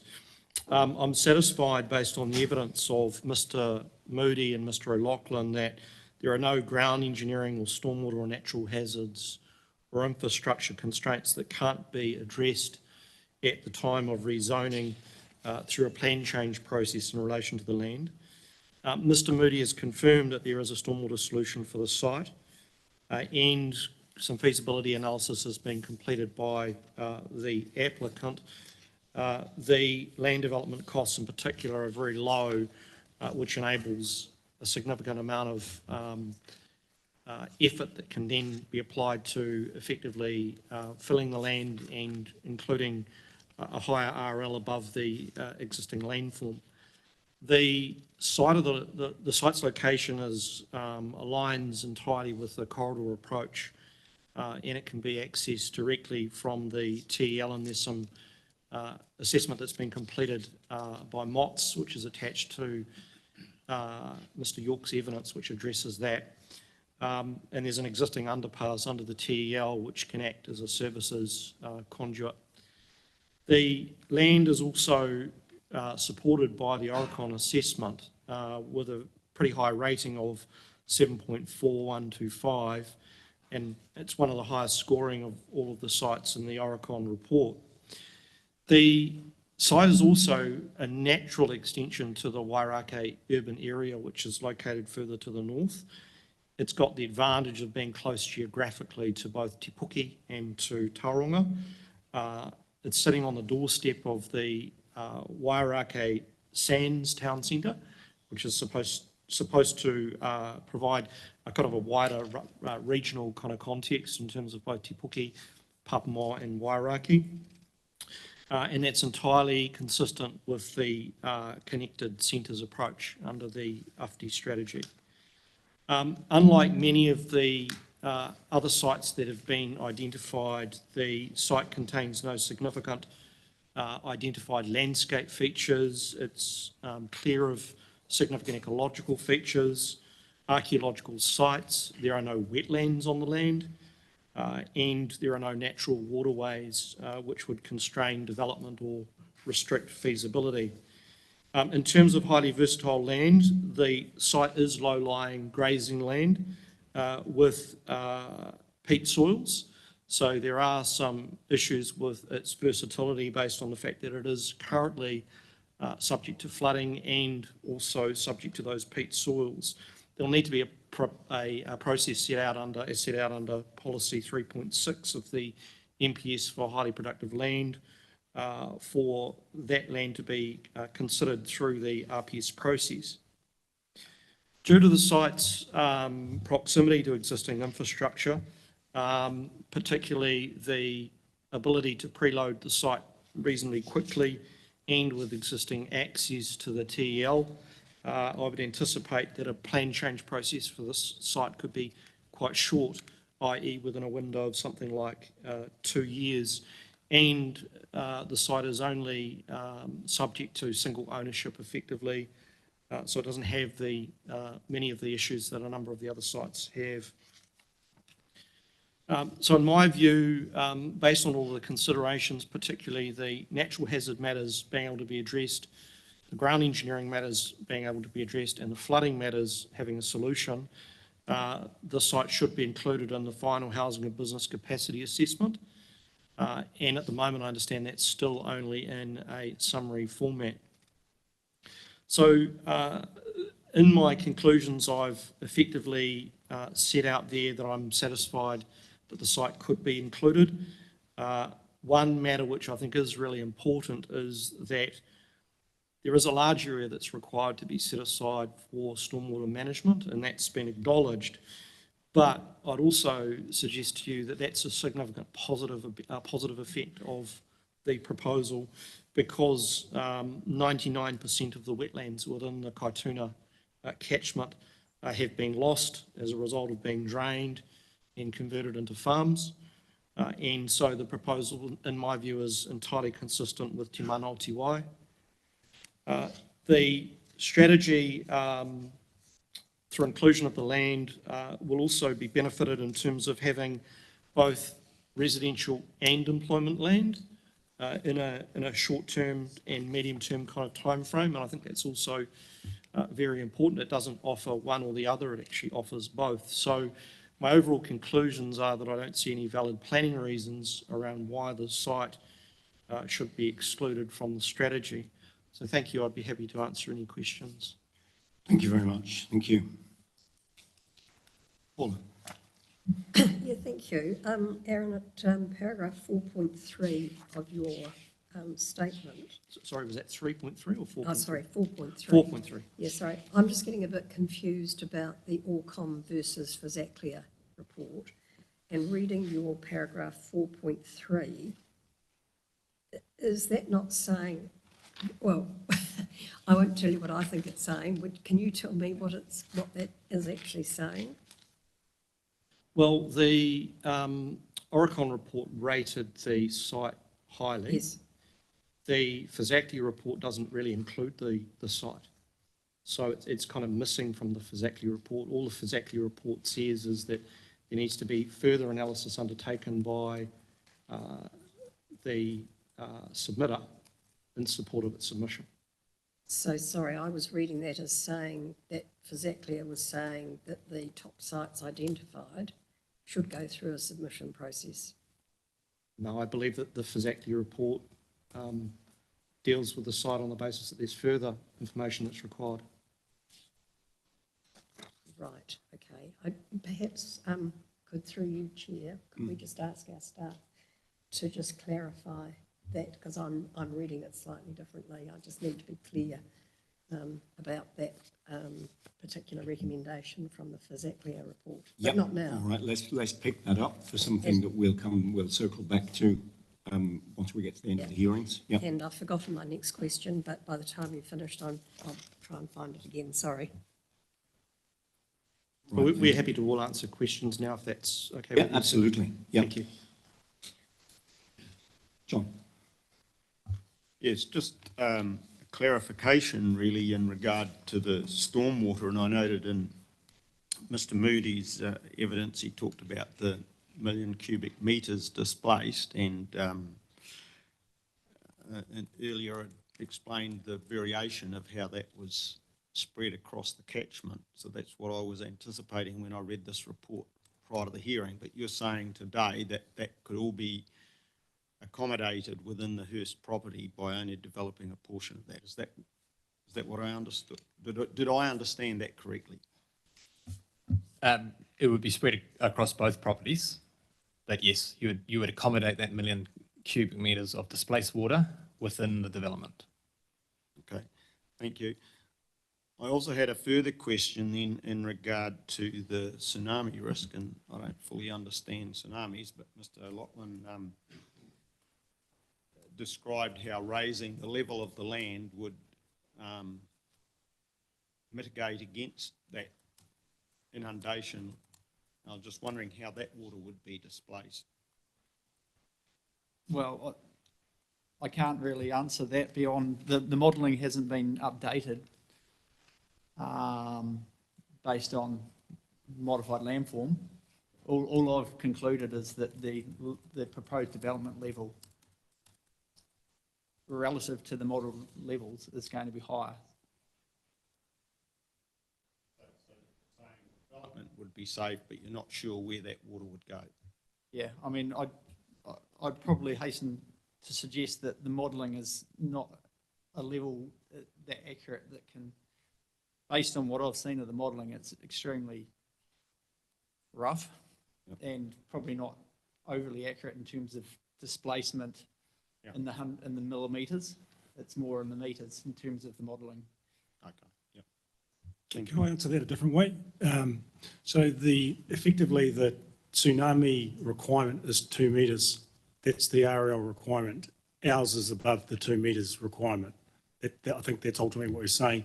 Notwithstanding, it's 2 kilometres from the Papamoa beach before it gets to us. So it's going to get displaced well and truly before it gets to our site. So and just to clarify the other point around the Oricon report. So in my submission, there was a full analysis of over 30 properties that the Oricon report did, reviewing those 30 subject areas. In the top 3 sites that were identified through the Oricon report, they did not register as the 3 preferred locations in the Vasackley report, being Belk Road, what are the other 2 areas? So they were not the 3 highest scoring properties in the Oricon report, notwithstanding they did another analysis and picked 3 different areas. I think that's the point we're trying to raise.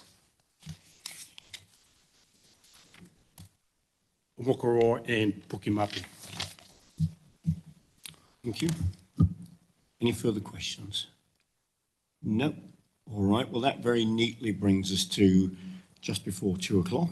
Thanks very much indeed for the work that's gone into the submission, obviously the additional information and the evidence, and the presentation today and the answers to questions. Thank you very much indeed. And thank you. And I just want to add there, if there is any further information that you need, or if you need any further kind of feedback from us, our door is open. So we're happy to engage with your staff. As I said at the start of my last presentation, our purpose is to try and help the panel with the strategy and to make sure that the strategy is a really good one and a really successful strategy.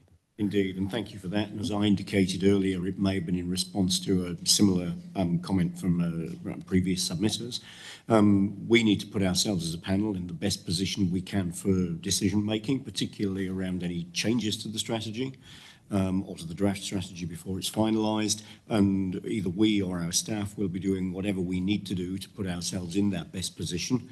Thank you very much indeed for the offer. Thank you.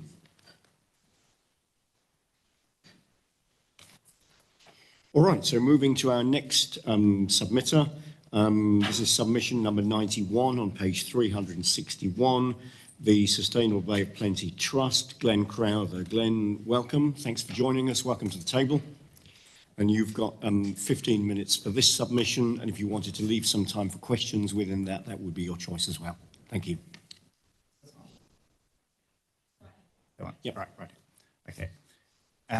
Yeah, kia ora everyone. Thank you for allowing this opportunity, and thank you for allowing 15 minutes. It seems luxury after going down to Tauranga City Council meetings. I guess I'll start off by saying that we acknowledge the immense amount of work that has gone into this, and would like to specifically thank Annika and the team for the group that I was involved with, asking a number of questions and getting answers to those questions, so we do want to pass that on. And just to be clear, I think there are 8 individuals or organisations that also wanted to support our trust submission. There were a few others, but we couldn't corral them in time to get the submission through. So I guess I'll start off by saying that one of the key things that a number of us are left with after reading the strategy and putting it in the context of public statements by people from various councils, is that there seem to be 2 strategies. There seems to be the official draft Smart Growth strategy, and then there seems to be another strategy that the commissioners at Tauranga City Council are explicitly addressing in public meetings. And I could bore you witless with the quotes that I took down, but I think the examples I gave in the submission are a good indication. And they are constantly talking about 25,000 new dwellings in the Western Corridor in the next 30 years, has been said more than once. And they are saying that it is a low carbon plan, that it is the only way to be a low carbon plan. So they say that we need to fast track the 4-lane bypass, that we need to get that built in the 2030s. And those of you on Smart Growth Leadership Group have heard the argument. And that's needed to get more houses into that corridor. And yet when we look at the strategy, and I kept thinking I'm missing something, I've talked to countless number of people and, as I say, the team itself, and yet in the strategy we're talking about around 10% of new dwellings go into the Tariko area, whereas the 25,000 would mean more than half go there, and we just don't see how it stacks up. We've gone to NZTA, they've confirmed that the business case shows that it will sustain not only what's in the draft strategy, but significantly more new dwellings in the Tariko corridor without requiring the 4-lane bypass. So we're not talking about the 6-lane, short little 6-lane bit up to Barks Corner here. But, so that there's such a cognitive dissonance there that it's very hard for stakeholders to have an informed response to the strategy. And that's doubly so for the members of the public we've spoken to who are just absolutely bewildered with it. I've spoken to a number of people who have been to city council meetings. They've held some meetings a few months ago, and they have said, we can't respond to this because we just don't, it just doesn't make sense.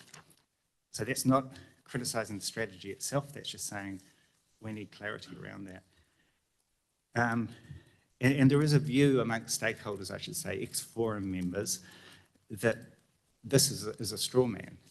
Now, I don't know if it is, but I'm just saying that's what's openly discussed, is that the staff and the consultants have put in a lot of time, and it just seems like there is somewhere in the system an understanding, and presumably I'm pointing to the leadership group and others, the executives, that will not fly in the end, that we won't get the intensification that's in the strategy, and that in reality we all know that we need the big bypass to get all the growth, to get 25,000 new dwellings out at Tariko, and the rest of it is just a bit of a facade.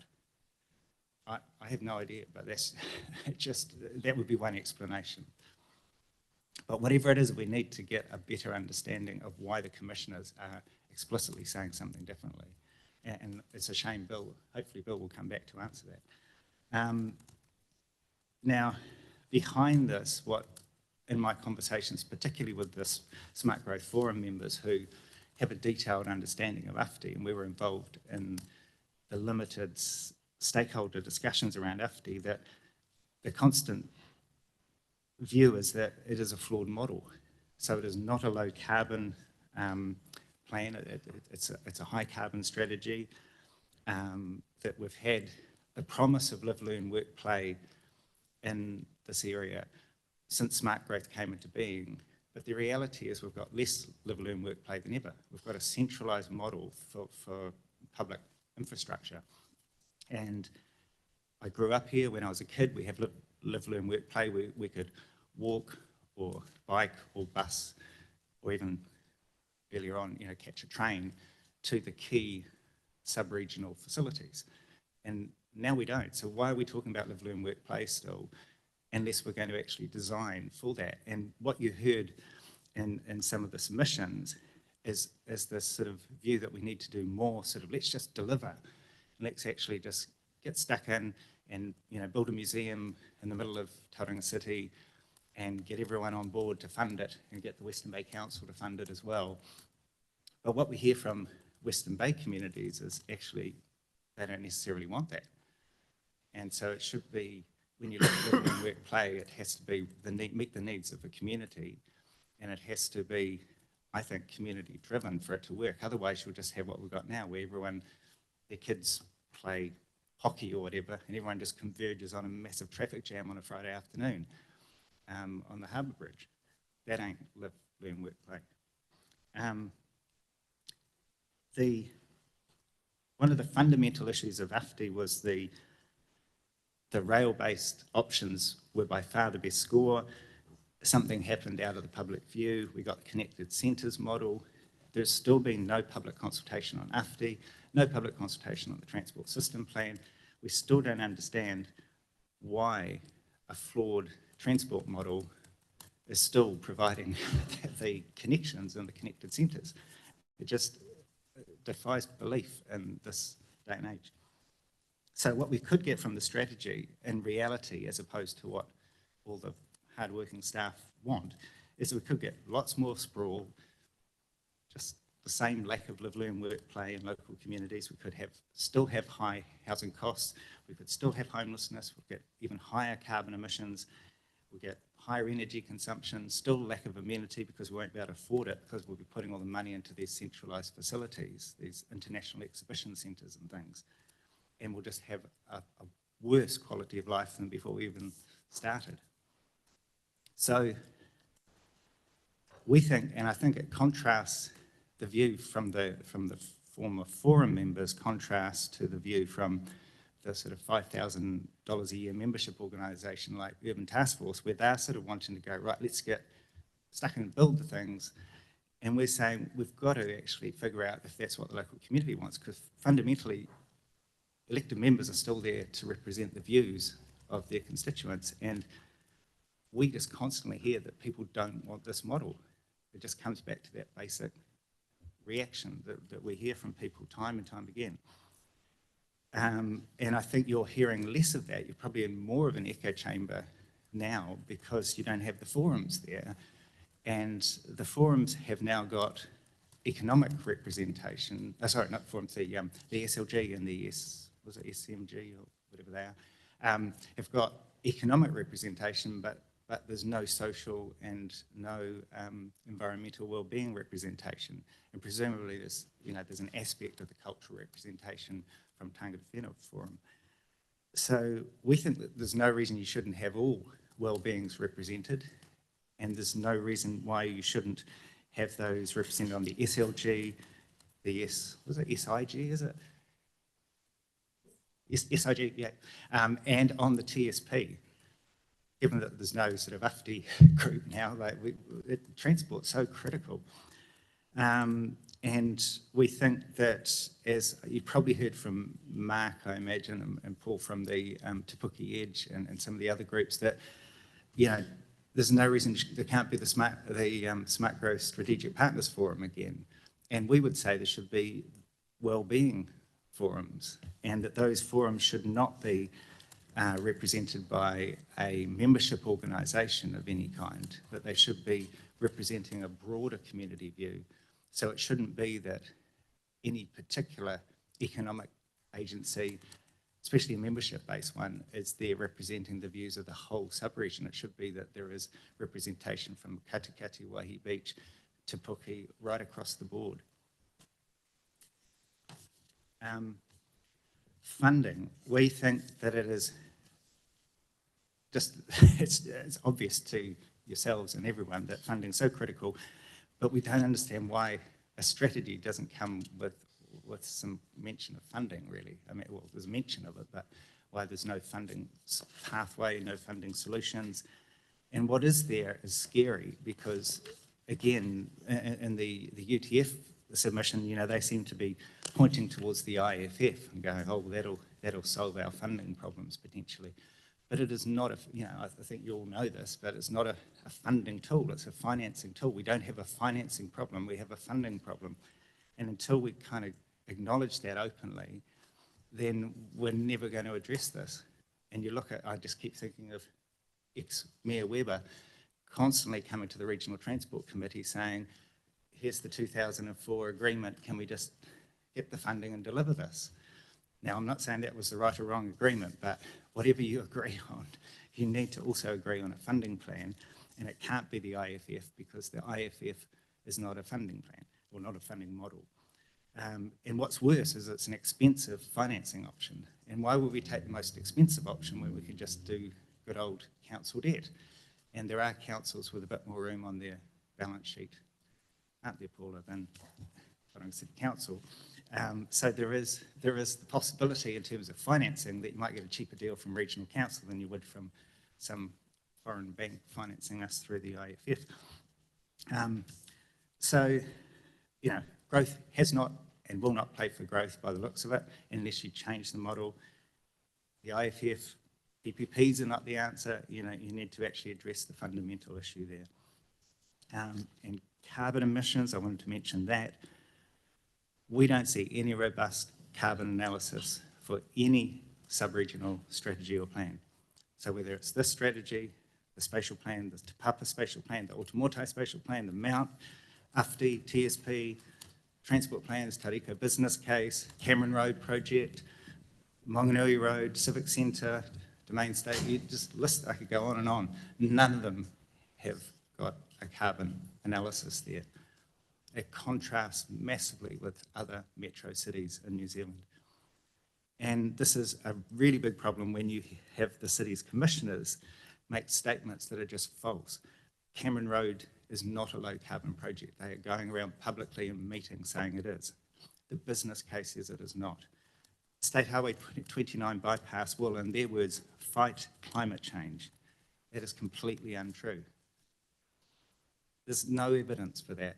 It will add 100,000 plus, or more than 100,000 extra vehicles per day onto the roads, and a number of those vehicles will still be, by 2050, will still not be electric vehicles. And even if they're electric vehicles, the Climate Change Commission says you have to allow 40% of the life cycle carbon emissions for those vehicles. So it's not a low carbon, it's not fighting climate change. And I guess one thing that I want to represent the views of a number of people who keep saying to me, don't forget about rail. I understand why rail always gets sort of pushed to the side in terms of the financing costs, but one of the big issues is that the recent passenger rail feasibilities, ferries feasibility study showed, you know, the actual cost of implementing a ferry service, sub-regional ferry service, but we have still not done that for passenger rail. And so whether you support passenger rail or you oppose it, it seems in everyone's interest to actually invest in an equivalent feasibility study and just show what it could look like, because otherwise you will constantly have people who will be saying, why are you ignoring passenger rail when it's a good option? And the fact that we used to have passenger rail means that there is some weight to say, well, if you could have a passenger rail when it was a town of 10,000 people and a sub-region of whatever, you know, probably 12,000, well, I don't know what it was back then, 15,000, you know, why can't we have it now when it's 10 to 20 times that? You know, that's the argument that's being run. And the final thing I'd say is that if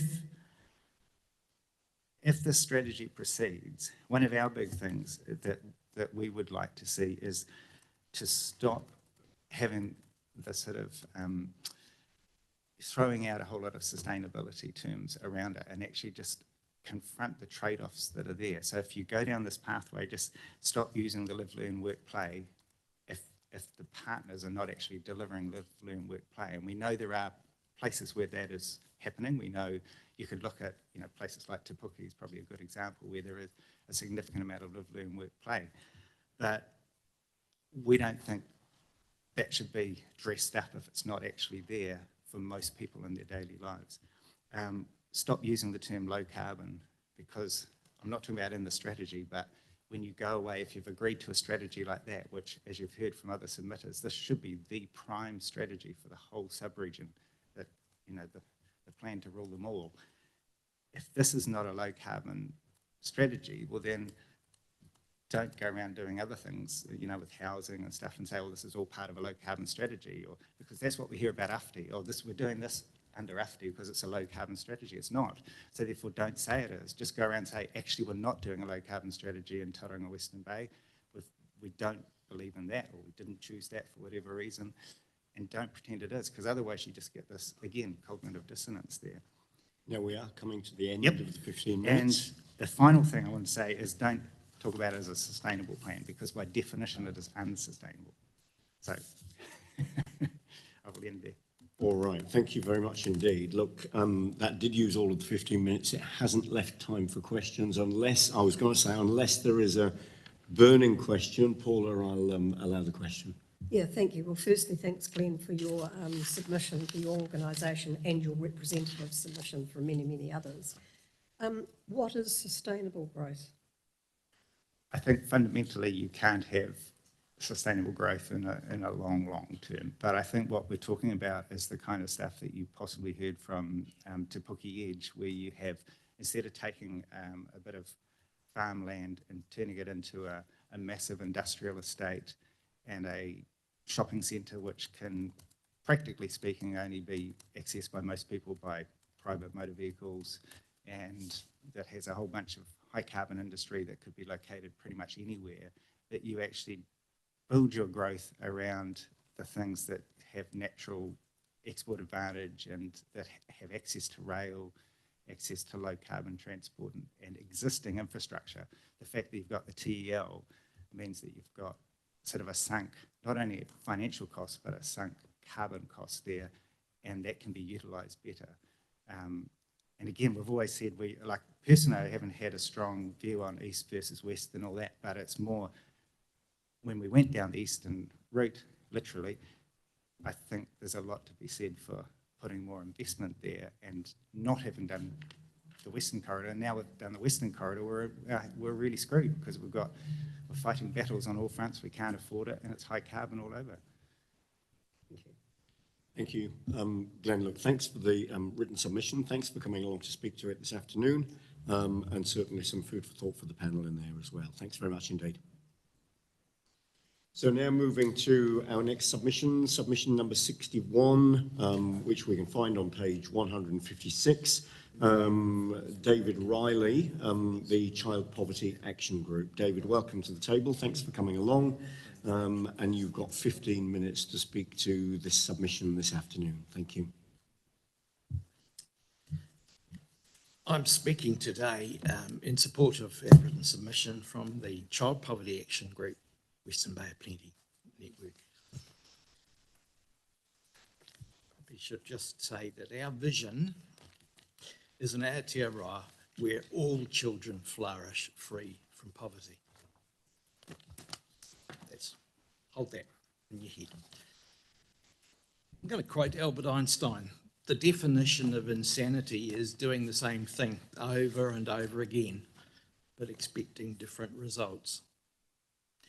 It would seem that your draft strategy fits Einstein's definition of insanity. It does define the challenges we face. It does not, however, provide a blueprint that will improve life for our children. Deprivation in childhood causes lifelong injuries that will never recover. We must focus our planning to ensure children do not suffer deprivation. we must also remember that it's the Maori children who are probably suffering the most. The connected centres approach over recent years has seen new funding channelled into greenfield developments where new homes have remained unaffordable. Housing remains an enormous problem. Rental housing remains in short supply and very expensive. Research in Katikati has shown that Katikati may not have a shortage of family homes. Older folk are sometimes stuck in their home. They no longer want to be there, but there's nowhere else for them to go. And the families who would appreciate living in these 3-bedroom houses with a lemon tree and a paddock simply have nowhere to go. Rural residents outside the connected centres seem to have been ignored. Rural internet remains a problem. Social service internet, skinny jump, costs just $5 a month for those who need it. But it's only available mostly in the urban areas. So rural kids are missing out. This is a failure to invest in capacity, not a lack of signals. So it's a deliberate policy to deprive these children. Local bus services in urban areas have been expanded, but in rural areas, they just drive on past. Regional transport links still rely on private cars. Public transport to Auckland is just 1 bus per day, or 9 unfriendly plane trips for the well-off. How does that work? No wonder our roads are clogged. We even pay the highest electricity energy charges in New Zealand. Does nobody care? We must do better than this. Your beautiful strategy document emphasises how nice it is to live here. But it takes more than a beautiful beach to be nice. It's not nice if you're hungry and if your family cannot find a warm, dry, affordable home. Some more imagination is required, something affordable and sustainable, something really smart to cope with growth. We perhaps could even call it smart growth. I've recently spotted a video from the UK for a campaign challenging pension funds for investing in coal and gas industries. It's called Oblivion. You might have seen it. It stars Olivia Colman as Oblivia Coalmine. It is a must-see. There is a risk that the smart growth strategy is our version of Oblivion. Trust smart growth to plan for our future? Well, business and property developers may, but we are sceptical. We do not want to see more greenfield developments. We plainly will not be able to provide affordable sections and homes and wraparound services and community support and transport to an ever-expanding urban area. We do not see a plan in the draft strategy. We all need to start talking. There was an opinion piece written by Max Rashbrook, published November 18 in the Post. Max is a senior research fellow in the School of Government at Victoria University, Wellington, and Max has spent time and spoken in Tauranga. Max is offering solutions for the funding crisis being faced by local government.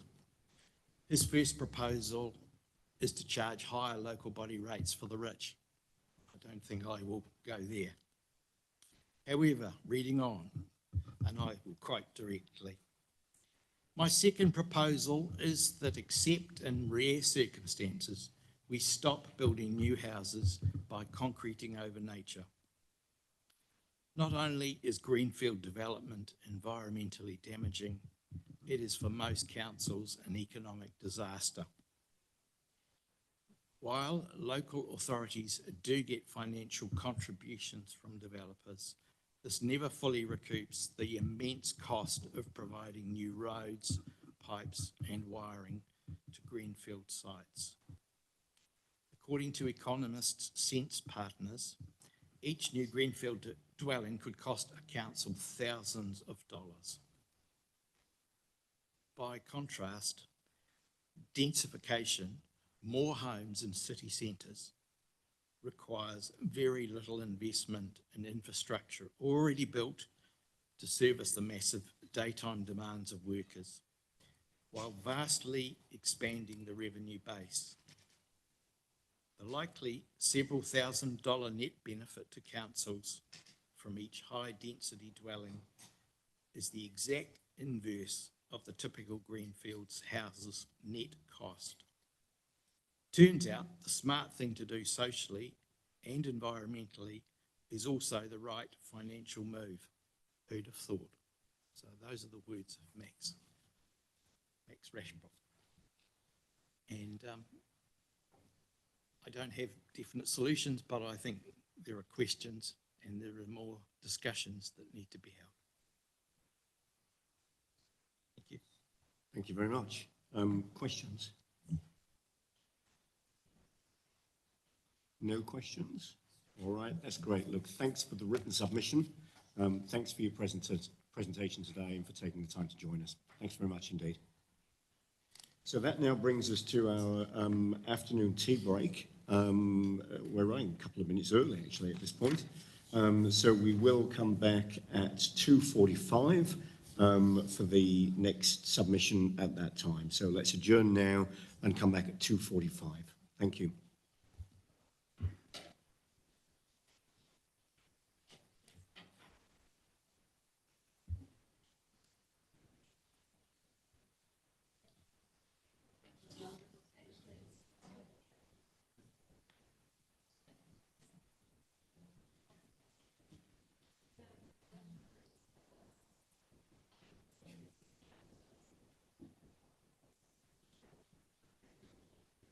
Oh, hi. About a quarter of an hour ago, the doorbell rang because it comes through on my phone.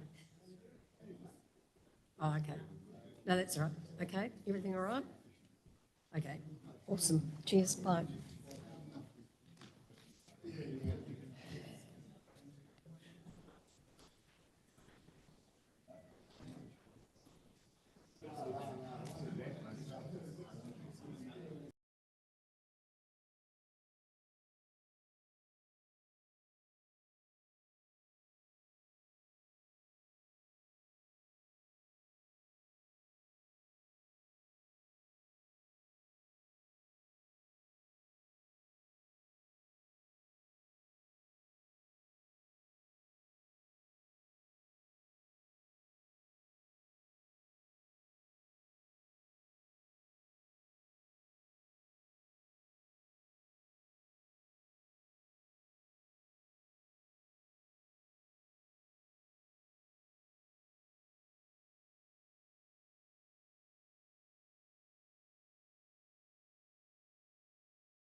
Convene the meeting for the last session of the afternoon. So our next submitter, Carol Gordon. So this is submission number 42, and we'll find it on page 109. Carol, good to see you. Thank you for joining us. Welcome to the table. And as an individual submission, you've got 10 minutes for this one to use as you wish. Thank you.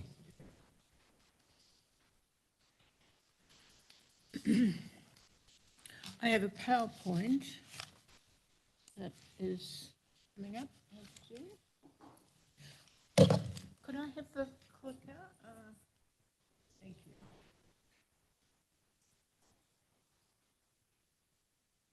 You'll take my timing from the time we really began. From when we're, yep, from when we're ready, yeah, absolutely. Don't lose from when a we've got minute. everything in place ready, that's fine.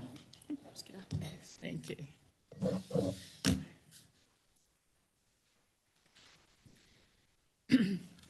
Thank you for the opportunity to speak with you today.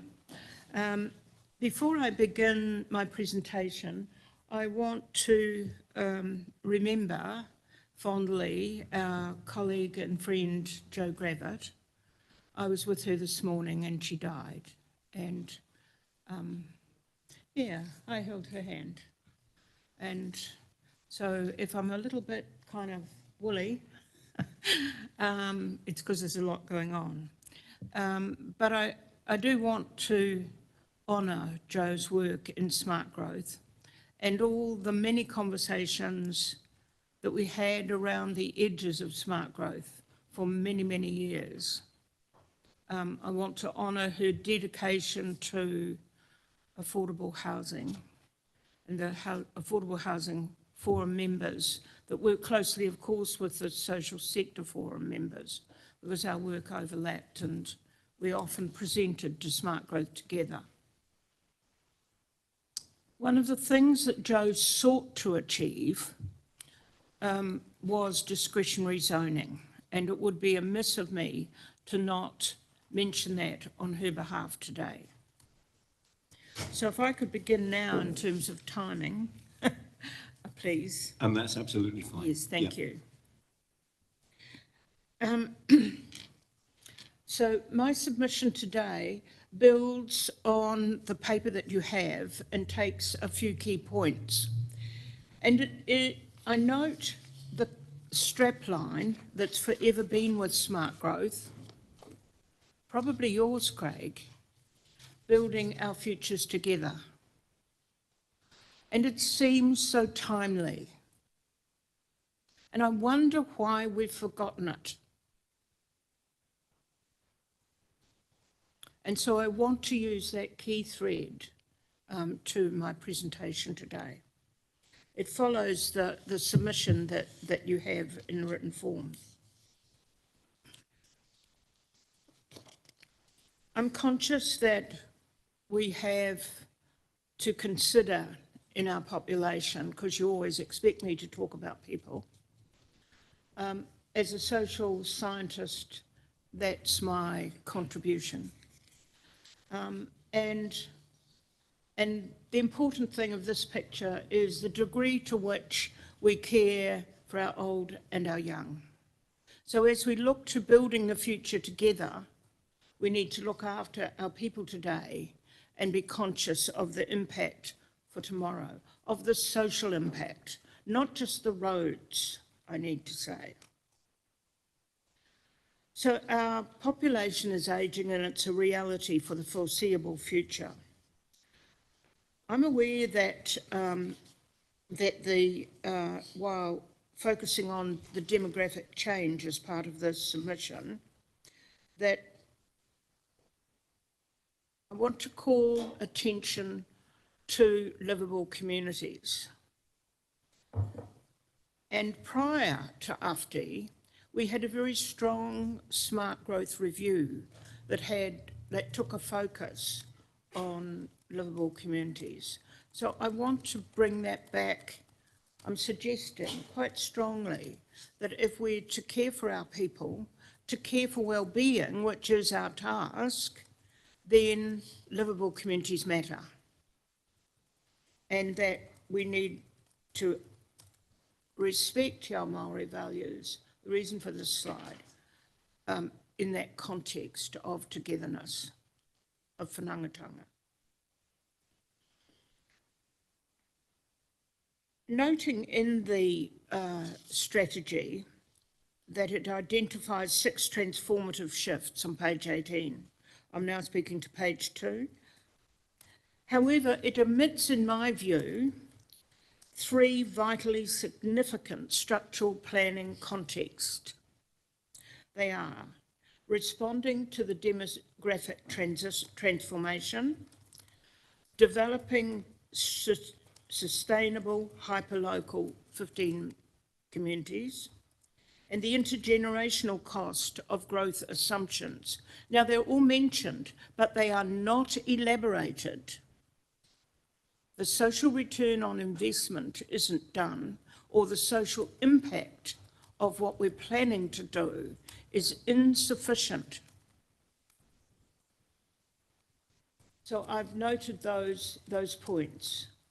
So I'm talking about people, the environment of communities that support people's lives in a sustainable environment, and Te Ao Māori values as a guide for our cultural connectedness.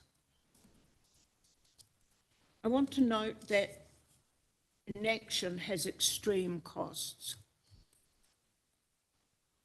And sometimes we need to just stop and look at that, because we can't do everything, but we need to weigh up the long-term costs.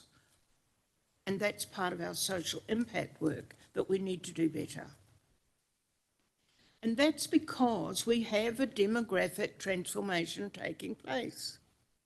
That's because we will have fewer young people to pay, and we'll have more older people for whom it may become a life-threatening burden. And we're going to see that, you can see the structure on page 4 of the Maori population, but I want to show you slides now. This is a national slide that shows the progression of selected age cohorts to 2073. By starting at 2053, it gives us a really distinct overview of the trend that is occurring. I need to say, while we look at this, that when we look at the local ones in a moment, they're exacerbated beyond this. So you can see the crossover, the bottom line of the 65 plus group, crossing over the 0 to 14 blue line, and that is the shift in what is called economic dependency, the dependency ratio shift. And so that occurs nationally in 2025. It's already happened here, and you'll see that in some more slides that I've showed. Now, that is a crucial demographic factor because it shifts the population into an ageing population and therefore decreasing workforce and all of those things that go with it. So it's very good to see that national trend. You can see at the top the working age groups levelling off with limited growth. You can see the bumps about now, and we've got immigration that of course occurred last year that increased the population temporarily. So then we move on to the national view of housing trends, because I'm going to come to the local trends in a moment. It would be lovely, Mr. SmartGrowth, if we had a similar diagram to this for the SmartGrowth period. If we had 20 years of what was happening to housing, given that kind of chart, it would be very informative. We would see the pattern much more clearly than numbers on a page in a chart, which we have so much of. We've had so many housing reports. I've got a collection of them, like you. But that's informative. I mean, you can see what you can see in it. You can see that 2-bedroom dwellings have fallen off remarkably. And you can see that larger houses have escalated. That's nationally, and our local figures are similar. So here we have the actual demographics locally, where you see in Tauranga City, the pale blue line, already the dependency ratio has passed in 2021, and then it moves, the line moves steadily upwards, with little growth in the 0 to 14 on the bottom line, despite the Māori birth rate. And so we have the levelling of our working age populations above that. Western Bay, more exaggerated, with the 65 plus well above the no change in growth of the other age cohorts. So if we apply that to housing, instead of talking in housing numbers of units of widgets, we need to be talking, and I've been going on and on about it, and I know, I've been going on and on about talking about houses, particularly for people. Pacifica Island people want big houses. Pacifica elders are the most vulnerable in New Zealand because of their housing conditions, followed closely by Māori, who wish to care for their people. The whānau is large and the door is open. And so our housing just doesn't fit. So Lucy says, well, what are you going to do? Sorry, Paula, you've seen Lucy before.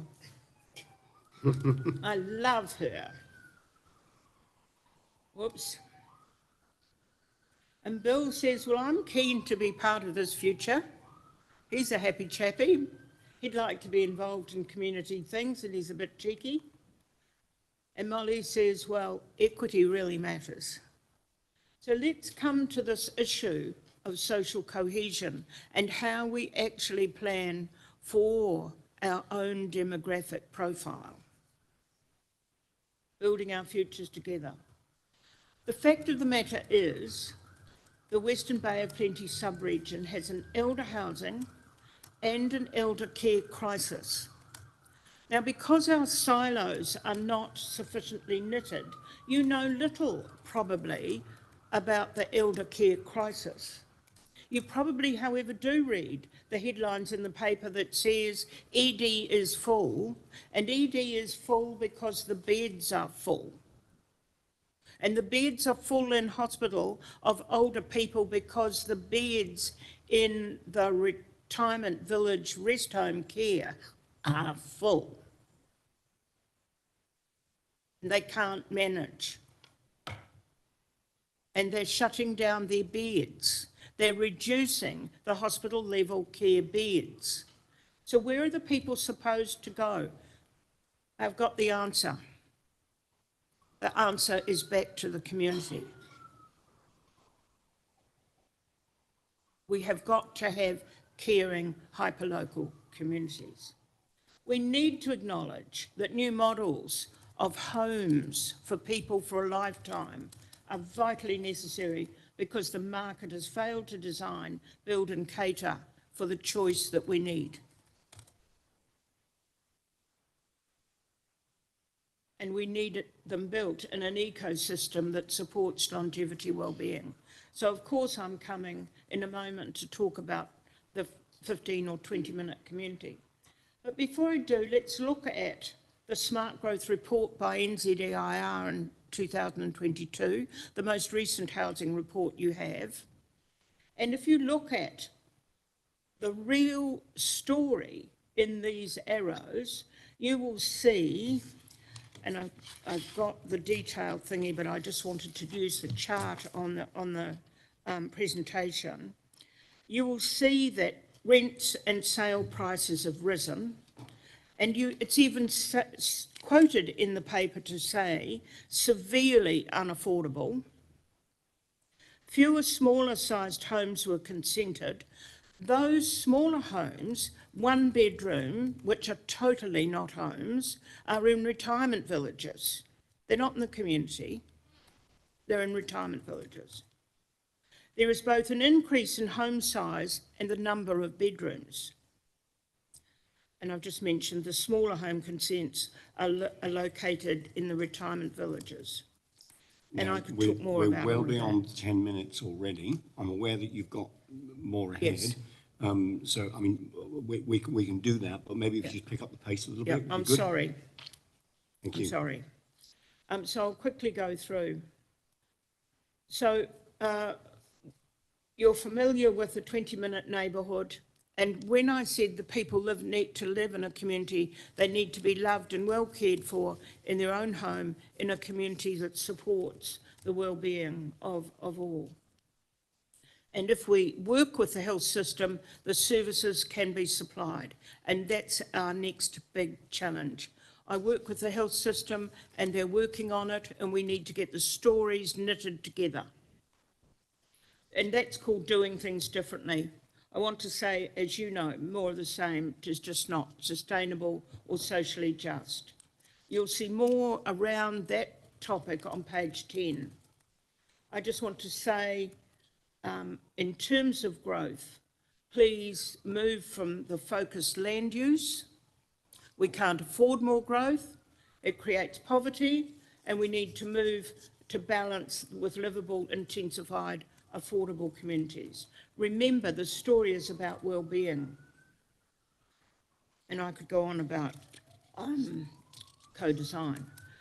I want to alert to you that those of you who don't know about the UN Decade of Healthy Ageing, a Tawawhi Kamatua Changawana Decade Forum has been formed, and I'd like to ask SmartGrowth to collaborate with that forum and build futures together with us on our key project, Homes for an Ageing Population. So we're doing some in-depth work that is linked to the health system so that we can get a better alignment for community care. So I'm sorry I was a little bit over. That's all right. Thank you very much indeed. So there's a clear invitation there for us to collaborate with the forum on the previous slide. What would that look like? Is that a meet quarterly or meet monthly or co-create together or extend that forum to involve SmartGrowth people or attend some meetings that are already occurring, or what would that conversation look like? Thank you very much. Okay, so how would we engage with that forum? How would you see that happening? We'll need to talk about it. Okay, yeah.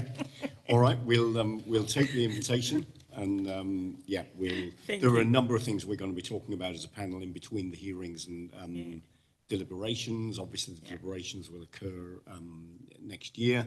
Thank you very much indeed for the presentation. Thank you very much. And some good information in the written submission and an excellent presentation as well. Thank you.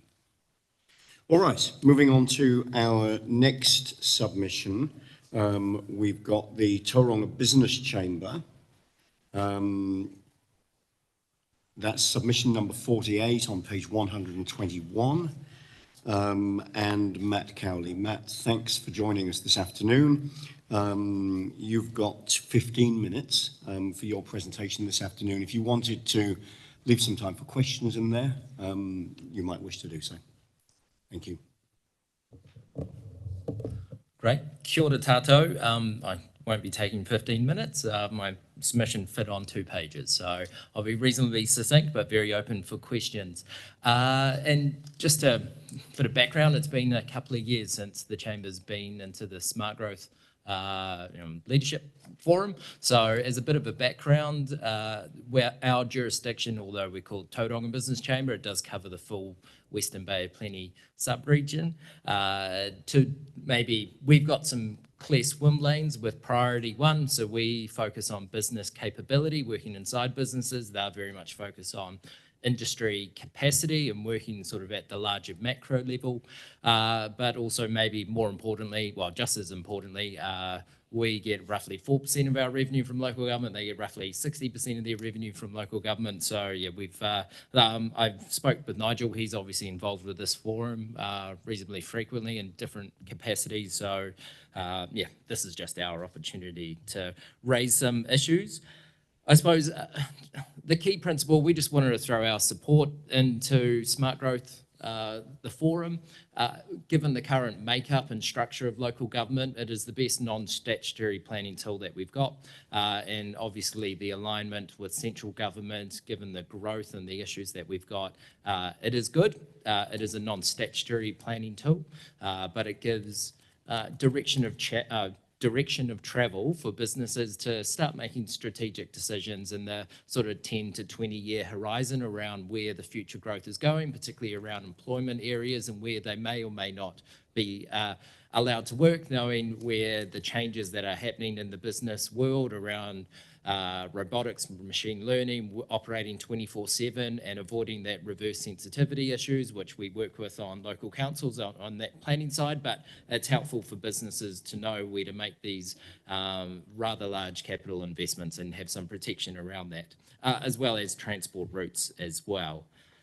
Taking a step back, SmartGrowth, it is what it is, and we support it for what it is, but don't support it going further than what it isn't. It is a non-statutory planning tool. We can have all the discussions that we want in this forum. However, the rubber really hits the road quite explicitly with a few examples, particularly around the pushback on Tauranga City Council's housing intensification in Mount Maunganui. Those communities weren't really engaged in the SmartGrowth forum, so it's really the challenges with SmartGrowth or the criticisms of SmartGrowth hasn't really been it's not in the planning and decision making, it's always in the delivery and how that interacts with those communities. So once again, reinforcing SmartGrowth's great. It's the best tool that we've got given the current structure of local government. However, it is really up to those councils and supporting how they deliver those and engage with their communities, which we've got many, many different communities across the Western Bay of Plenty. And I suppose taking a step further and saying that with SmartGrowth and transport in particular, there are some pretty aspirational goals for that where it comes to delivery, where agencies maybe disjointed, disconnected, trying to implement some of those goals. That can be quite challenging, particularly around, say, transport and modal shift and having some aspirational targets without the conversation with communities around how we're going to be achieving some of those targets. That's where I think SmartGrowth has its limitations, and that's where some agencies can be wishing to go faster than some other agencies based on their conversations with their communities, and that's where SmartGrowth can cop some flack unnecessarily, but once again, it's just about SmartGrowth understanding its role and how the agencies will be off delivering on some of those. In terms of housing is becoming a critical matter for the business community, mainly because it is employees and access to talent has been a critical issue, particularly post-COVID and the pressures that we've all experienced around the attraction of talent, all the way from young talent and aspirational talent that's coming through the system, as well as the top end as well. But speaking with a wide variety of different industries, their feedback is that they are wanting to retain their people. However, they recognise that Tauranga and the wider Western Bay is, other than the beach and its lifestyle, it's largely becoming less competitive as we see housing prices and just living costs increase here, which is why the business community is very aware of the need of providing housing supply to match up with the demand. Speaking with a number of developers and the suppressed demand that we're experiencing at the moment, we are very likely to go through another housing boom in the next sort of 24 months.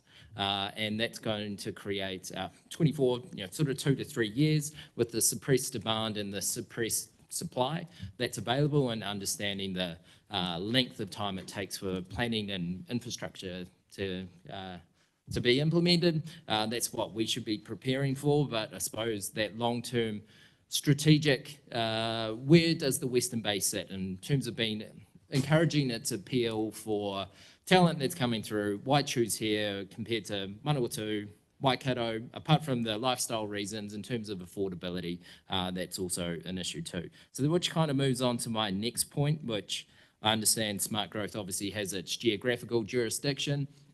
Not saying that doesn't speak about how it interacts with neighbouring regions, but just wanting to acknowledge that, say from an employee's perspective, just wanting to say that for what you can get for $1 million living in Papamoa Beach is very different from what you'll get $1 million in Matamata, considering there's roughly the same travel time. So it's just an acknowledgement that with the housing, well, the land supply constraints and some housing constraints, is that wanting to acknowledge that a lot of our workforce in the future over the next 50 years will be living in Waikato and commuting over.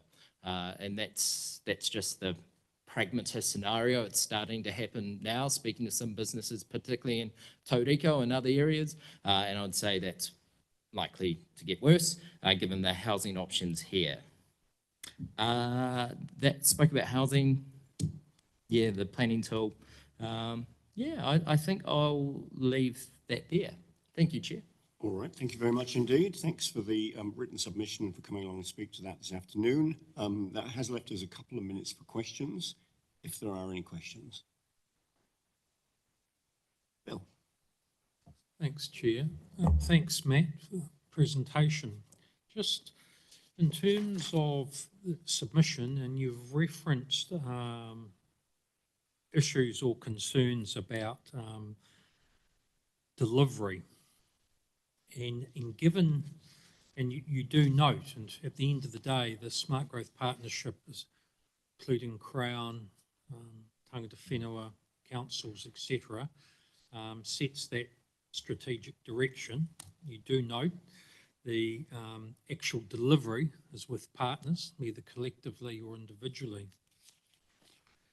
Do you feel that there would be the opportunity for far greater transparency and reporting on the delivery of actions across the partnership, and those actions being clearly defined in the strategy, but whether there needs to be much more focus on A, who's delivering what, and in fact, are they actually delivering what they've committed to?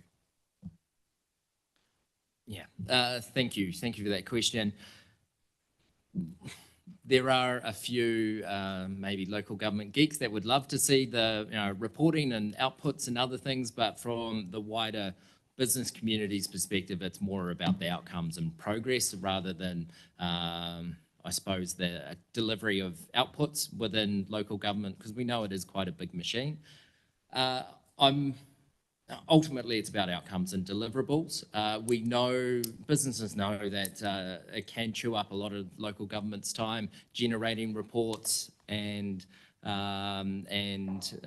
reporting that through to the leadership. However, if there are issues, I think that could be beneficial if there are issues in terms of that coordination and that transparency.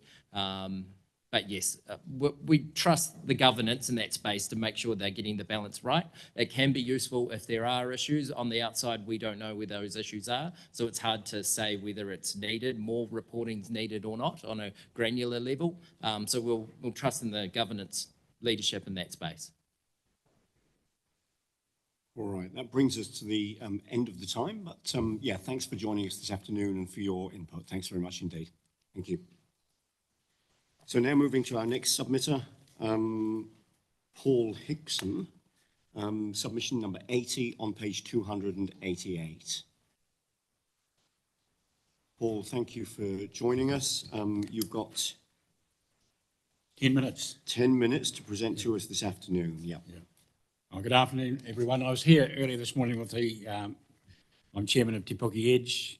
I was originally in Te Puke Fast Forward. Te Puke Edge and Te Puke Fast Forward grew out of the need. We saw an absence anyone advocating for the Te Puke region, which is, as Mark Boyle mentioned this morning, that's from Otamarākau through to the Papamoa Hills. And we've always thought that priority one and the Tauranga Chamber of Commerce didn't adequately reflect the viewpoints of those who live in Te Puke East. And I also, in rereading my submission, also have a knowledge of Caticat and Waihi Beach, and I think they're sort of in the bit of the outer. I think that too much of the focus, and this is what I read as summation, is too much of the focus on Tauranga CBD and Tauriko at the present. So I'll just go through my written submission. I actually put something that I did in two reports, one in 2004 for the Bay of Plenty Regional Land Transport Strategy, and I like to think of taking a Bay of Plenty regional view. You know, we live in Te Puke, we knew the growth of the port and everything grew out of the forest in Rotorua, dairy industry, etc., and latterly the kiwifruit industry. So I think it's very important to look at things rather than just the Western Bay and Tauranga. I think I like to look at it as a Bay of Plenty because we're a region that has produced great export goods and we've got to keep enhancing that. So I just comment on my original submission in 2004. I put a little note down the bottom. We've still got road congestion in the area, Totara Street and Tauriko, and need for bypasses in Caticat and Te Puke, and I think SmartGrowth and their planning should recognise that. Industrial parks, I mentioned in my points back in 2004 about it. Now we've got very good access to the Rangiora Business Park, so that was very good planning. The difficulty with that, the Eastern Link was put in place, but Rangiora Business Park has lagged because we had objections from Rotorua, and there was not much support from Priority One in early days. It was only the work of perhaps Fletcher Tabato from Rotorua and Mark Boyle and Te Puke Edge and the previous mayor of the Western Bay that we actually got funding for the bypass into the Rangiora Business Park, and that meant it went ahead. But I went to a meeting in Edge the other day with someone from Rangiora and said, oh, you can get, they're working wonderfully on stage one, but if the private ones come in, they'll have to get another 6 years to wait for resource consent, which seems completely daft. You know, if you're planning, you should actually say, can we get the resource consent for those private plan changes now, rather than wait another 4 years, so 6 years, a very long delay. So it's really, I'm just saying, speed things up. Alternative routes, I mentioned that previous mission. Well, the TL fixes up the Kaituna problem, but it was good this morning to hear the forward block submission about having alternative Kaituna bridge way down near Makatu end, I suppose, and that will create a sort of a safe exit for the people who live down there. Now, back in 2006, I did a submission to the original SmartGrowth, which was rejected out of hand. Staff recommendation reject. And I thought I had quite sensible ideas in that days. Further investigation of Te Puke to Morakau for growth. Rural structure plan should make specific reference to areas noted. Final outcome should be flexible. Is it a 50-year plan? Well, it's over almost 20 years since that, so we're talking about 30 years.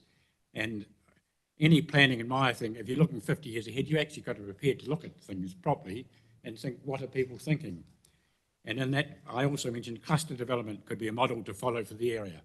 And that was made in the Te Puke Edge meeting this morning. Now, I've addressed some of these things on page 2, maybe a different page view. Kiwifruit industry, well, we know the growth in the kiwifruit industry, but I think people underestimate it. And the important thing in the kiwifruit industry is workers can't all live downtown Tauranga or in high living in Papenbar, because they actually like to live where they work. On a day like today, where there's inclement weather, I've just been to the mount at lunchtime, the sun was shining, so a kiwifruit worker would arrive at a place like our orchard at Pongakawa on a Sunday, sun comes out at lunchtime, and you'll go in there and there may be 5 cars carrying about 20 workers, and they'll just drive there to work, and they'll work at this time of the year doing thinning and so, and they'll work from lunchtime on Sunday till 8 o'clock at night when it gets dark, because their workflow in the kiwifruit industry is very weather related. So you can plan about high-rise living and travel by bus or by train to work, but it doesn't work in the agricultural industry. And all this talk about technology and robotic machinery thing, that's only a small aspect. For many years, I think we'll still have manual labour. And there must be houses for those people to live. Now, at Te Puke, we have Kiwi Corral and Bay Gold, which Kiwi Corral has 400 people living there during the peak of the season. But I don't think long-term that's the best model. The best model is to allow communities to thrive, like the old-fashioned farming, like Te Puke grew out of the dairy industry. You have people live in a little community, and in those communities you have a place like Pongakawa already. We have schools, we have all the social infrastructure, we've got swimming pools, sports facilities, everything there already. So if you allow cluster housing, you've already got social amenities, you've got good highways, so the only thing you really have to have is water and sewerage systems. That's my comment. The other thing is coastal living. So many people enjoy coastal living. In a 50-year plan, I think you've actually got to look wider than just Pukahina Beach, for example. I think in 50 years, you may find that places like Rogers Road, Otamaraka down there right near the coast there, it's high. If people like living near the coast, it might end up a bit like the Gold Coast. A lot of people poo-poo it, but you'll have people who live near the sea, they like fishing, they can go inland to work in orchards, they can travel by train to Tauranga or Whakatane or Kawerau to work, or by bus. So it's all there. The other thing that people often talk about is the loss of valuable farmland, but I mean, we live on a farm, about 70, 80 hectares. There's blocks, little bits in that farm that could have housed people. I'm not going to do it because I like to keep we plant natives and things. But one suggestion by Councillor Don Thwaites over there years ago was that every farmer should be allowed to put an extra lot, or an extra house on their lots on the farm. And that would immediately create extra housing in the area for people to working on the farms. The other thing that's quite interesting, when you talk to people, and I talk to people at Pongokawa occasionally, socially, and they may say, well, we're going to build a cottage without compliance, Paul. We've done it before, we're going to do it again. You don't go and repeat who they are, but they just, because they get fed up with bureaucracy. And this is something you probably don't get at these planning forums. You don't hear about that because people are not going to put their hand up and say, I built this without compliance, but they want to get on with things. The other matters, that's covered by the East, and that was sort of aligned a bit with what Te Puke Edge says. The other thing is my own thoughts, based on we've got a place at the Mount, and I worry about Plan Change 33, the loss of green spaces, the sun robbing by neighbours. You're allowed to build 10 stories, as they want to do in Pitau Road, that rest home development. All that's a worry, and I think SmartGrowth should be very aware of what communities think about that. And I've been to Mount community, the Mount's made a submission. I looked at Barry Brown's submission, her Mount Matters, 40-page wonderful submission about looking at those issues. And I think it's very important that all of you in this room are conversant with the feeling of the public and people who lived in these places a long time about the change of environment. They've invested in the place based on the existing rules, regulations, and the ambience of a place. And suddenly if central government or anyone wants to override it, I think it's both irresponsible and not fair to people who invested there already. They'll all bugger off and you leave a wasteland. The future, I think, for the future, I think SmartGrowth, when it comes, it should have flexibility in its planning. In other words, well, not so much SmartGrowth, because you can create the plan, but I think council have got to be prepared to look at ideas based on their merits. So you'll have planning rules and environment rules, which should be respected, but you should allow if someone comes up with a good idea, i.e. to buy a 100-hectare farm at Rogers Beach and build 500 homes, and they can supply all the infrastructure, water, sewage, and do it at their own cost and pay the people who are going to live there, I think you should look at it. Now, I'm not saying tomorrow, but I'm saying this is the 50-year plan. So your plan or your document should say, we're open to good ideas in the future, but these are some of the parameters we'll have about allowing that project to go ahead. I think that's about all I've got to say. Thank you. All right, thank you very much. Thanks very much indeed. Are there any questions? I think that's very clear. Good. Yeah. Oh, we've got one question, John. Paul, you made your comment that your comments from 2006 still stand. I don't know whether in their entirety, I don't want to put words in your mouth, but you've got one point there. You say, thus, I think it is dangerous to draw firm lines around areas for 50 years at this stage. Now, we've heard a number of other submitters talking about other proposals today who are concerned about areas being in or outside planned development areas. So my question is, how do you feel is the appropriate way to address that, trying to channel development into the best places? Well, I don't think you should channel. Well, I think you could have a sort of a general thing, like I mentioned Rogers Beach, is that it has certain parameters. In other words, it's the farming land down there is not quite as good as say inland at Pongokawa or Otamaraka. So it's high, it's coastal, and it's got a road there, State Highway 2. It's good, and it's got schools, and it's got all those other things. So provided you set a framework, I don't think you have to draw pictures of a plan. I think it's different though when you're talking about the eastern city of 15,000 people. I think you need to get a plan around that. But what I call a cluster development, you know, a small community, I think you should have, as long as SmartGrowth sets parameters. And I don't think you set parameters like every house has to be 3 stories high and all that sort of stuff. I think you've got to allow the old-fashioned community to develop. You know, a lot of Kiwis, if they live near the beach, they like a place to park their boat, they like a place to have a barbecue. The Kiwi lifestyle. That shouldn't be forgotten in all this, because a lot of Kiwis still like to have the Kiwi lifestyle. Tangata whenua, us, some of us Pākehās, Indians, they've all got different lifestyles, Pacific Islanders, and we've got to appreciate that in our planning. We just shouldn't say the mantra is everyone's going to live in a 3-story building. That's my opinion. But, all right. Thank you. Thanks for the written submission. Thanks for taking the time to present this afternoon. We appreciate it. Thank you.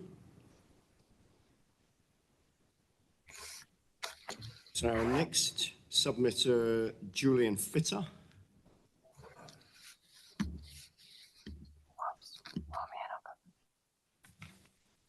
I'm sorry? I'm obviously working from a different list. So we've got Trustpower Online. Transpower, 89, sorry, I'm away. I must be working on the wrong sheet. All right, so my apologies. Julian, we'll come to you in just one moment. We do have Transpower Online here. So Rebecca, Transpower, over to you to present your submission to us. Thank you. Thank you, Chair. Tēnā koutou, Chair and Commissioners. I am Rebecca Eng. I'm Technical Lead Policy in Transpower's Environmental Regulatory Team. I'm joined by Mr. David Strang, who is a System Development Manager, and Mr. Strang is working in the team, working on the joint Powerco and Transpower Western Bay Plenty Development Plan.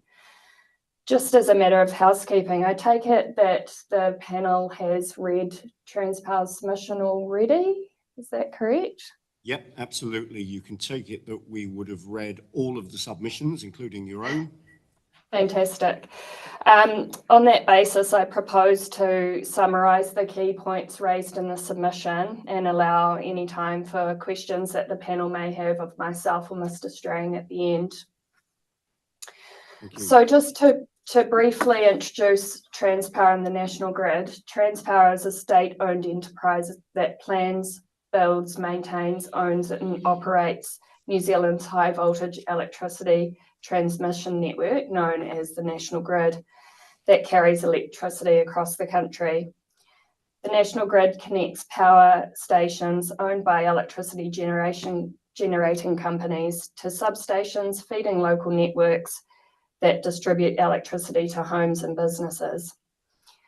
It's effectively a freight network for electricity in New Zealand.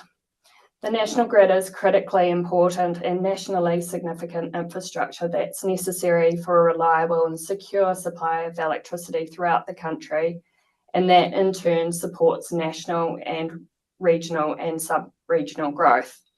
And in an RMA context, the National Grid is nationally significant by virtue of the National Policy Statement on Electricity Transmission, which is directly relevant to preparation and implementation of the future development strategy put together by SmartGrowth.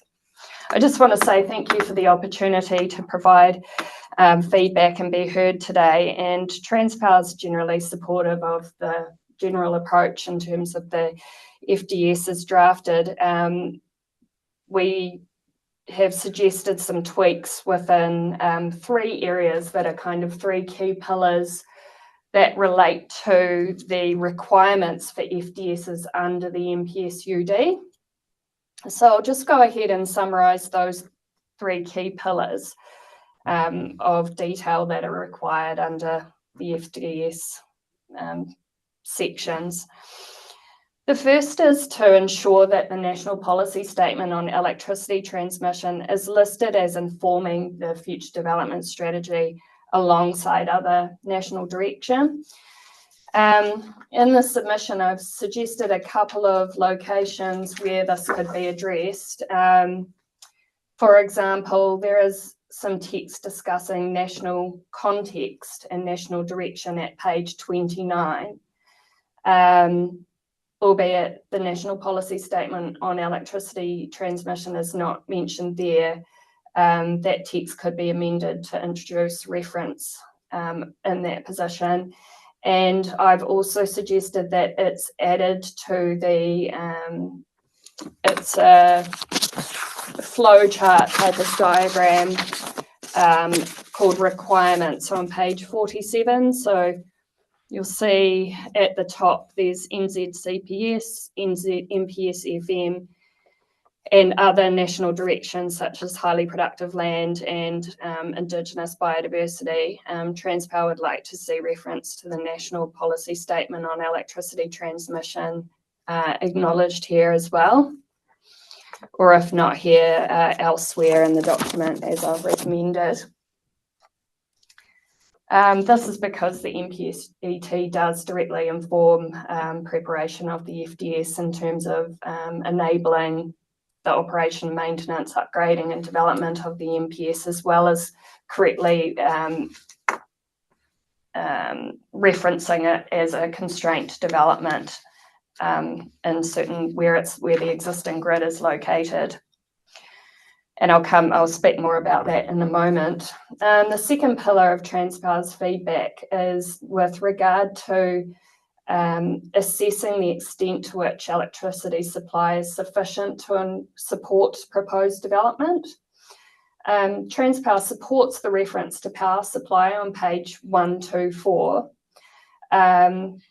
But what we haven't been able to find within the strategy itself or the supporting information is just a statement or record of the extent to which the proposed planned development areas and intensification marries up with the work in the Western Bay Plenty Development Plan by Powerco and Transpower. It's quite possible that that work has been undertaken, but I think that the FDS itself would benefit from a statement that these principles or general projections have been taken into account and have informed the planned development areas. And then the final part is relating to constraints on development. Transpower has concerns with the constraints assessment because it omits existing national grid assets in the sub-region, and given the direction in the national policy statement on electricity transmission, which includes a strong policy direction against establishment of sensitive activities, so housing, schools and hospitals, in proximity to the national grid, it's important that the national grid is mapped and taken into account as a constraint for development in light of that policy direction. There's a few areas where there's at least two places where I thought that could be addressed in the supporting technical assessment, which is the constraints analysis called Areas to be Protected and Developed Carefully chapter background paper. And by amending map 15, at the moment that just shows topo information for electricity lines generally. And I think given the national significance of the national grid, this map ought to differentiate between electricity distribution and the national grid so that those constraints are clearly understood. And just to note, in a couple of these places, there is probably text, drafted text that could be added, and I am more than happy to work with officers on or any supplementary information if it would be of assistance to the panel to provide more specific drafted text that would assist any decisions on Transpower's submission. That's all I have at the moment. I'm happy to take any questions that the panel may have. Thank you very much. Thank you. And thanks also for the offer of help if we were to require any assistance with drafting in the event that we were to adopt some of the suggestions that you've made. So thank you for that as well. Are there any questions for Rebecca? I think the submission is very clear. The amplification of it through your presentation this afternoon is equally very clear. I've got none of the panel indicating questions, but yeah, thanks very much indeed for joining us remotely this afternoon and for your presentation. Thank you. Thank you. Thank you. Right, now we come to submission number 47, Julian Fitter, which we can find on page 117. Julian, thanks for your patience. Welcome to the table. Kia ora koutou, ko Julian Fitter aho. For your information, I'm no longer chair of the Makatua Natural Wetlands Society. I'm ex-chair. I'm still chair of Bay Conservation Alliance, but I'm not here in that capacity today. I'm here and in a personal capacity and you will be fully aware from the submissions you already got that my main concern is the environment. And I think what I would like to get through to the Smart Growth team is that we need to start looking at the environment as the key factor in every decision that we make on development side of things. The danger with the environment is that, I can do a little bit of damage and it really doesn't matter. You can do a little bit of damage and my neighbor can do a little bit of damage, and it probably in those individual bits doesn't do much harm. But if you add those up by everybody doing the same little bit of damage, that's death by 1,000 cuts. So that's what we've got that's why it needs to be front and center. It's a key well-being for the community. If we don't have a healthy environment, a good example is rivers, then that's going to be bad for everybody. It's not just the recreational aspect of swimming in the sea or swimming in the rivers. The fact that if your water is polluted, you have obviously got serious problems. So I think I would like Smart Growth to actually be smart, because my criticism of Smart Growth up to now has been mainly that the only smart thing about it is the title. And we really do need to look at everything through an environmental lens. So that's the basis. One of the things you may recall, some of you who took part in UFTI will remember this wonderful spreadsheet. It actually, when you want it to read it, it's that big, but you need a magnifying glass even on A3 to read it. But that came up with some good recommendations, and it was a useful and I thought a very expensive, good, well-funded study. But actually, the three areas that came up as top, that scored best in that spreadsheet, which were rail-enabled growth, 3 rail stations and connected urban villages, were not actually taken up as a conclusion. And that's what worries me about the whole process that we go through with something like Smart Growth, is that the bureaucrats come up with a wonderful plan and then you send it out for consultation to the community, and we all come back and say this is rubbish and that's rubbish and we'd rather this and we'd rather that, and then you take it away and the bureaucrats then make a few minor amendments and they come back with something pretty much the same as before.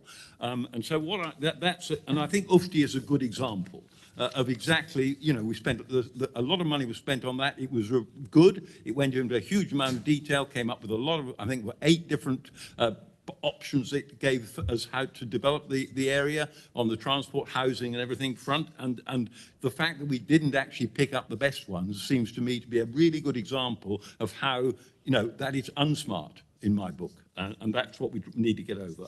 And I think, one of my people, some of you have come across my sort of railings in the past as well. I mean, housing, look, I will defer to Carol on that, but obviously we need to be much more focused on the housing. We don't want, any of you who've driven along the TEL have seen those houses along there. Do we really want to develop slums for the future? Do we really want to build that sort of housing? Is that really what we want to be? I just don't think it's a wise, it's certainly not smart, that sort of housing. But Carol is the expert on that front, and I defer to her in most things. Looking at the transport thing, the transport in the Bay of Plenty is just awful. And everybody still uses a car. And everybody, you get traffic jams coming in from the north for 17 kilometres out. That there's a queue. That seems to me to be an unacceptable thing. There's no sign of any park and ride. There's no sign of any rail being used. There's no sign of an express bus system with feeder routes, as was proposed last year. No, I think earlier this year, in fact, was proposed that. And one of my favourite little things is gondolas or cable cars. Did any of you read the Herald last week? There was a full-page article in the Herald on gondolas and cable cars, and it looks like it's quite possible that Wellington and Queenstown and places like that will be starting looking at it. But it seems to me to be one of those options we need to look at, not just dismiss it, but look at it seriously. Because, how do you, I know that they did consider doubling Hewlett's Road, putting another road on top, but actually you could put a gondola down the middle of Hewlett's Road, or you could bring a gondola across the harbour without having to build a bridge. Hugely less expensive and that sort of thing. So I do think that's the sort of thing that needs to be put into the mix. And I don't want to downgrade the economy, but the economy depends upon the well-being of the environment. And that seems to me to be a really key factor. If we want, obviously the environment, the economy is going to be growing. This is a popular area to move into. We need to make sure that we do actually, take into account that fact. It's going to happen whether we like it or not. So we need to get our environmental factors right so that the economy fits in and doesn't destroy the environment. So that's really where I'm coming from, but I really would like, what I would really like to see happen is much more that instead of this top-down process from SmartGrowth of sending it out to the community for consultation, we come and give our little bits and pieces, that we actually use the community. And we used to have some fora on this with SmartGrowth, but they were all abolished. And it was very significant to me. I was on the environment and what was it? The environment and can't remember. Anyway, that was the last forum to be established, with the Environment Forum. That struck me as exactly the sort of the back to front thinking that starts, that everybody thought, oh, we need all these different fora in order to inform SmartGrowth, which is not a bad idea, but then the environment, which actually ought to be the first one, is actually the last one, and only ran for about a couple of years before it was disestablished. So I think, you need to get a better mechanism to getting that information. If you want the community to be on board with decisions that are made, you need to involve the community in a much more direct way than just asking for submissions from individuals. And it's always people like me or Paul or Glenn who come along and sort of bang the table a bit. But, I think you need, because the community is hugely informed, has got all the knowledge you could possibly need in the community, and I just don't think you're using it. So thank you, Mr. Chairman. I'm happy to answer any questions, but I'm aware that I often answer my own questions. We were having a conversation in the afternoon tea break that went something along the lines of nobody knows the community better than the people that live in it, and nobody knows the land better than the people that live on it. So there are some things that you've said this afternoon that certainly resonate with some other conversations that we'd been having earlier in the day and some of the comments that we've heard from other submitters. So thank you for that. Okay, good stuff. Thank you. Okay. Thank you. Were there any questions? Sorry, John. Yes, thank you, Julian. I guess my question is around a comment you had in your written submission about housing density. Mm-hmm. And I guess given that many of us grew up in an era when we heard the wonders of our marvellous quarter-acre pavlova paradise that we had in New Zealand, and as recently as 10 years ago when I became a councillor, there was considerable pushback at the suggestion that we needed to be achieving 15 dwellings per hectare.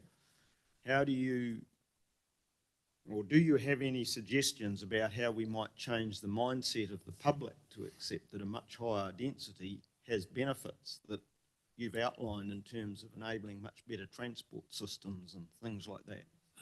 I think you need to tie the housing and the transport system and policies together so that there is that people can see that this house is, they can get in on that public transport system into work.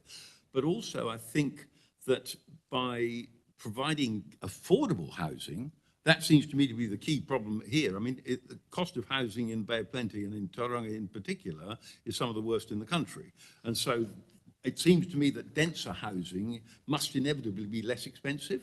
and that Western Bay might be, to what extent it gets involved in social housing or low-cost housing is not something I want to actually get into as such. I don't think it's not my area of expertise. But I think I put in here, that the aim of the number of dwellings per hectare, we have to get serious about that. And I think, to my sense, the densifying Tauranga City is the key one, but also trying to, for instance, towns like Te Puke, that really ought to be densified.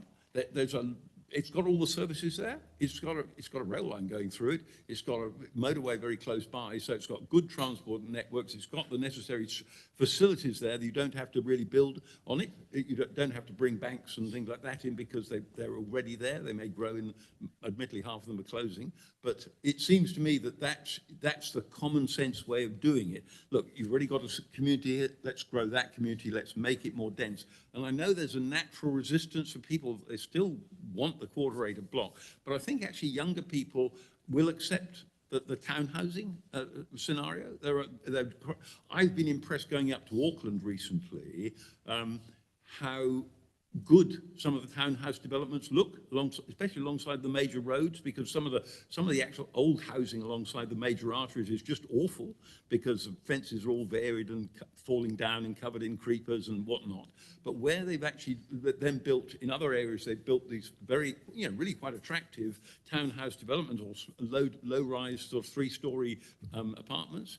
I think that looks hugely better than this really rundown. I get depressed when I drive into almost any New Zealand city by this endless sprawl of quarter-acre or probably, 300 or 400 metre sections now, which is what you're getting in Papamoa and Golden Sands. So I think, if we provide that sort of housing at a good level, at the right level, people will get used to it. People change. I mean, that's what Darwin said years ago. It's not the smartest that survive. It's not the most intelligent that survive or the strongest. It's the ones that are most adaptable to change. And I think Kiwis will change and will adapt if we provide them with we provide them with the right housing, provide them with a train or a bus or some sort of system to get into work. I think that will work. You just have to But SmartGrowth has to take the lead in that sort of thing. Surely its whole point of being smart is it's taking the lead. It's not following. It's not saying this is what people want. It's saying this is what we need for the future. Because your mokopuna won't thank you if you just do what your grandparents did in a very different world. Yeah. Not a question to you, Julian, but thank you for your impassioned submission. Fantastic. Andrew, another issue that I would like staff to pick up and come back to us on, please, is the issue that we've had a few submissions on now, which is why the top priority in UFTI was not actually adopted. So if we could have some information come back to us on that, I'd be grateful. Thank you. Thank you. Thank you. Thanks very much indeed for your time this afternoon. Cheers. Thank you. Now, have we got Wayne Goodley here? Wayne's not here. So let's move then now to submission number 54 on page 136, John Robson. John, thank you for joining us. Welcome to the table. And you have 10 minutes to present your submission to us this afternoon. Thank you. Is the red light mean we're on? Yep, you're on, loud and clear. Thank you. Do we have a clock somewhere or is someone timing me? I can do that. I'll let you know when we're at the 10-minute mark. And give us a bark at 9. Thank you. Yeah, right. Thank you. I'd like to thank you for the 10 minutes. It's an example of allowing the community to speak that I hope the TCC commissioners take on board when it comes to the hearings with regard to their long-term plan. Introduce myself. I don't recognise all the names around this table. I've been here a few times in the past, having been a 3 times councillor and a 3 times member of the SmartGrowth group. My background is management consultancy, but I have to admit to retiring last century. Before I start my submission, I'd like to state my support in whole or in part for the submissions of a large number of our community, Sustainable Bay of Plenty Charitable Trust, I'd say Glenn Crowther is one of the many diamonds that you'll find in our community. Beth Bowden, Carol Gordon, the Combined Tangata Whenua Forum, the Child Poverty Action Group, Classic Developments, Te Puke EDG, and Pirirakau. And the point made by Pirirakau, I think, is damning. And for those of you who haven't read that, you should have.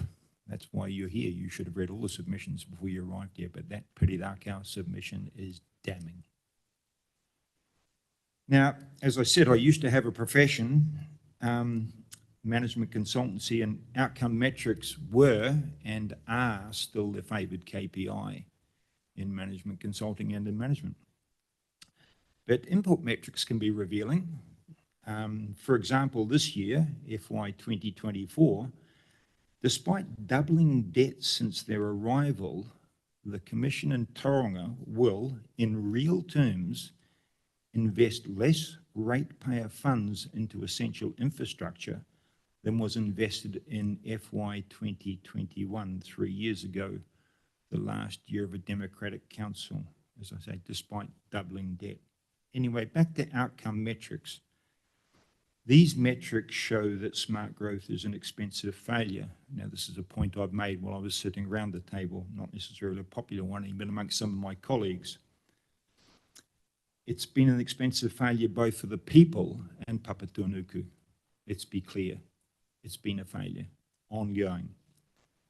There's an old saw that success has many fathers. You can tell how old it is, but failure is an orphan. However, in the case of smart growth, it's not an orphan.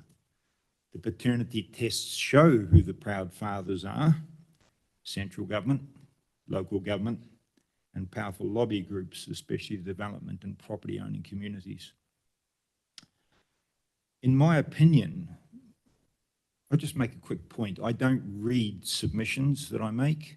I expect them to have been read for you. This is padding. In my opinion, the ongoing failure of smart growth is due to two reasons.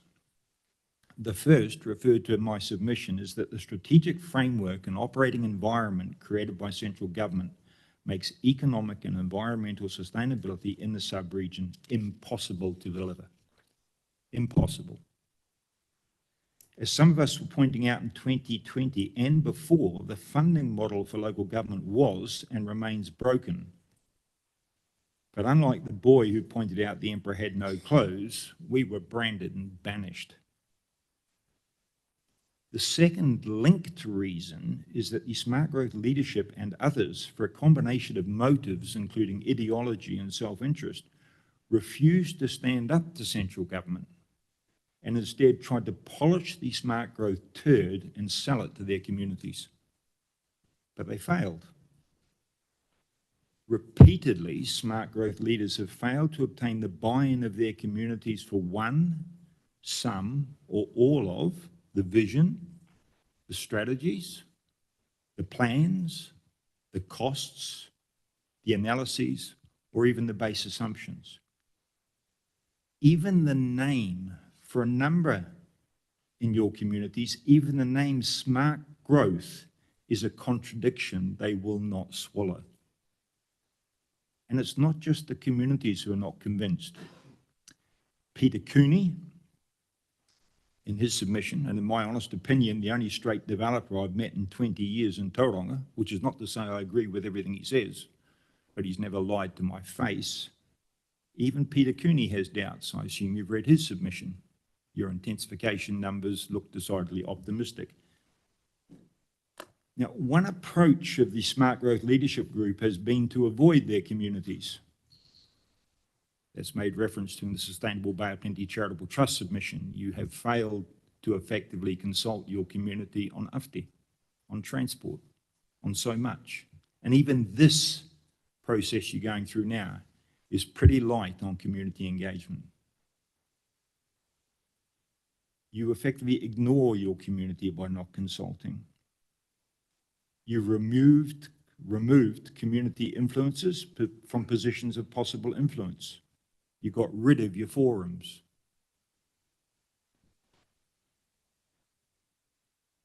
You ignore your community when they do submit. You surround yourselves with cheerleaders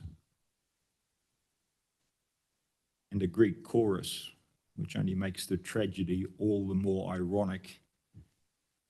It will not work. It will frustrate the community, but that frustration will find an outlet. As I used to remind my colleagues on council, and as I reminded the commissioners with regard to the TCC LTP, your decisions are worthless if they can't survive an election. Democracy is coming back next year, at least according to last reports. We have an election coming soon. So I'd like to make, in the spirit of reciprocity and a positive way, I'd like to make a suggestion. To avoid another failure, to avoid a repeat of the ongoing failure, to lead your community, try walking and working with them. Try listening and learning from them. I read all the submissions. There's an enormous amount in there. And I go through that list of layers, levels of things that the community don't buy. Base assumptions have been challenged by many people, and some of them don't stand up. Analyses have been challenged. There are inconsistencies between the positions, apparently, of SmartGrowth and certainly of Tauranga City Council. You're not all singing from the same hymn sheet. There aren't costs. Beth Bowden's request for a plan is extraordinarily valid. Right? A strategy without a budget is a wish list. And wishing doesn't make things so. You're not going to achieve what you're hoping to achieve, what your community actually wants you to achieve with what you're putting in front of them. It isn't going to happen. I'm trying to be constructive here, right? I have some experience in this space and place. If you have honest conversations with both your community and with central government, and you change that framework, maybe you can make progress. But until you change, well, coming back to my submission, until you change that central government framework, you will not deliver an environmentally and economically sustainable sub-region. Thank you. Thank you. That takes us to 9 minutes. So you've left us a minute for questions, if there are questions. All right, thank you very much indeed. Some points clearly made. Thanks very much. So now we move to our last submission of the afternoon. Andrew Collins from Lansdale Development Limited. So this is submission number 63 on page 160. Andrew, thank you for joining us. Good to have you with us. And you've got 10 minutes to make your submission. Thank you. I can verbally speak, but I've got about 8 slides and a PowerPoint if that was an option. Yep, we can arrange to get those onto the screen. That's no problem at all. Quick, from the pictures.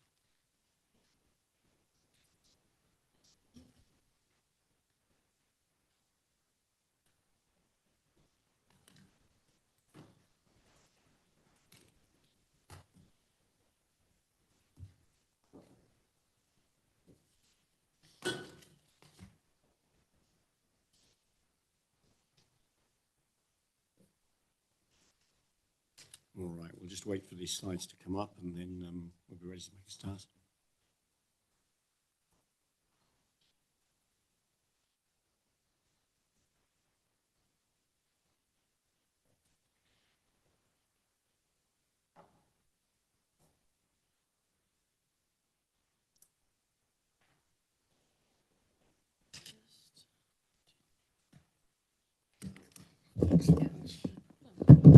Excellent, thank you. Good afternoon, everyone. I'll be brief and unlike the previous submitter, I think a lot more positive of the work of the Smart Growth strategy over the years, although my submission today is very confined to one element of it. My name's Andrew Collins. I'm with Harrison Grierson.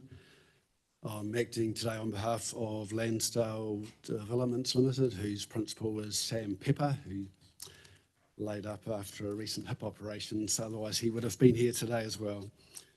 The land we're talking about, where am I pointing? Where's the reception? Sorry, is it? Where do I point?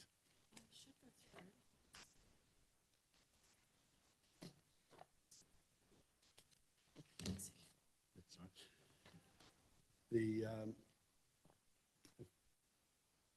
I can try now. Something happened there. Yeah, so the land in question is on Upper Ohauiti Road, both sides of the road.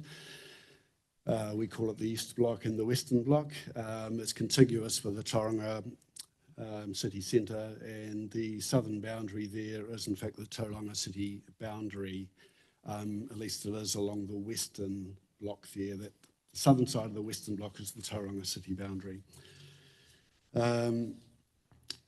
I'm sure you're familiar, but I've just put a little red arrow pointing to the dark blue shaded piece of land in the future development strategy that seems to include all of the land that is subject to a plan change. Although looking at it now, I think it includes also the block on the eastern side to the south of the submitter's plan change. We'd like to submit strongly that you retain that in the Smart Growth strategy and the future development strategy. The key points I'd just like to point out is that this is a plan change that was actually lodged in April last year. As you'll appreciate, these things can take time and a number of challenges and changing national frameworks along the way. But we've relodged a very comprehensive suite of evidence in August this year, and currently it's before the council, just ironing out one or two little things before they currently intend to take it up to council in February, hopefully with notification shortly thereafter. The plan change is consistent with the Welcome Bay Ohauiti planning study of 2020. And prior to Plan Change 6 of the regional policy statement, back when there were urban limits, this land was identified within the urban limits as land for development to commence from 2026. Recognition of this future urban environment has now effectively moved it from the RPS but into the future development strategy, and that's absolutely fine. I just want to make sure it stays there. It's shown in there as a medium-term growth area, and we seek that retained. I'm not sure that's coming out terribly clearly, but the land does have its challenges. It's got some rolling topography, to say the least, and it's been very carefully designed to retain a lot of the key topographical features in reserve networks, such that the developable area, which would be the medium density residential zone, is in grey there. There's provision for future connectivity on the Western Block there, and provision for a small local centre as well. This also isn't coming out terribly clearly on the big screen, but that's just showing a range of stormwater, historic and walkway reserves. The historic reserves is really a feature from the Hapu consultation, which has been quite robust along the way. There's a number of high points there, and they want to retain the visual high points from high point to high point. So it's been a lot of thoughts gone into this over the last couple of years, I can assure you. The key points is that we're looking about 470 dwellings. These are the figures that are in your future development strategy, so it's bang on, no changes are needed. 470 dwellings, which will be about 1,000 to maybe 1,100 people. Local centre, I've talked about the reserves. There is potential for a primary school up there. The Ministry of Education's been engaged in dialogue that would be a future process. It has been designed for public transport, for the extension to the public bus service and cycling, and this has been done in consultation with the Bay of Plenty Regional Council's transport team and of course TCCs. There has been a comprehensive program of investigations, assessments, modelling and hapu engagement. The plan change is supported by a very thorough evidence base of technical assessments. In particular, there's been comprehensive stormwater and flood impact modelling for both the Kaitamaku and the Waimapu catchments, and cultural impact assessments following all of this dialogue and the assessments, and us doing our very best to listen and incorporate those features has resulted in constructive, what I'd say is positive cultural impact reports from the 3 hapu of the area. That's just not easily read, but it's showing the provision for the bus service to be extended in future along with cycle lanes and walkways. You've got to grade these roads very carefully if you want to deal with public transport, and that has been done. So my conclusion is that the land is suitable for urbanisation, as will become evident in the next few months through the pending plan change process. We're targeting notification in early next year. We'd like to get to a hearing by mid next year. The current medium-term timing and the future development strategy will enable the rezoning, the earthworks and subdivision consent processes to occur from towards the end of next year and 2026, with the delivery of the first houses from 2027. So Landsdale is happy that the land be retained as a medium-term growth area, or I've perhaps cheekily put in brackets there, it could even be considered as a short-term growth prospects when I note that Taurika West and others are in that short-term time frame.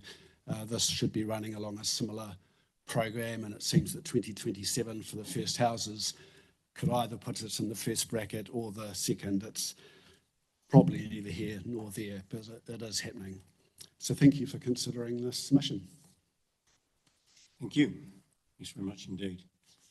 So you've got the point there, very clear request that this land be retained in the FDS as a medium-term growth area or could even be short-term. How realistic is short or medium? I mean, what we wouldn't want to do is to put something in as short if it wasn't achievable within that time frame. The point 2 would be the reference point there. It'll be 2027 before you see any houses. So the developer themselves are keen to move. So the plan would be to be doing the earthworks over the next summer. That's 24-25. Subdivision consent. So that's a realistic time frame. Okay, thank you. Are there any other questions? Bill? Thanks, Andrew.